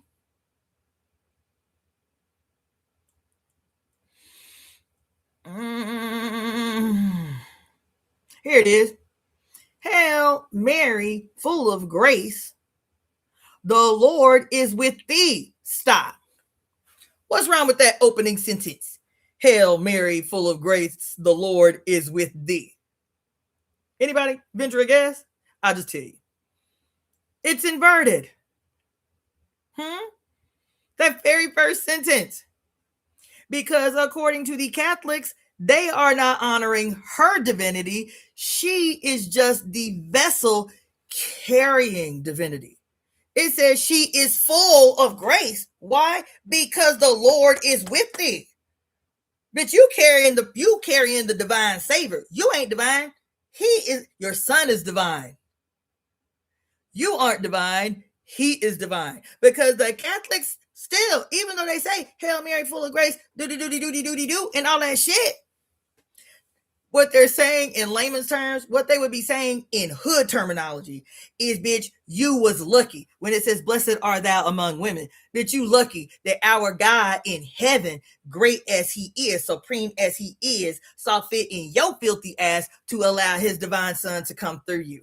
That's what this prayer is saying. It's an inversion of what I just read you from Isis. It's literally an inversion. It's literally an inversion. It says, Hail Mary, full of grace. They say literally full. The grace is Jesus. Have them tell it the grace is Jesus. Not that she is divinely full of grace, that she is the divine manifestation of grace. No, they can't do that, because if you do that, then you will be curious and go back to the graces from which they stole this story from. It's not Mary that's full of grace. In terms of her own personification, her belly is full of the grace of the Lord that is with thee. Not that she is with child, the Lord is with she. Do you see this actual in black and white inversion of this shit? We say she is with child, don't we? Nah, they say the Lord supreme son manifest through her filthy ass. She is blessed to be with he. That literally says that right here. Hail Mary, full of grace, the Lord is with thee. You are not with child, he is with thee. I'm telling you, this shit is butt naked all the time. Blessed art thou among women. Why? Because even though, what sets Mary apart from every other woman? Why do they make a distinction? If Mary is still lowly, if Mary is still a filthy ass woman who quote, God in heaven, the creator of all the things, you feel me, was so grossed out by his creation that even though she was a virgin, he was still too grossed out enough to implant his divine seed himself. He didn't even want to get that close. He sent one of his angel homies to carry his divine seed down to Mary to implant her through artificial insemination with God the Father's divine seed. I'm being funny, but I'm being deadly serious. Because if he hates females, because he obviously hated Mary too, because he was like, I ain't trying to go down there. Listen, Gabriel, Paul, whoever the fuck it was, Michael, whoever the fuck it was, go on down there and tell her she's going to be magically pregnant. She's going to be a virgin. And so when it says, blessed art thou among women, they had to set the filthy, disgusting Mary apart from other women because every woman had the ability to have a baby. How could they set her apart in her filthiness, in her lowliness, in her less thou-ness, in her less than-ness? How could they possibly set her aside, distinguish her among other women as the reason she was, quote, chosen to carry the divine seed of God the Father? The story had to be that she was not defiled by the nasty ass act of sex. Sex was the definer between Mary and the other women of the world who magically did exactly what she did. Got pregnant, held a whole human being in her body, and let that motherfucker swing from her titties for about 4 or 5 years until he could eat his own food. They had to set her apart because, God forbid, any other woman assume that they too are divine in this project that is the process of giving life to spirit. Of giving life to spirit. Spirit is not the life. The flesh is the life. The spirit is the animator, the motivator. The flesh is the life. The blood is the life. You see? And so here they say, blessed art thou among women, and the blessed is the fruit of thy womb. He who blessed you among other women is living inside you. That even as you cannot see his face and he is not born, he is still greater than you. His life giver. His life securer. Holy Mary, Mother of God. Why did they call her holy? What is the implication of the word holy? What is the etymology of the word holy? How was the word holy used before the advent of patriarchy? It was literal. It was literal. Her holy holes. Her holy holes. What are her holy holes? That when you peer beyond the veil, when you peer beyond the veil, which means when you open her vagina lips, that's what it literally means. When you open her vagina lips and you can peer into her mouth and see additional holes that she has that you as male do not. It was literal. You want me to simplify this whole thing? Every cult, every pre-patriarchal cult, every pre-patriarchal religion, every pre-patriarchal goddess worshiping society, ceremony, or ritual was not only a birth adoration society, they were pussy worshipers. The language is everywhere. Once you see it, you can't unsee it. They were pussy worshipers. The vagina was God. I'm not lying. Once you see it, you cannot unsee it. The vagina, the actual pussy, Diva JJ, was God, the life giver and the harbinger of death, the psychopomp that leads you from one realm to another. I'm trying to tell you, these people everywhere on earth worshiped pussies. They worship vaginas. The holy, what do they call fucking Jesus? And Jesus is the personification of the culmination of a death cult. And so if the mother, from the primordial age, had been called the Holy of Holies, that was her that was her name, child. That was her title in so many places. The Holy of Holies. Why did they call her that? Why they call her that? Because they could peer beyond the veil and see Oh my God, why she got more holes than I got? This the babies. This your little baby boy. He like, look, I only got one hole. How you got one hole, two holes, three holes, four holes, five holes, and your sixth hole, which is your rectum? Most women don't know they have five holes down there when they peer beyond the veil. What's the veil? The labia. What's the labia? The lips of the lower mouth of the primordial serpent, the serpent of the Nile. Y'all think I'm making this up. Let me just show you. When I tell you, I had to preface that way.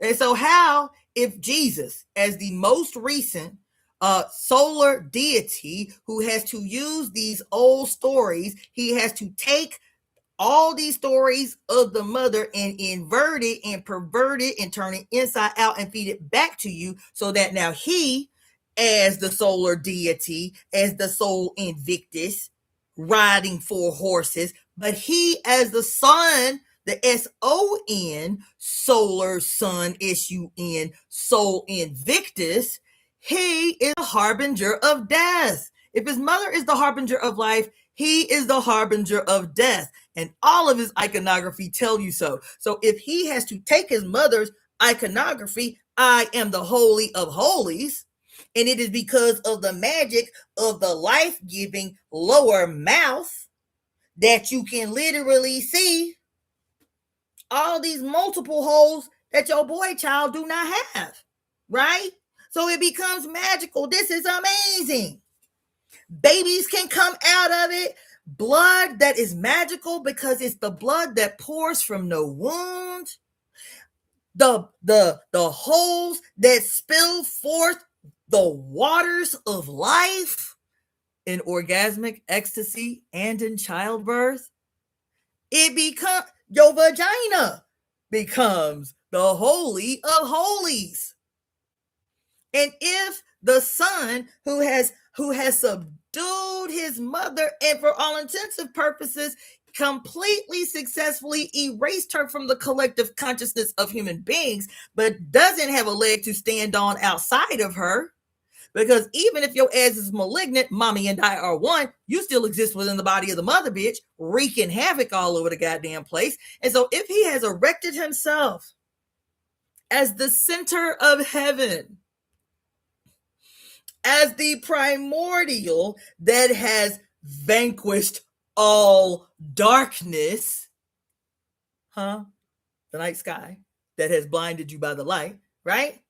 And he too must now pronounce himself the Holy of Holies, right? The Holy of Holies. How does he replicate? How does he duplicate in a malignant way in his severance that he is now the Holy of Holies, as the personification of the sun gone rogue, as the Godhead of death and war, as the Godhead of a death cult? How does he become the Holy of Holies? A story that y'all just told me in here about illumination in Hebrew being synonymous with nails driven into his hands and in his motherfucking feet, and a divine spear that spears him in his liver, that is called in the Bible his vulva, which spills forth blood and water while he is crucified, murdered on a cross. That up until he was crucified on the cross was always the crossroads inside your mother's vagina that marked the moment when your head, the crossroads between the acupuncture point at the top of your head that is synonymous with like the crown chakra, that point is called the heavenly meeting point of all the ancestors. The heavenly meeting point. This is the first thing that everyone on the outside of your mama witnesses as you are going through your baptism of enlightenment, where your crown chakra, the meeting point, The heavenly meeting point of the divine ancestors is the first to see the new light. And then your first eye, then your second and third eye is enlightened, and then your throat chakra is enlightened, and then your heart chakra is enlightened as you are coming out, as you are descending. Now we're going to ascend to the light. We're going to ascend to the light. We're going to ascend. No, as you are descending into the light. As you are descending into the light. Because why? Because until males got involved with birthing, you were squatting to deliver your baby. That's why the story of the light bearer, the light bringer, the light of the world, Lucifer and Jesus, because Lucifer was the light bearer. Lucifer was the light bringer who was, quote, cast out of heaven and fell to earth because your mama was squatting when she delivered your ass.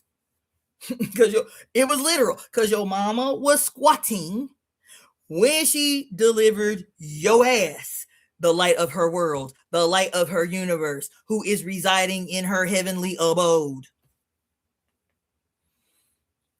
I'm just telling you what it is.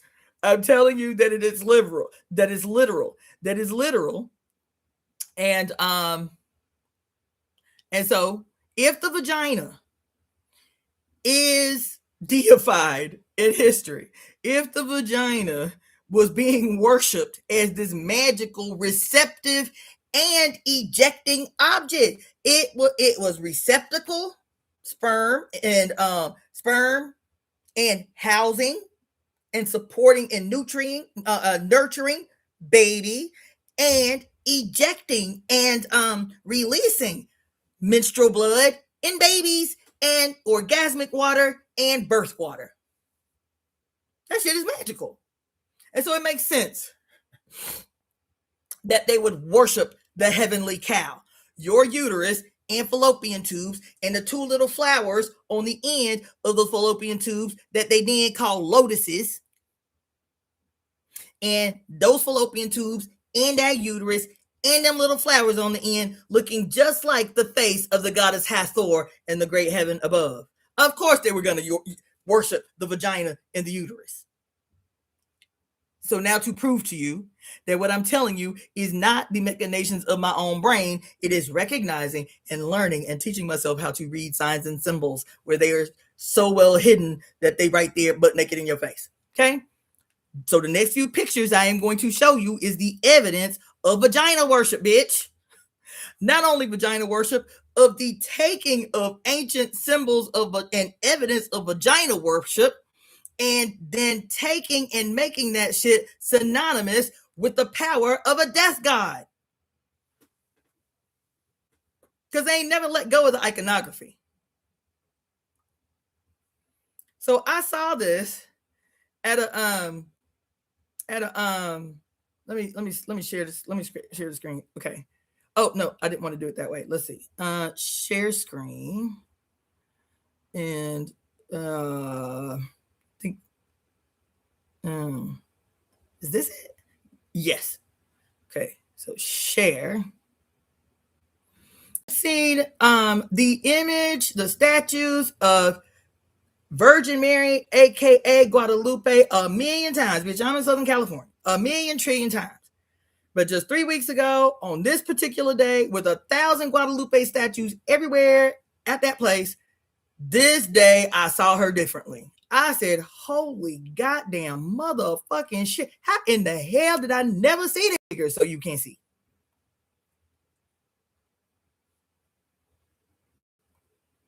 I said, how I never seen this?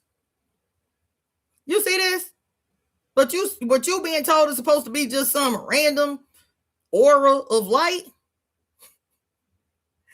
The mother of Jesus, full of grace, blessed among the women and shit, Holy Mary, chosen by God to be the mother and synonymous daughter of God, submissive to the rule of her son and shit. Do you see what is around her? This is the illumination of Mary when she too was born. This is a vagina, bitch. This is a vagina. See that? This is a vagina that Mary is standing in. Because the mother has to remind you all the time that for every great one there is a mother's vagina attached to their right to exist. This is open labias. These pussy lips right here. And the light is synonymous with the moment that you become enlightened. That's why she's standing in the pussy lips, because from the time she is born to the time she dies, this is what she has to thank for her existence. Some other woman's open vagina lips shedding light on her existence for the first time. Y'all think I'm tripping? Look at this image. Look at what is at her feet. Let me scroll. You'll see this little baby. It was that sent me an email a couple of weeks ago saying that you had read somewhere that maybe it was in the Bible, I think, that whenever they talk about a man's feet, that his feet are supposed to be synonymous with the vagina. I said, what? When you talk about the feet of Jesus that look like, what was it? What was it? What's the word? Brazen brass or burnt brass or some shit? That little thing when they talk about Jesus, they talk about the archetype of Jesus. And y'all always want to be talking about, see, Jesus was black. Jesus was black. But if what this girl is saying, how the feet in the ancient world were synonymous, were a euphemism for your private parts, for a vagina, not only for a vagina, for a hairy ass vagina, when that scripture specifically talks about his feet like brass and his hair like lamb's wool, bitch, they talking about a nappy, hairy vagina. They talking about your black ass mama. They talking about your black ass mama, the black ass mother of the world, mother of us all. Listen to what I'm telling y'all. Listen to what I'm telling y'all. Look at this little baby right here, holding on to a black crescent moon at the feet of his mother. What does this remind you of?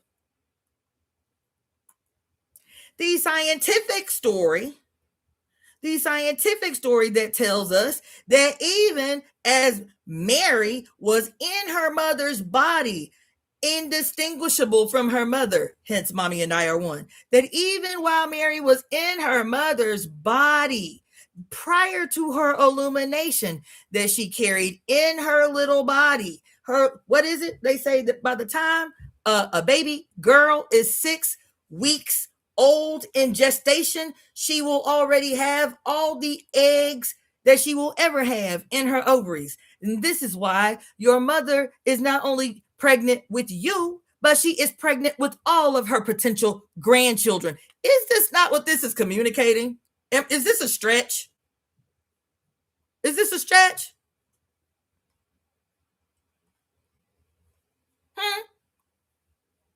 Is this a stretch? Not if you are holding in your mind's eye that the story of Mary is literal, because the story of Mary is not mythologically literal. She's not.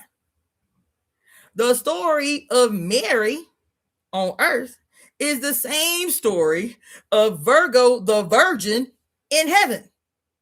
Is the same story as the Isis image I just showed you, where she could feed the nations from her titties. That's why she had the wine of the vine and the wheat that secures the many on her titties. Why she had grapes and barley on her titties?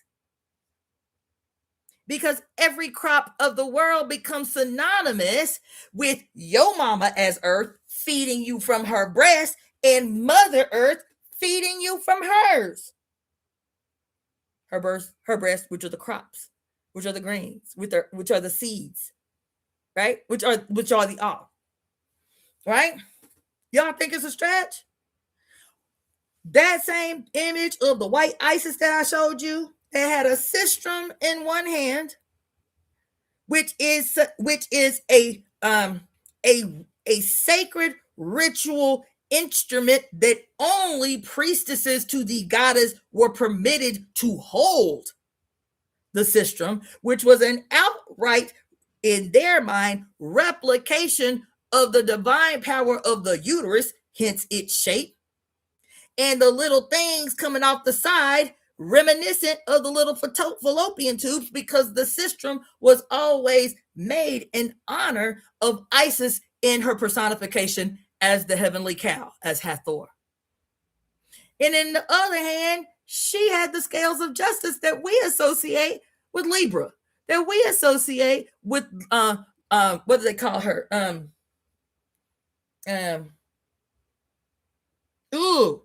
What is her Greek name? I can't remember her Greek name, but it's where Libra comes from. Librea? I forget. But we say, I told y'all this whole story about why Libra is the only, can you see? Libra is the only sign in the zodiac that is not represented by a living entity, by a creature of some sort, a human, an animal of some sort. That Libra is just the scales of justice. Remember that? And I was explaining you the story as told by Socrates of humanity's last golden age. And who ruled the last golden age? Why is Libra the only sign who does not have a living being? Because she is perpetually hidden in plain sight. Even though we are told that the planet that rules Libra in astrology is Venus, the story as told by Socrates is that the goddess as Libera, was Saturn, great-grandmother Crone, the black sun, who ruled the last golden age, and her daughter, Astraea, and there's another story about Astraea, by the way, because Astraea's father, that's not talked about in the last golden age, but Astraea's father was Icarus, he who in his haughtiness flew too close to the sun. That's Astraea's father. So Astraea and her grandmother, her mother, Liberia, whatever her Greek name was that we translated to Libra, that's her mama, okay? Her mom is the personification of great-grandmother Crone. Because Astraea, aka Virgo, even though Virgo is, quote, ruled by the planet Mercury, it is an inversion because Virgo is fucking Venus. Mercury is her sun. Not only is Mercury her sun, the other planet that is said that Mercury is said to rule, but is its sibling, Mercury is her sun. Not only is Mercury her sun, they say that Virgo, now this is in astrology, Western astrology, that Virgo and Gemini are twin signs. And the unifier that makes them twin signs, Virgo and Gemini, is that they are both ruled by Mercury. You hear what I'm telling you? The inversion even in the astrology. Because if you could syncretize this story that has been deliberately perverted and inverted to Ifa tradition, these stories are the story of Oshun, aka Virgo, Australia, Venus, doo-dee-doo-dee-doo, Aphrodite, any number of Venusian goddesses.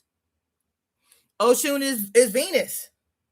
Okay. And in this story of the creation of the world and how she was the only female Orisha sent to heaven by Olodumare to prepare the earth for humans to exist as the lone female among all these male Orisha, in the story of Oshun, what we call Mercury in Greco-Roman mythology, what if we were talking about Aphrodite in this story, then we would not be calling Mercury Mercury. We would be calling Mercury and Venus Aphrodite and Cupid. Aphrodite and Cupid. It would be clear then, see, that Mercury is the consort. Mercury is the son of, not the ruler of, the son of Venus, Aphrodite, Oshun, whatever the fuck. Right? Why does this matter? Because we can see even in the astrology that we are using the deliberate inversion, perversion of this story that never allows for us to use this ancient science in a way that benefits us. Why would they change the goddamn story that is as primordial as it was? In the story of Oshun, when these male deities offend her so, and Olodumare tells these niggas, y'all fucked up. Now go on down here and revere and make offerings and say prayers to Oshun and ask her forgiveness so she can bring her healing waters back to the earth. That's the story. That's the story. Olodumare, the great god of heaven, the great god of the universe, tells them niggas, take y'all where Oshun at. While y'all up here complaining about how y'all can't get nothing done on earth, where Oshun at? We didn't want to listen to her. She was always in the way. Shit, she always thinks she knows some shit. We know how to do this. He said, okay. He, Olodumare, always being talked about as he said, they say, take your ass back down to earth like I told you to. And in addition to carrying out these instructions the way I told you to, what you gonna do is make offerings, make sacrifices, say prayers of reverence to Oshun, and pray that she comes back to the earth with her healing waters. And when Oshun comes back, hot, because every story tells you that Oshun is easily offended. The bitch hold a grudge. She ain't just easily offended. You may make offerings and sacrifice and say the prayers and do the dances. It don't mean she forgot what the fuck you did and how you had the nerve to offend her in the first place. Bitch hold a grudge. But she said, okay, since heaven, since the great primordial says that I have to come back down here so that we can make a way for humans to exist on this planet, I'm going to come back. But don't think I done let you niggas off the hook. What does she say? This is the story of her pregnancy, her first pregnancy. What does she say? She says, I am going to make myself pregnant. That's what she said. She said, I am going to make myself pregnant. And y'all motherfuckers better pray that the baby within my body is not born a girl. Because if it is, I am going to rain hell on all y'all. And the story goes that in the moment that she makes this declaration, y'all better pray I'm not having a girl. Y'all better pray I'm not having a girl. That Obatala, the god of the white cloth, the chaste, the pure. This story is wretched. The chaste, the pure, the god of the white cloth, Obatala, takes his hand and places it into the womb of Oshun and changes the sex of her female baby to male. That's the story. The male child that is always presented as effeminate in every mythological, astrological story on earth. This story is the story that explains her first birth, which is to Alegba Eshu, the two twins in the one, Alegba Eshu, his shadow side and his baby side, his punishing self and his partying self. I just want to play and have fun and do all the things. His baby self that is constantly needing to be nurtured and affirmed and allowed to experience ecstasy in all the ways. The little baby god of excess that needs to be nurtured and played with and forever affirmed. And if you do not nurture and play and placate and give the babies the treats and the toys and the trinkets and the drugs and the alcohol so he can permanently play. He can be the perpetual child at heart. If you do not appease the baby, the shadow, the punisher, the trickster will come out. Do you see? And in this story of Eshu, he is not as overt in his feminine personification because Ifa is like every other matriarchal tradition has been transformed into a patriarchal tradition. So Hermes, that's what somebody just mentioned. But Eshu, the story is that Obatala changed his sex, gave him a sex change in utero. Okay? This is a anthropomorphized story of observable science that in the beginning we are all female, and it is not until the androgens of the XY sperm make themselves known that the boy become the female becomes male. The female becomes male. That's the first child that she gives birth to. Divine twins. The two in one. And he's literally shown that way. He is literally shown with half his face black and half his face white. I mean, half his face black and half his face red. Every time, everywhere, he is always shown as his baby self and his punishing self. This becomes the stolen archetype of the drama mask.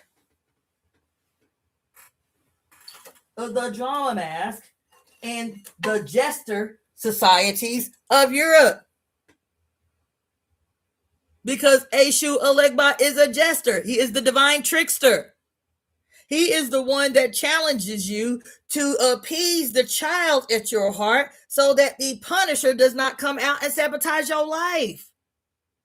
Keep the baby appeased and the shadow he'll be pleased too. There'll be no need for him to come out and shake your shit. But with the perversions of these stories, now this becomes good and evil. This becomes shadow side, light side. This becomes your shadow self, the dark night of the soul, the perpetual villainizing of the one who is always trying to protect you. I just want the baby to be happy. You don't want me coming out here sabotaging your life, then keep the baby happy. Keep the baby happy. Who is the baby? The giant in your heart I'm always talking about that needs the lock on his cage undone so that he can spring up out of you and defend your fucking life. Defend your sovereignty through acts of ecstasy, through acts of gratitude, through acts of sex and lovemaking that is a sacred act anytime it happens. You see? No more villainizing of one-night stands that you concede to in throes of passion because it is now sacred. See? I'm going to keep going. Y'all can get off whenever y'all want. I know I'm on one, but I'm going to keep going. The reason I'm showing you these images, man, is because we are a part of an unbroken line. Literally. As your mother is pregnant with you, girl child, and pregnant with you, boy child. As your mother is pregnant with you, you girl children are pregnant already with every potential grandchild, every potential child you gonna have. Your mama is pregnant with her grandchildren and her children at the same time. And we had left males out of this discussion, but I need to do a scientific deep dive on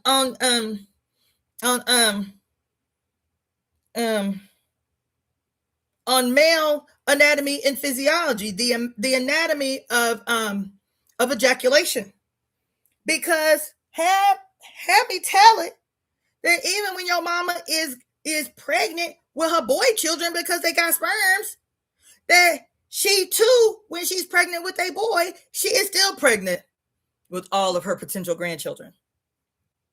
This severance that exists everywhere, even in something as seemingly insignificant as that moment, it's everywhere.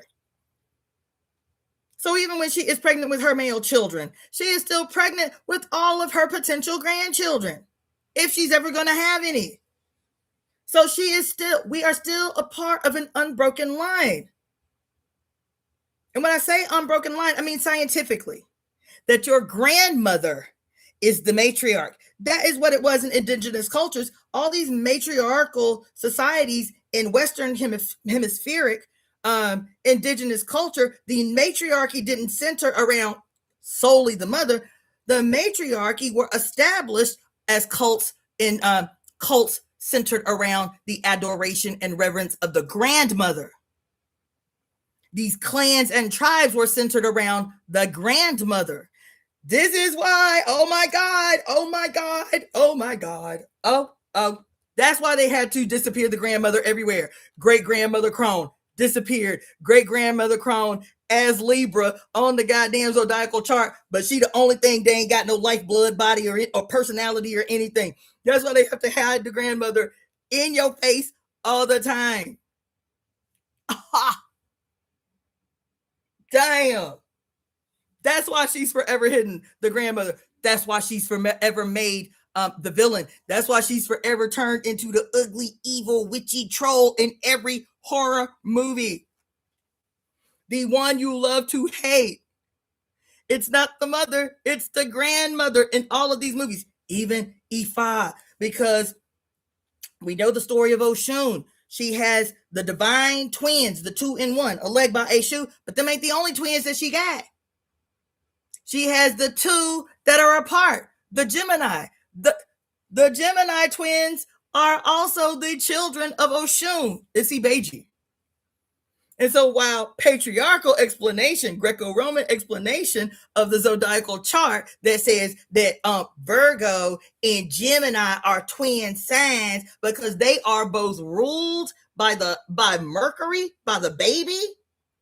They are both ruled by her baby, Mercury, the divine hermaphrodite.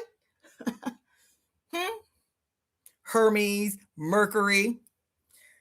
In Ifa tradition, we are told that Oshun is the mother of Mercury, Hermes, what you call a leg by a shoe.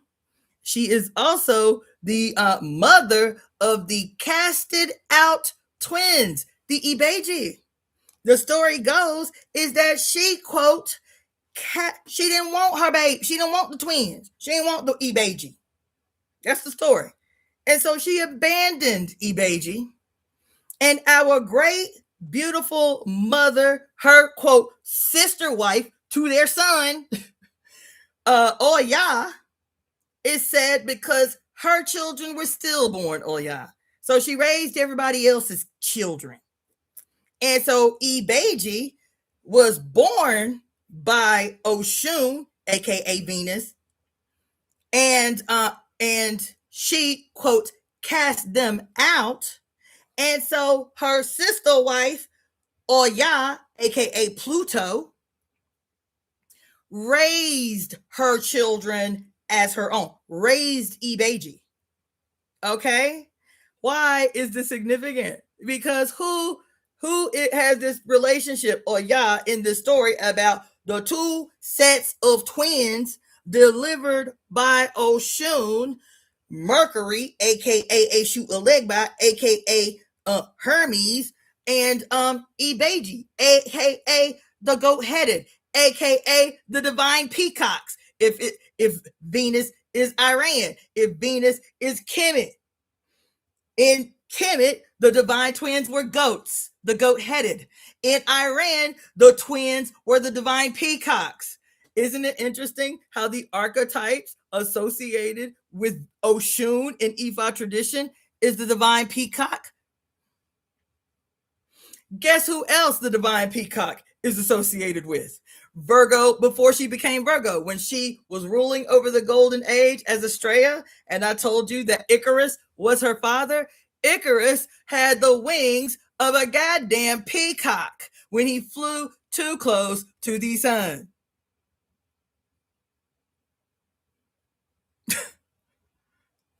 Anyway, so all of these societies were pussy worshiping societies. I'm not going to make it any less vulgar than that. All of these societies were perpetually amazed by the multiplicity of activities that the vagina could be involved in, the magic and miracles that the vagina was involved in, the holy of holies, the veil of the tabernacle, the sacred red door of the temple.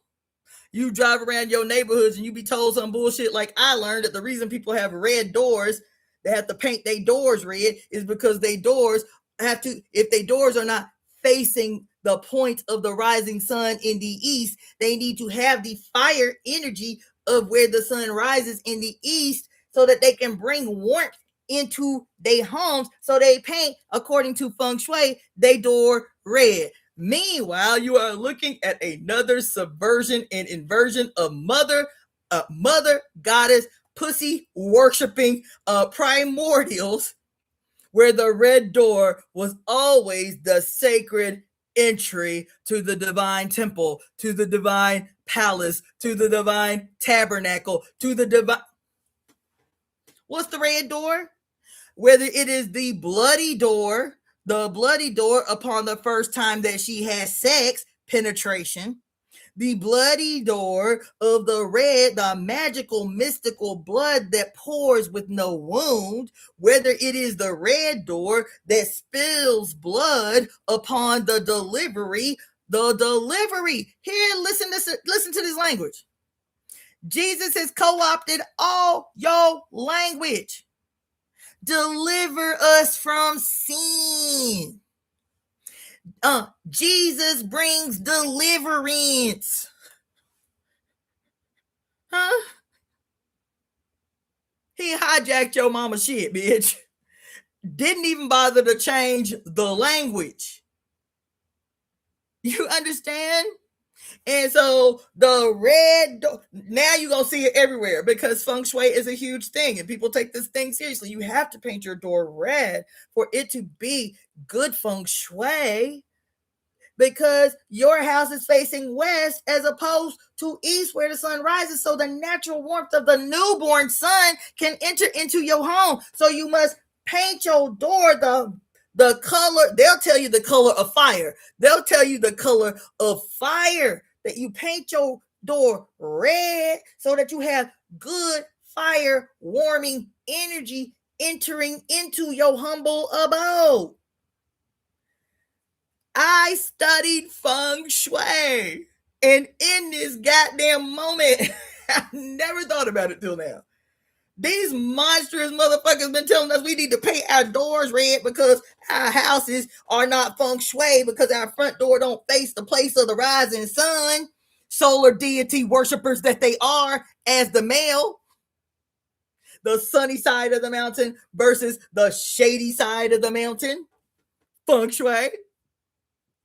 Meanwhile, even in the medicine, even in the practice, they're telling you some shit other than what it was. The life-giving, fiery. Look at her background. That look like fire. Why the fire in her vagina? Huh? Because the fire of ecstasy, bitch.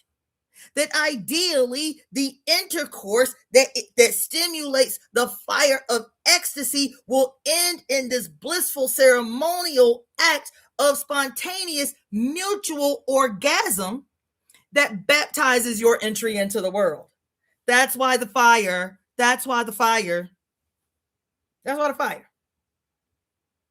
understand?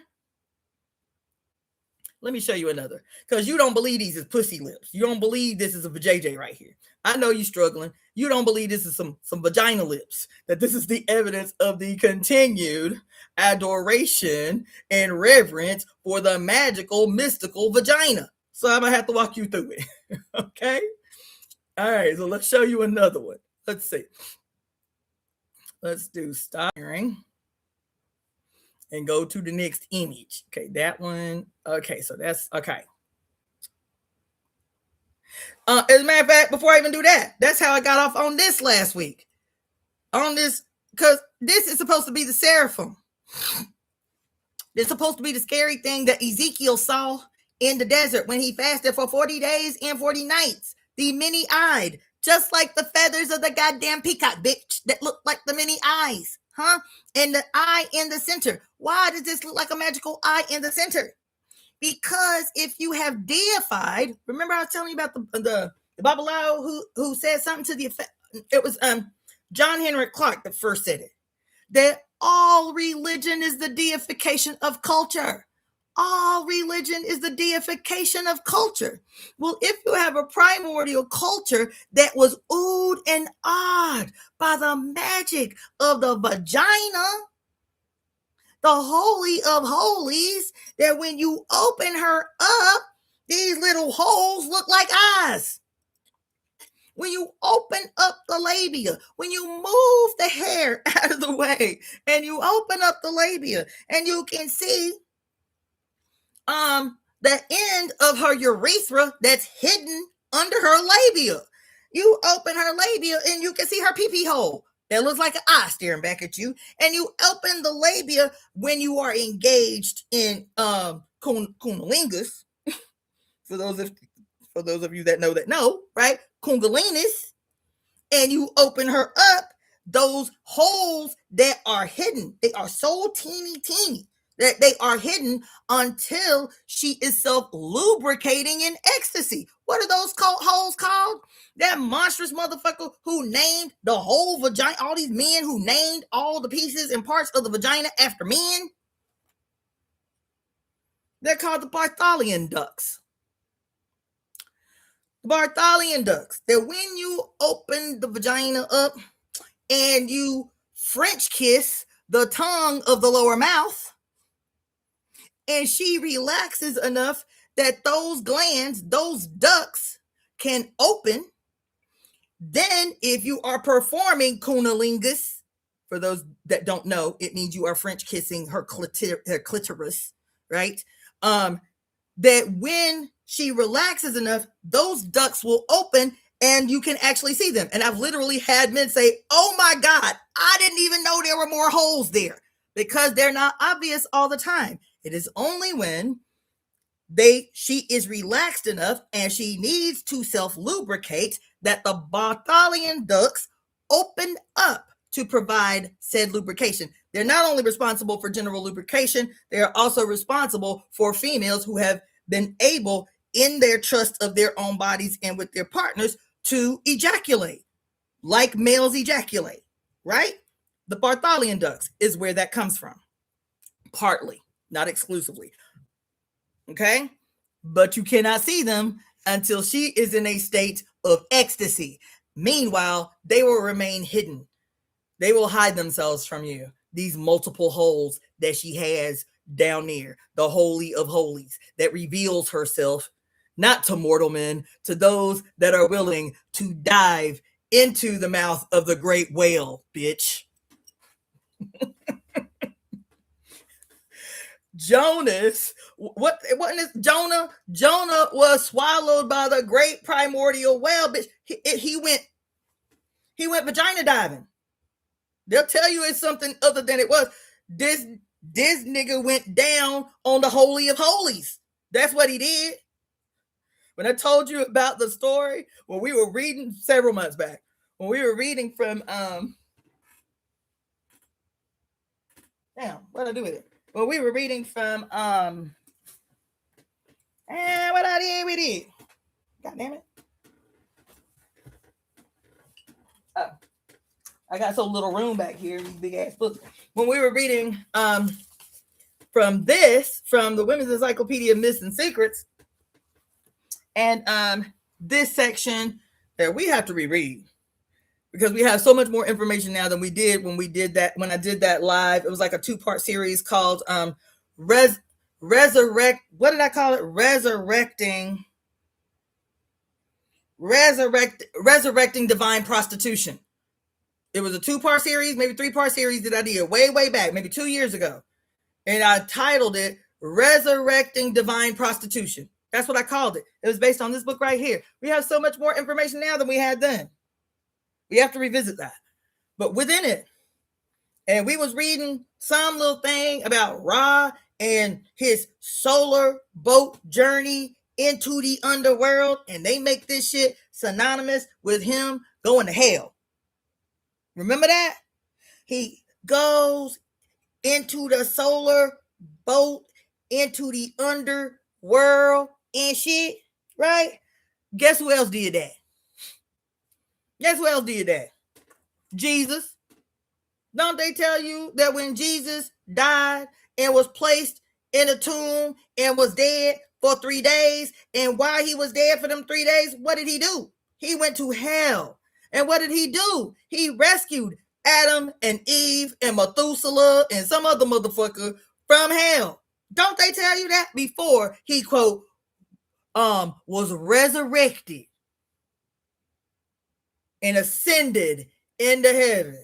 Isn't that what they tell you? An outright uplifting of the story of Ra and the solar boat. But the difference is Jesus's version of that story is a story of death, cult, ritual. Unlike the story of Ra in his relationship with, what do they call her? The great serpent of the Nile, who facilitates his journey on the solar boat to the underworld. Didn't you just see a picture? Of that white ass Isis with a primordial ship in her hand? That's the solar boat, bitch.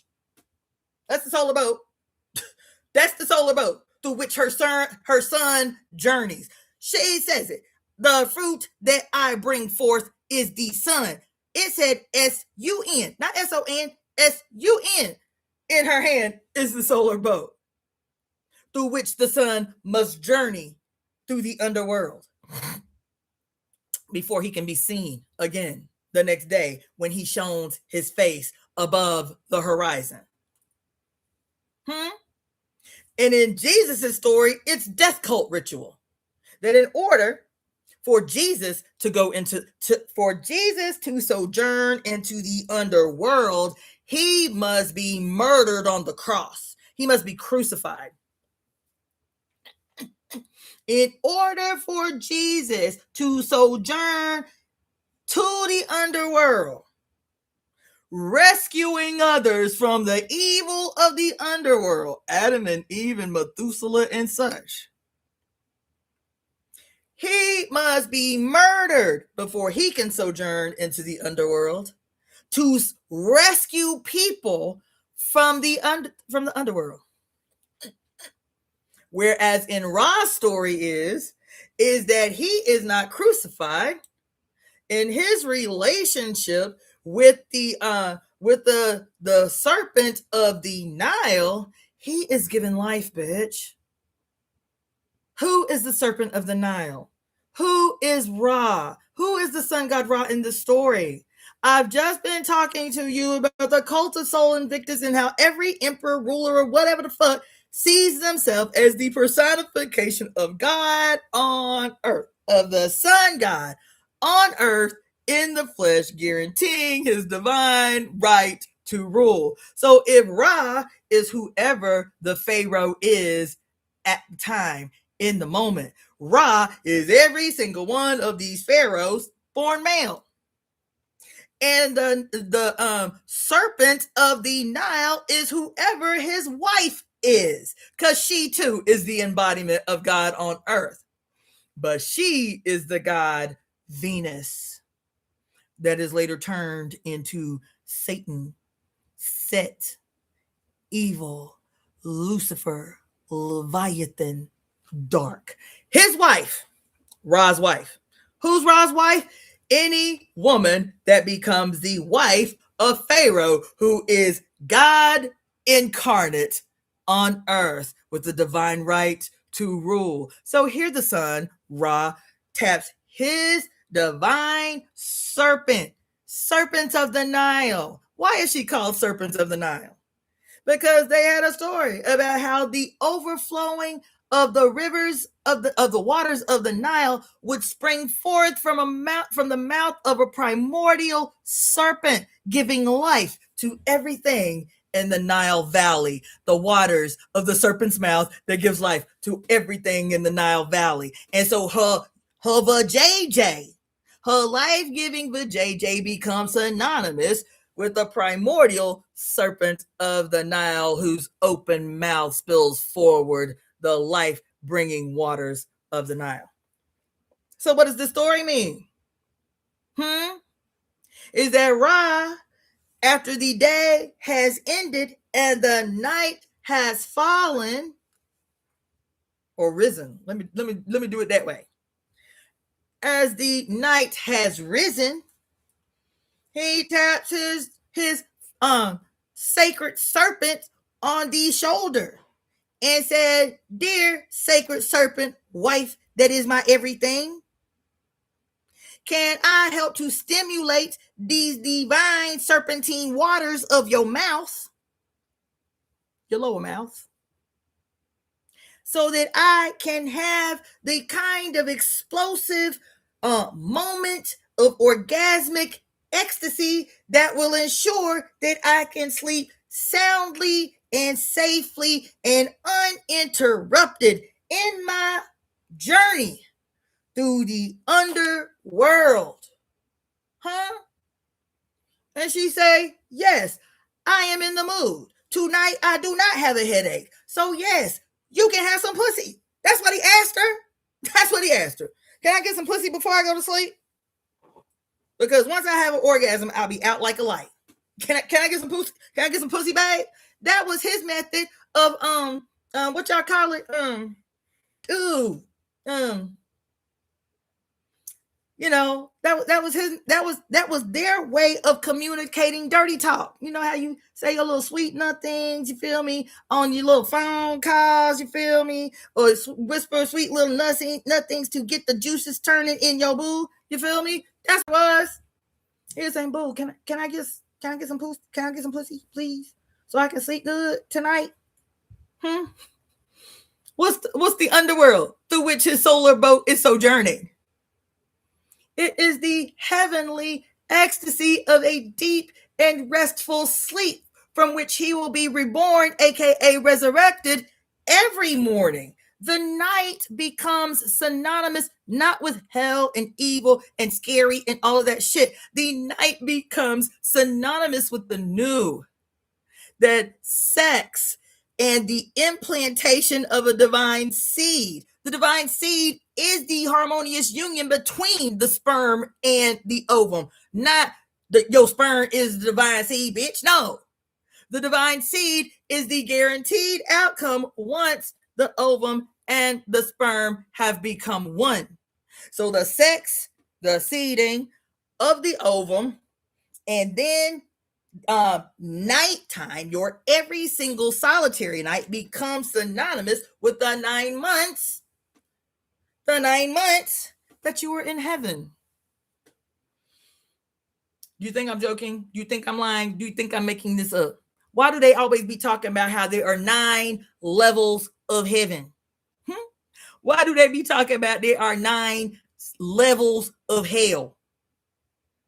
Because in the changing of the story that is supposed to be a loving and ecstatic and awesome and fully embodied story. The man and the woman give ecstatic orgasmic pleasure to one another so that they can sleep soundly in this repetitious cycle that the mother uses to remind us every day, the magic and the safety that you remember that you experienced in the dark. Your first 9 months were in the dark.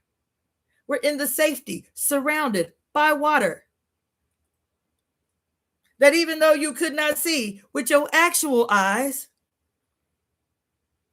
because they had not developed yet, you could intuit with your whole body. That you could intuit with your whole body. This was perfect safety. Why do they say 9 heavens or 9 hells? Because I've told you in Chinese medicine, your mother's uterus is called the lower heaven, the lower palace, the place through which the emerging emperor comes to life. Every time she is pregnant, you're the new emperor. They call the palace, they called it the palace in Chinese medicine, but what they call it in goddamn Hebrew tradition that they convince you is something the fuck other than what it is, even though it's staring you in your face. They call it the temple. They call it the tabernacle with the purple veil. Not only do they call it the tabernacle with the purple veil, bitch, that Jesus had to steal, but they call it the tabernacle. This is the basis of all your Freemason shit and your secret society shit. How you see all this bullshit ass Freemasonry shit. Look, it's the black and white checkerboard. Look, it's the dueling opposition of blue and red. Look, it's the eye of providence, that one eye in the triangle with the sun rays all over it. Look, it's the 2 pillars. Look, every single solitary thing in that image is your mama decapitated, so you never recognize her, so that the light of divine providence, that big old giant sun above the pillars with the divine all watchful, ever watchful, lurking ass, looking ass eye, blinds you so brilliantly with them bright ass rays that you cannot see that it is your mother, that you're looking at, these pillars. Y'all think I'm lying? I sat here and Googled images of what the Bible describes in the Old Testament as the erection of the tabernacle and what it has to have. This is where all this shit from Freemasonry comes from. So you got these pillars. There's actually 3 pillars. One that they, quote, reduced to the background. But they always talk about the 2 main pillars, the one on the left and the one on the right, right? So I'm going to go ahead and put the 3 pillars. But based on the tabernacle, they say that I think it's the right pillar, because it's like the mirror image. So this is the right pillar. It looks like it's your left, but you are not looking at a mirror reflection. You are thinking about yourself facing the same direction as the pillar. This shit was confusing to me. So you got your right pillar and you got your left pillar. The right pillar is called Jacoim. Is that what it is? Jacobim, I think, or Jacobum. Somebody look that up. Jacobum, Jacobum, or whatever the fuck. And then the other one, the left one, is Boaz. Right? And in the biblical description of what is necessary for the erection of the tabernacle, because the right pillar is also red, and the left pillar is blue, right? And what they say about the erection of the tabernacle is that this is a foretelling, a foreshadowing of what is to come when the Messiah unifies the left and the right. And so when in the Bible they talk about the goddamn erection of the tabernacle in the motherfucking desert somewhere, there's got to be a red veil and a blue veil. And the priest or the rabbi will enter the purple veil. There is a purple veil between the red veil and the blue veil. Curtain, if you will. Huh? So there's a red veil and a purple veil, and then the rabbi. So there's a part where everybody can enter, and then there's a secret part where only the rabbi can enter, and he must enter through a purple veil. And this is supposed to be a foreshadowing. Jacob, thank you. This is supposed to be a foreshadowing of this future where the Messiah, Savior of the world, you feel me, that you see every Easter Sunday with every cross in the country draped in a purple, aka magenta veil, representing the resurrection. You feel me? Every Easter you see it. They don't have that red, they don't have that purple veil out all the time. Only on Easter. Only on Easter. Only on Easter do they drape that purple veil around the cross as a foreshadowing of the coming or, quote, returning Messiah. Yo ass, Christian, as long as you was, will make a distinction between the purple veil that drapes that Christian cross as a nod to the resurrection, and will separate that red cross, that purple veil of Jesus, that purple veil of Jesus, that purple veil on the cross of crucifixion of your crucified, fucking murdered Godhead of war, and you will separate it from a few scriptures later foretelling the terrible time that is to come, the revelational Armageddon, rapturing, harvesting of the souls of humans.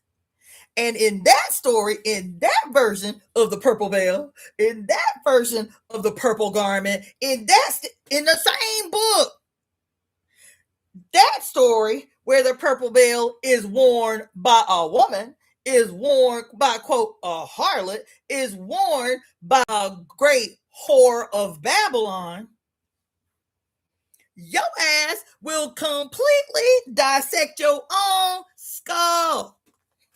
Your own skull. She wearing a purple veil, and he wearing a purple veil. And he is the Savior, the resurrected, crucified, murdered in your face, brutalized, Holy of Holies. And the only way he could reproduce the story of the Holy of Holies is to have holes punched in his hands and holes punched in his feet, and a divine spear that cuts a hole in his liver that is called in the Bible a goddamn vulva, that spills forth blood and water in this goddamn murder ritual that you exalt as necessary for you to be born again.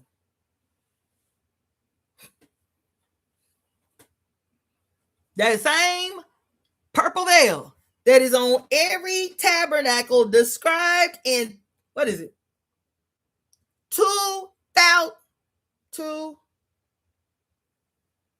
4,000 years of Old Testament history. 4,000 years of Old Testament history. Every time you hear about the erection of tabernacle, the purple veil is the center. It is the most sacred. It is the space where only the rabbi can enter. It is the place where only the rabbi can enter.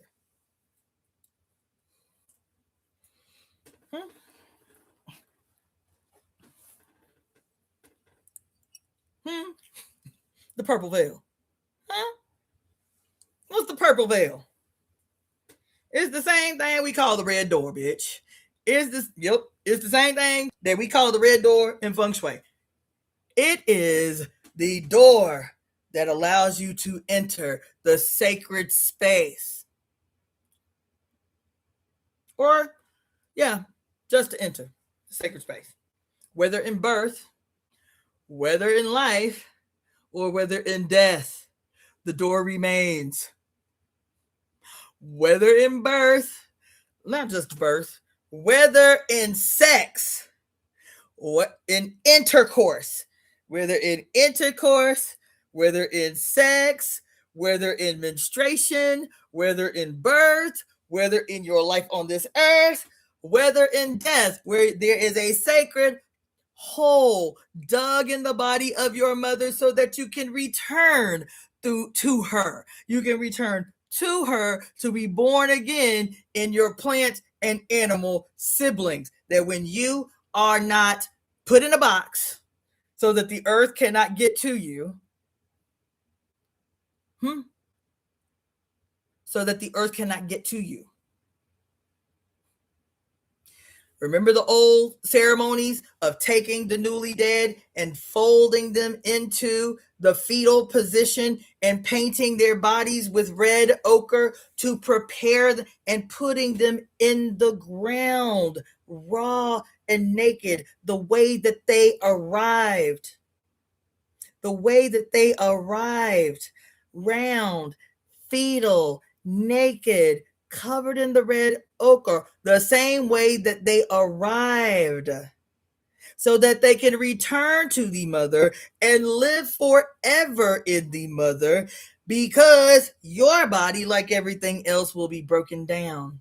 Will feed her babies, will feed the maggots, will feed the worms, will feed the creepy crawlies, will become the food for new trees and new brush and new life. And when that life springs from the earth, your descendants will consume of your body from the fruit and the vegetation that your flesh in cyclical harmonious union with the mother was able to provide. That in being buried and returning to the mother the same way that you arrived, you become the sustenance for your future progeny. Not on some vampiric shit talking about eat of my blood, drink of my blood and eat of my flesh and you will have life everlasting. An inversion of your mother's goddamn story. An inversion and perversion of your mother's story. Divine cannibalism not being fucking literal, bitch, meaning that as a part of the cycle of life, the very scientific cycle of life, you go into the earth and, like everything that is animated, when it dies, when it transitions, becomes alive in a different way. It becomes alive in the feast that is necessary for the creepy crawlies and the sacreds and the hidden, like in our deck. Right? And it becomes that which provides sustenance. That, what does our deck call it? To see the majesty in the minute, the magnitude and the greatness of the small. And this is how we participate forever and ever in the cycle of life that we have been denied by fucking ritualistic severance, murder, cult rituals that are perpetually trying to deny and sever us from our relationship to the mother. Separate our relationship to the mother. Separate our relationship to the mother. Separate our every single where you look. Division is what makes us sick. Separation from the mother. So they put your ass in an expensive ass $2,000 box and bury your ass deep enough in the earth that the creepy crawlies can't even creep into the box. That's why you're buried 6 feet deep, by the way.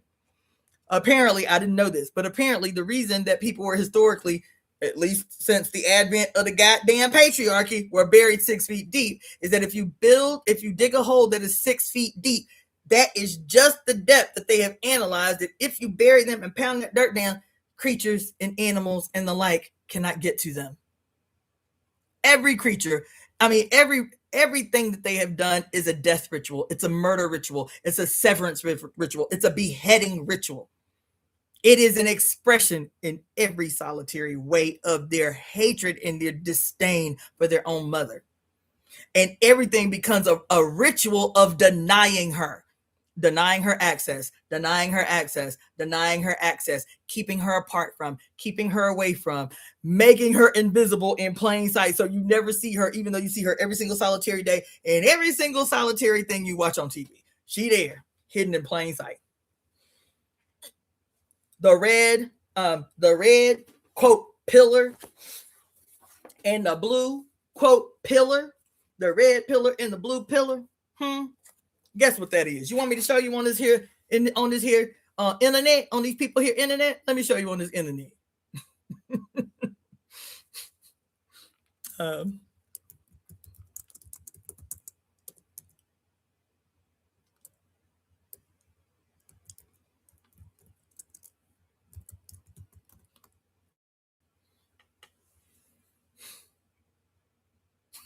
This shit's so deep. This shit's so deep. Let me tell you, because when I'm telling you everything is an outright theft of your mother's magical body, let me tell you why the red pillar and the blue pillar.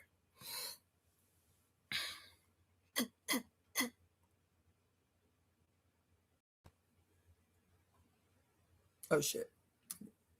Yeah, let me do it that way. You see this? Y'all see this? You see this little baby? What is this baby attached to?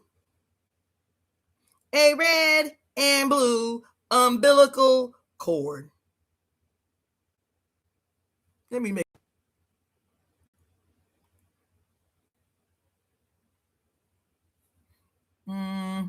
Dang.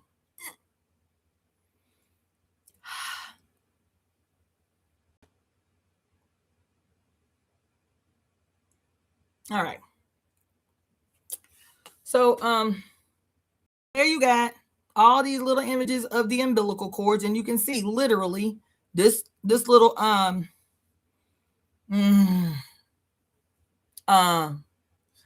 my brain placenta. So you see the placenta. Do you know the placenta is the tree of life? It's not off somewhere. It's not some esoteric something that's over somewhere over there. The placenta in every tradition has been the tree of life. Life, even in that bullshit ass, what they call it, Kabbalah, the tree of life is this little placenta right there. That's what it is. Hold on.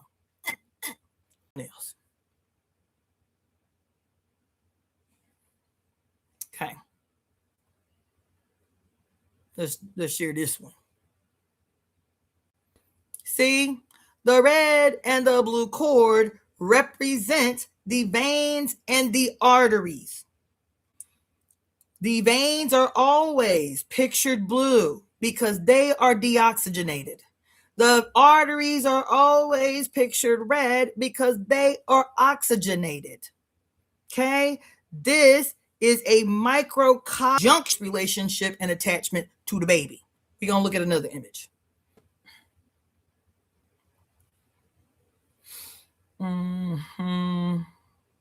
Like this. Yeah, let's look at this one. Not only does it look like this that be traveling along. Excuse me. See that? Don't them two intertwined blue veins circling around that red artery? Don't that look like my tattoo? Intertwining along the column? Don't that look like that? Hold on. You think I'm going too hard? You think I'm going too deep? Hold on. Show you another one.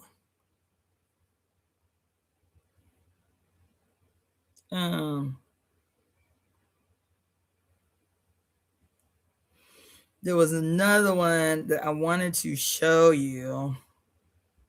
I should have saved it. But it was actually so that you can see the cross section inside the actual umbilical cord. Hold on. Let's see if I can find it again.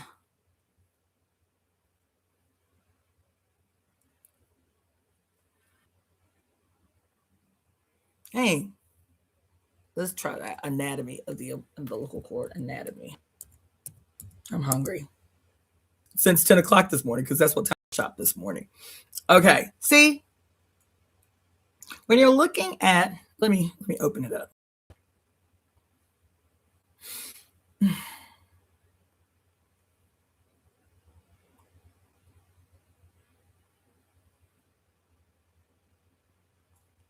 There was a better picture. Oh, here it is.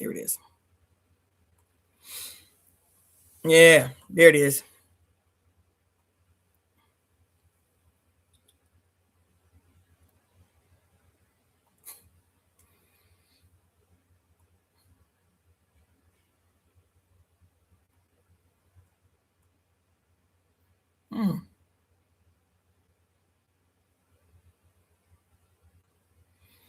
Here it is.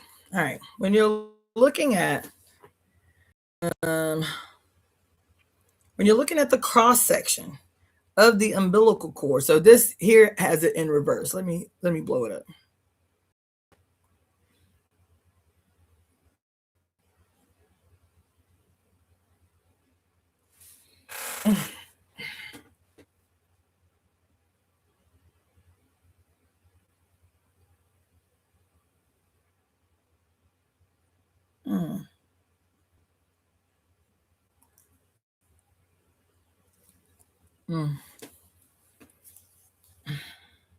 Here, but it's not the last image.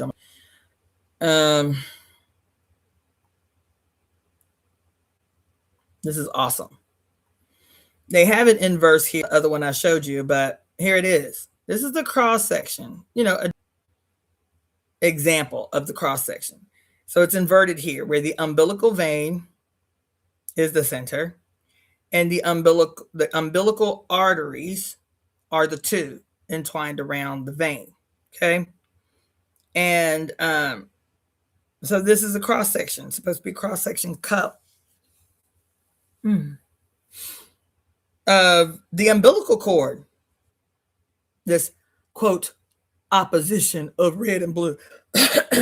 This opposition of red and blue. How does this factor into the pillars and the purple veils? The red pillar, the blue pillar, and the purple veil. It's because it is not until you are unveiled, you, baby. It is not until you are made seen. It is not until you are unveiled that the red and blue become one. They become one in the new you, because the umbilical cord is developed from your heart creates your umbilical cord.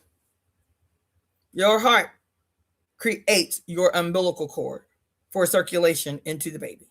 Your heart creates the umbilical cord.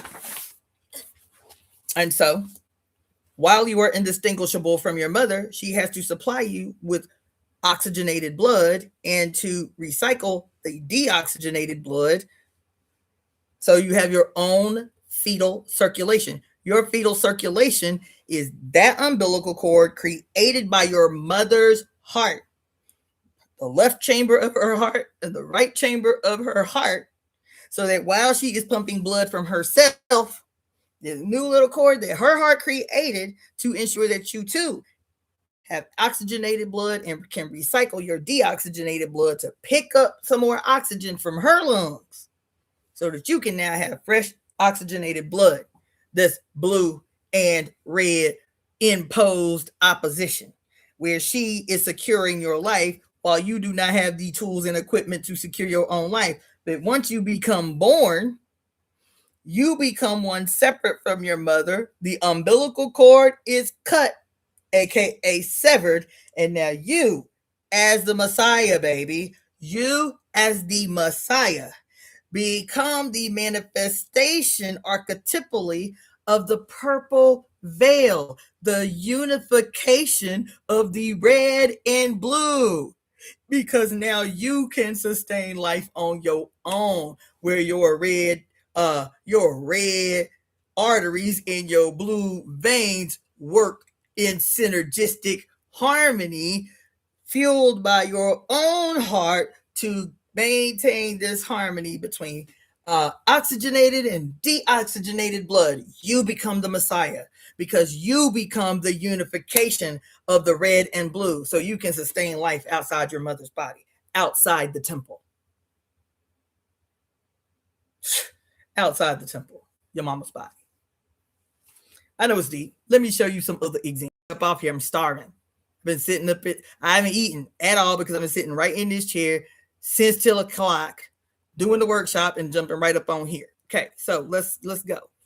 Umbilical cord. Okay, so Madonna in the Mandalore, in the Mandorla.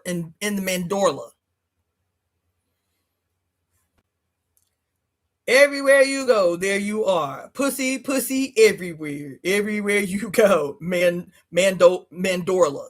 Pussy, pussy everywhere. Her pussy everywhere. That not only do the humans have pussies to thank for their existence, but angels have pussies to thank for their are looking at a whisper every day, all day, every time you see a Jesus or Mary in one of these mandorlas, right? Which is the divine. Isn't that what this book told you? The mandorla was the divine fish or the sacred almond that is your mama's vajayjay, right? But it is also a whisper nod.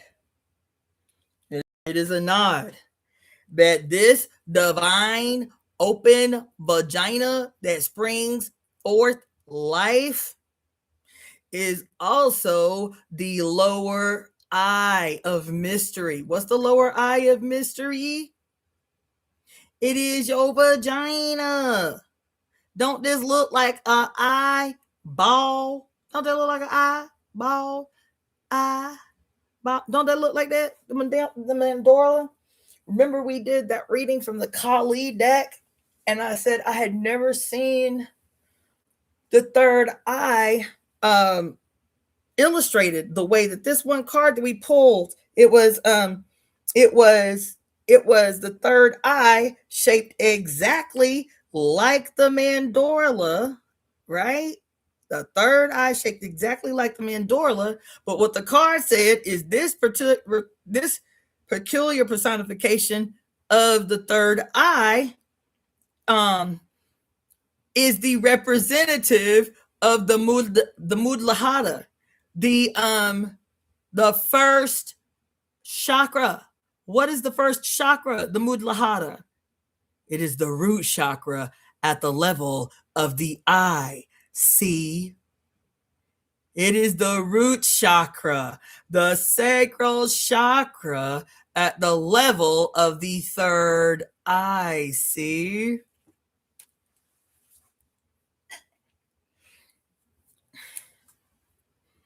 And it was pictured as a bloody eye. It was pictured as a bloody eye on this incarnation of Kali. Pussy, pussy, everywhere you see it. Pussy, pussy, everywhere you go, there you are.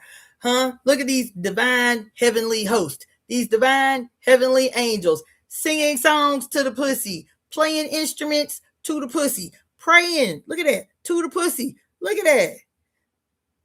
Playing little pipes to the pussy. Oh, well. I think I got a couple more. I'm wiped. I got to go get something to eat. Now I'm tripping. Let's see. Jesus and Mary in a mandorla.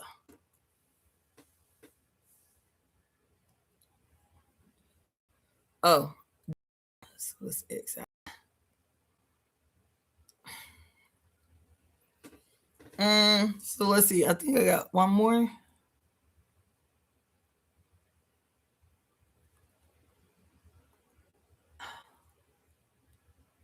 It's supposed to let me preview it, but it ain't. Okay.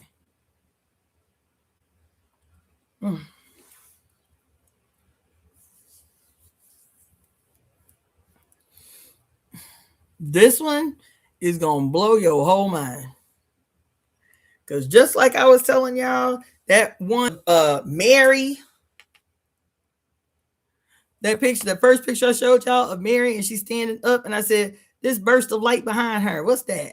I was like, that's pussy lips. Remember me saying that? That's pussy lips. She and her future progeny is standing in pussy lips, right? Remember me telling y'all that? And in all this time of seeing this painting, it never occurred to me, because the name of the painting is God creating Adam. That's the name of the painting, is God creating Adam. But this picture is an inversion of the story of Guadalupe. Because this picture where God, quote, might be creating Adam, God is literally sitting inside a uterus. Look at this. God is literally descending from heaven in a goddamn giant ass uterus. Are y'all seeing this?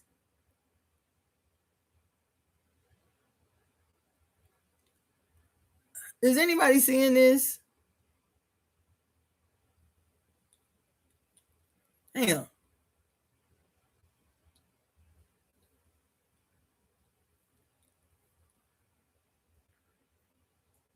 I see y'all saying something's wrong with the channel. All right, I'm gonna just close this out. I'm fading anyway. I need to get something. He ain't got no calories in me. I'll see y'all tomorrow. This was fun. I love this shit. This was fun.